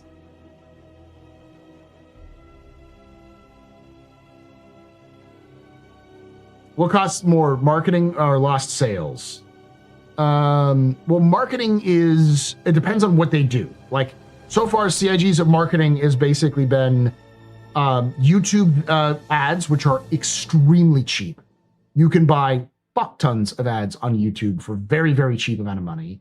And you can be hyper specific in your targeting of who your demographic is.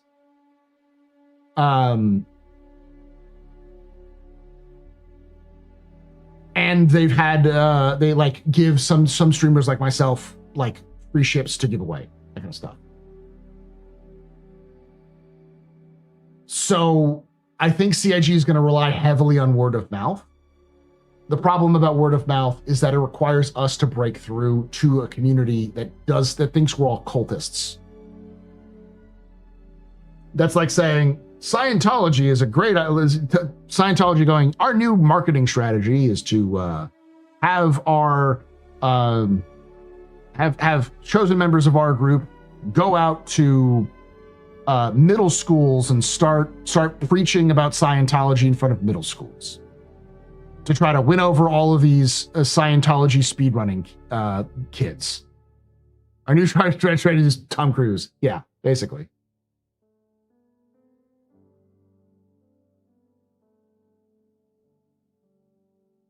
I don't know if Tyler is going to be the one who does the venue. That would be the Austin Bar Citizen team.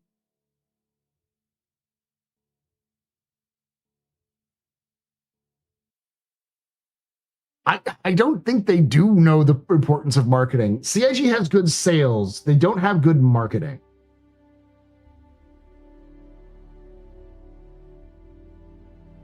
And CIG is clearly trying to skimp on marketing. And as I've said many times, the thing you need to do if you're trying to go lean as fuck is everything in your sales strategy has to be a marketing gimmick.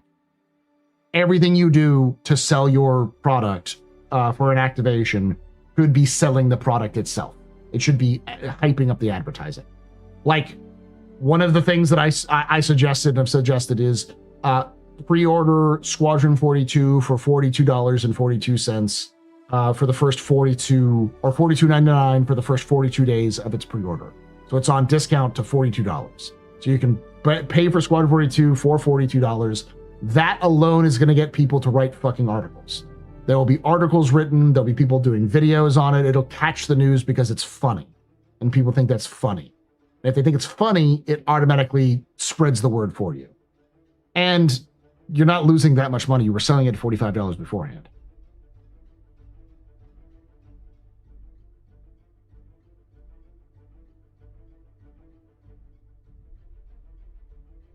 Most people don't know who Chris Roberts is, yeah. So you can't rely on Chris Roberts, the man, as an advertising guru.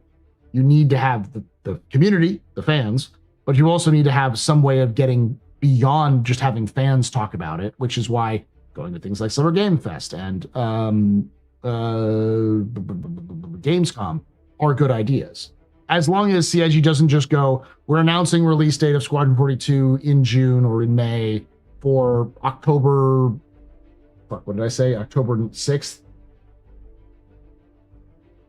October 6th, 2026, and then just say, good night, we're not going to talk about this shit for another 3 months. That's a bad idea. But announcing a date and then giving some hype stuff in there is fine. You don't need a life-sized Odin or, that fucking Hornet, bopping around. You don't need that sort of thing.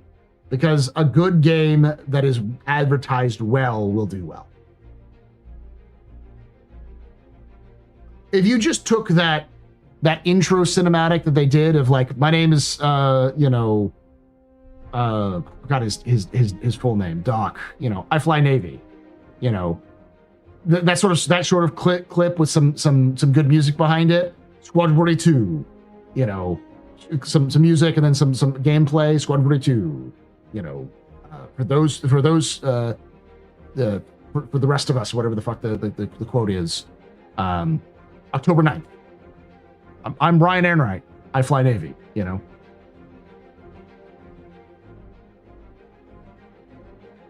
I got new IEMs because my old ones were falling apart.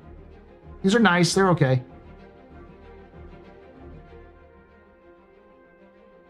Why do I know that? Because of me.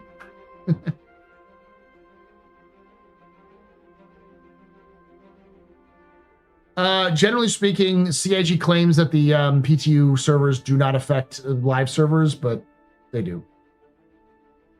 Squad 42 needs 40 to 50 million to market to a true AAA, AA levels as an indie. Paid media is 10 to 14 million. Influencers, 8 to 12 million. Trailers, 7 to 10 million. Events, 5 to 7 million. PRs, 4 to 6 million. Community, 3 to 4 million. And I don't like. I can tell you right now, CIG has no fucking idea what they're gonna do with influencers. They probably won't do anything for the influencers. Paid media is probably going to be an absolute. They're going to be as guerrilla as possible. We're not going to see Squadron 42 advertisements on television. Like, that's just not going to happen. And we'll see events, PR, and community, I think is what the big thing we'll see.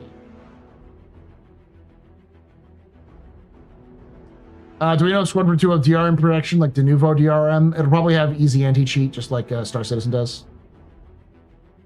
Life-size Mark Hamill at CitizenCon. There's no CitizenCon this year, Bops. I don't know if you heard.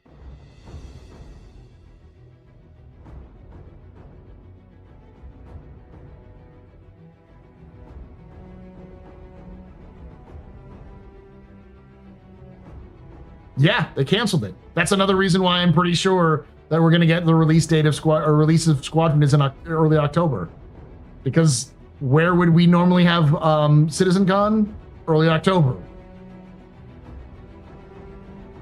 No, there's not going to be Squadron Con. It's just going to be Squadron. There's no CitizenCon, digital, direct, in person, or otherwise. They've canceled it entirely. Probably because the cost of planning is taking away from other gaming conventions. And the only reason why you'd be going to other gaming conventions is because you want to promote a new game that's coming out, like Squadron 42.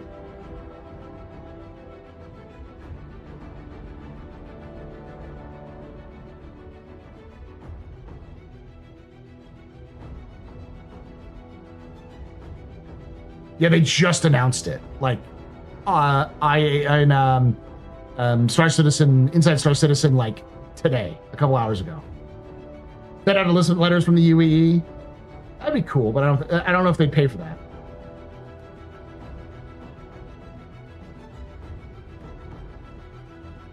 And I've talked about this, and I know you have marketing experience as well. Serious fun. So, like, having CIG sit down with Mark Hamill or Henry Cavill and have them play, you know, the game in front of people, do like a live stream or a video, an edited video of them playing, and post on their website. Like, that's an easy way of promoting the game.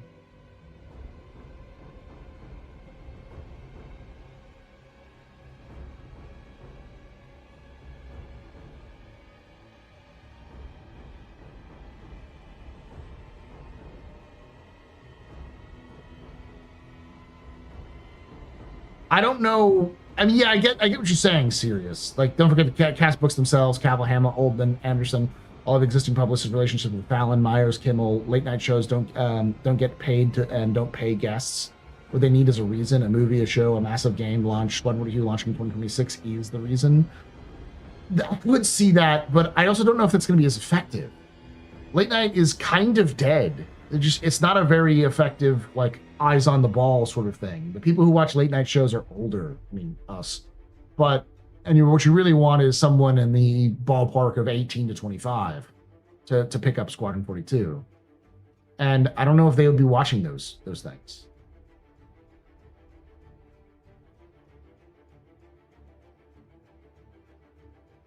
What if it means instead of a CitizenCon package this year, we get a package theme for Squadron 42? That could be. Gamers don't watch Fallon or Kimmel anymore. I don't think they watch many late night shows. Late night is, like, not as popular as it used to be. Long live Conan. Yeah, a low-cost mix in the strategy won't work itself, but a larger approach and appearance. Yeah, it's the shotgun approach. It's the, like, we got to throw fucking everything out to get eyeballs. And I can see it working, but I also see CIG being cheap. And don't get this the wrong way, serious fun. I don't know if anybody at CIG knows what they're doing when it comes to marketing. I would love to be proven wrong by a marketing person at CIG reaching out and contacting me, because I have never even seen a marketing person at an event. Like, ever. Outside of the community team, but a community team is not marketing. They're community. It's different.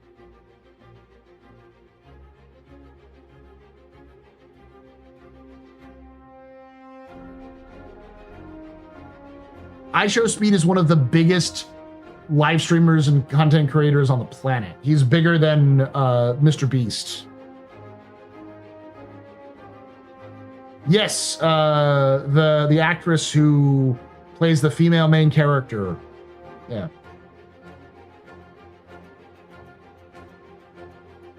Marketing is scared of us, Astropub. We tried meeting with them. They said no. I don't know why.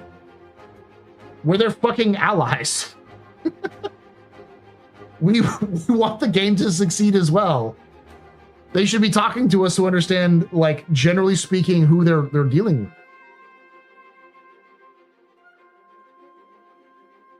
I'm beginning to believe that there is no marketing team. There is no, like, they probably have ad people, but like, we know they have ad people. And I remember talking with some of the ad people back in the day, but they were like, don't take this the wrong way, ad people. I don't consider ad people marketing as much. It's more of a specific marketing, more creative side. Let's do some stuff that's cool and weird and try to get people's attention on things. But it's not like the planning. It's not the strategy and stuff. They do great trailers, yeah, but there's a difference between trailers and buying ad time. And I know they buy ad time. There's a difference between buying or making trailers and posting those trailers.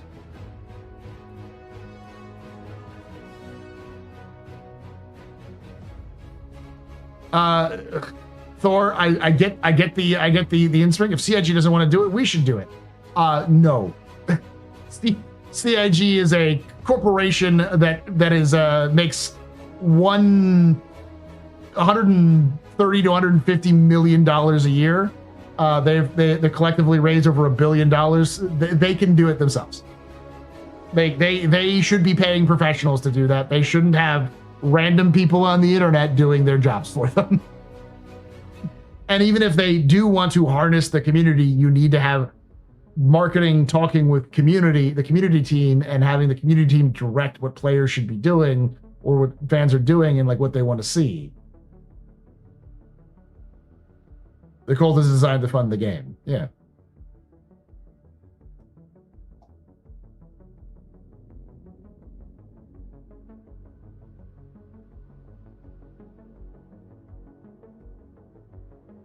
Rip off Starfield and have Adam Savage build a model of an Idris.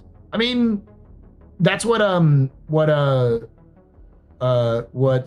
Serious Fun was talking about, was that when you pay for Adam Savage to do a build of something and make a video of it so that they can promote the thing. You know, like I think Starfield did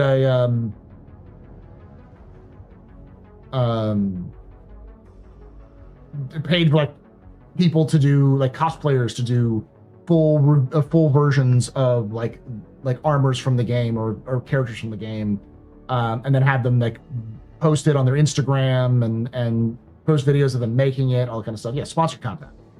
When you hear something like sponsored content, people often think, oh well, people are going to play the games. Like no, it's like paying a food content creator to make a food from a video game. It's a very specific, hey, we want you to do this theme, can you do this with us?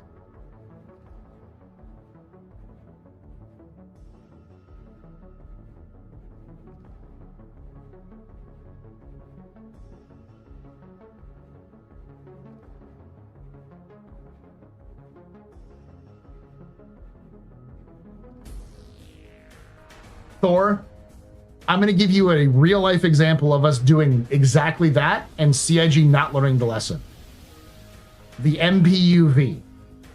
The MPUV Best in Show was the entire community showing CIG how they can get us engaged in effectively marketing content. And while people do still blame me for that, thank you. I'm not the only person who did that. That was a collective effort by the entire community, by content creators, by individuals. It was a lot of folks putting this together. It's the reason why every year there's a meme shot for every of these events, because we created the ability for that. And so what did CIG do when we like, hey, we would like to, we showed how to do this. and the MPUV 1. This is a direct quote that I've heard through another source about the marketing director. Like the only time I've ever heard anything from the marketing director was through somebody else who was talking with the marketing director, which was, we sold so many of those goddamn things. Like, the marketing guy who doesn't work at CIG anymore specifically realized, oh shit, we can sell a fuck ton of $20 ships because we can sell more $20 ships than we're going to sell $600 ships. It's like, didn't you learn this in business school, motherfucker? Isn't this like 101 shit? Like, why the fuck do I have to teach you 101 shit?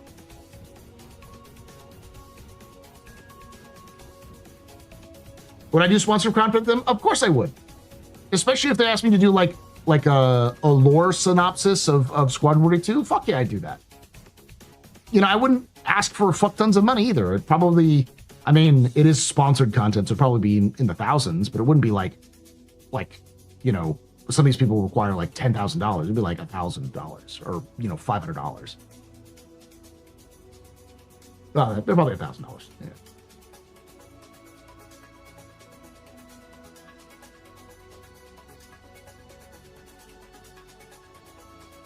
But that's the kind of thing that's like, that kind of makes me disheartened, because what do they do the very next time? Instead of learning that they can have like a meme, fun sort of interacting with the community, when we were like, we're going to go to PTV, they just put the kibosh on it and they should remove the PTV from entry.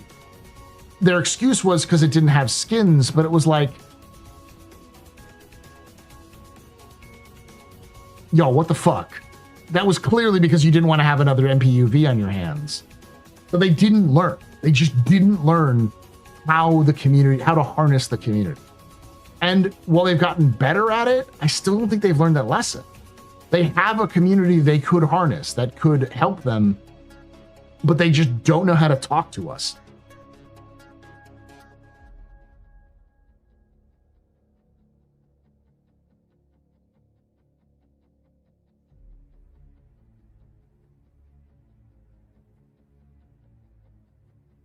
I heard in the bathroom my Chinese bar citizen that Paul's in Squadron 42.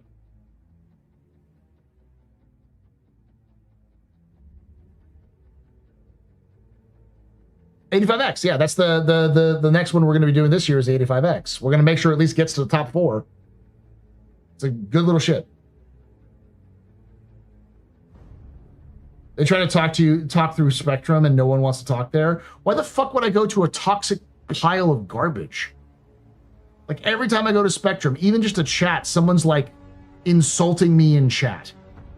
Like, I'll just say hello and they're like, you know, fuck you, you fucking white knight shill motherfucker, and all these sorts of things. And it's like, what? I just said hello.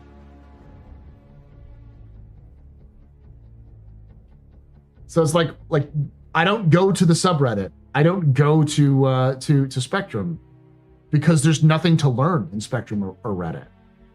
Like, I can find out most of that stuff just through CIG's official sources. What was it called before Spectrum? Just the forums. The chat was called the chat roll.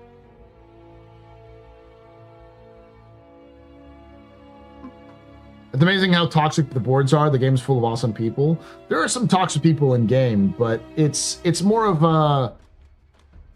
depends on where you are. North American servers are awful. God, Americans are dicks.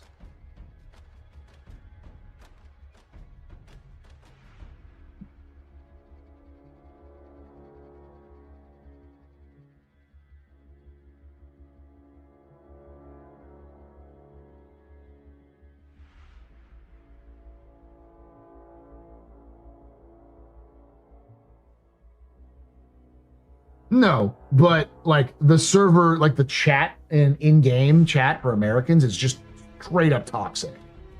It's like nothing but vile, putrid shit, racist comments, like active antagonization. It's chat PvP in the fucking chat, and it's like 4chan shit. It's like, what the fuck is this? Most people get into the game in F12 immediately because there's just not, you don't deal with that chat. But the average chat outside of, say, North America isn't that bad.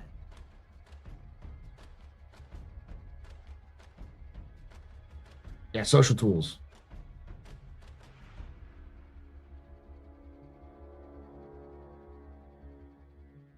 They do pretty good now moderating it on Spectrum. It's okay. It still can come down heavy-handed because what you'll have is so people come onto Spectrum and be critical of CIG, and then they get their shit killed and yanked. And then you have people go on and glaze CIG and get nothing. And then you get people who come on and are completely toxic, and sometimes they get yanked and sometimes they don't. So it feels like you either have to be a complete troll or a white knight to actually have any conversations. And when that happens, it's just trolls and white knights talking to each other, and there's no like, I think we should probably reduce the spawn rate of this one thing. You know, if you don't couch it in exactly the right words, you can get axed, which I get. They're trying to like thread the needle. But at the same time, they've created a community there that is actively feeds on its own bullshit.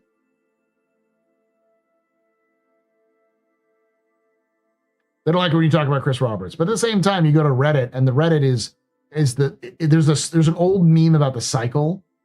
It's kind of like it's so over, we're so back sort of loop, but it's like when people get bored throughout the patch, they start panicking. They freak out that a new patch is announced, new ships are coming out, everyone's really cool. Like the Reddit goes through the same fucking cycle.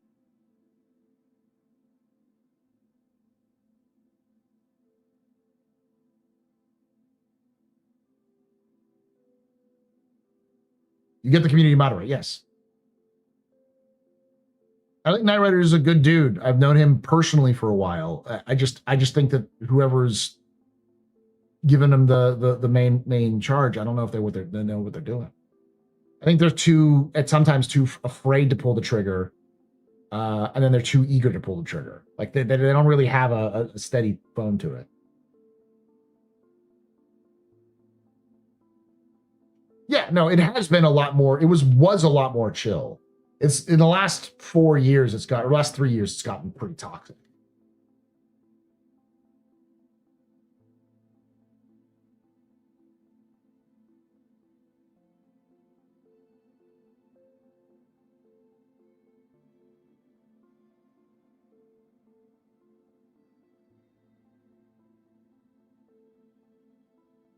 They really get mad when we really don't like when you talk about maybe Blizzard buying them after production or Tencent. I think they probably moderate that because it's probably, I mean, that's just baseless rumors. And CIG knows that you post shit like that on there, it gets traction, people start spreading it around. That I understand.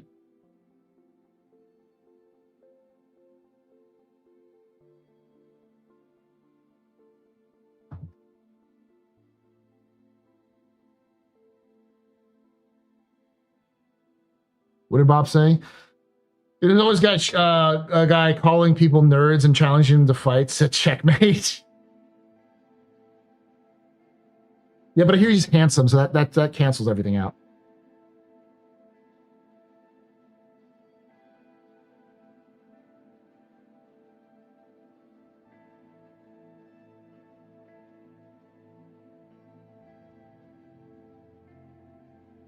All right, y'all. I am way past my time. It is past midnight here. Over the last 48 hours, I've had 4 hours of sleep. I'm going to bed, but it's been wonderful talking with y'all, going over all the news. There'll be 2 capsules. One will be released tomorrow, and another will be released probably on Monday. This weekend, though, we'll also be doing some a Captain's Table call-in show about your thoughts on DefenseCon and the ships and stuff like that, so we have a little bit of discussion. Sunday will be a league event. My goal is to do something tomorrow, but we may just not stream tomorrow because I usually do pub and plays, and I could use some time to actually sit down and edit the thing I need to edit and release this weekend. Because yeah, the thing I'm going to release this weekend is a lore video. It's going to be a lore video covering the AI of Star Citizen, the kind of the history of artificial intelligence, Star Citizen, where it was, where it's going, and where it currently is. So check that out. And yeah, like I say every time, hope to see you someday in the black.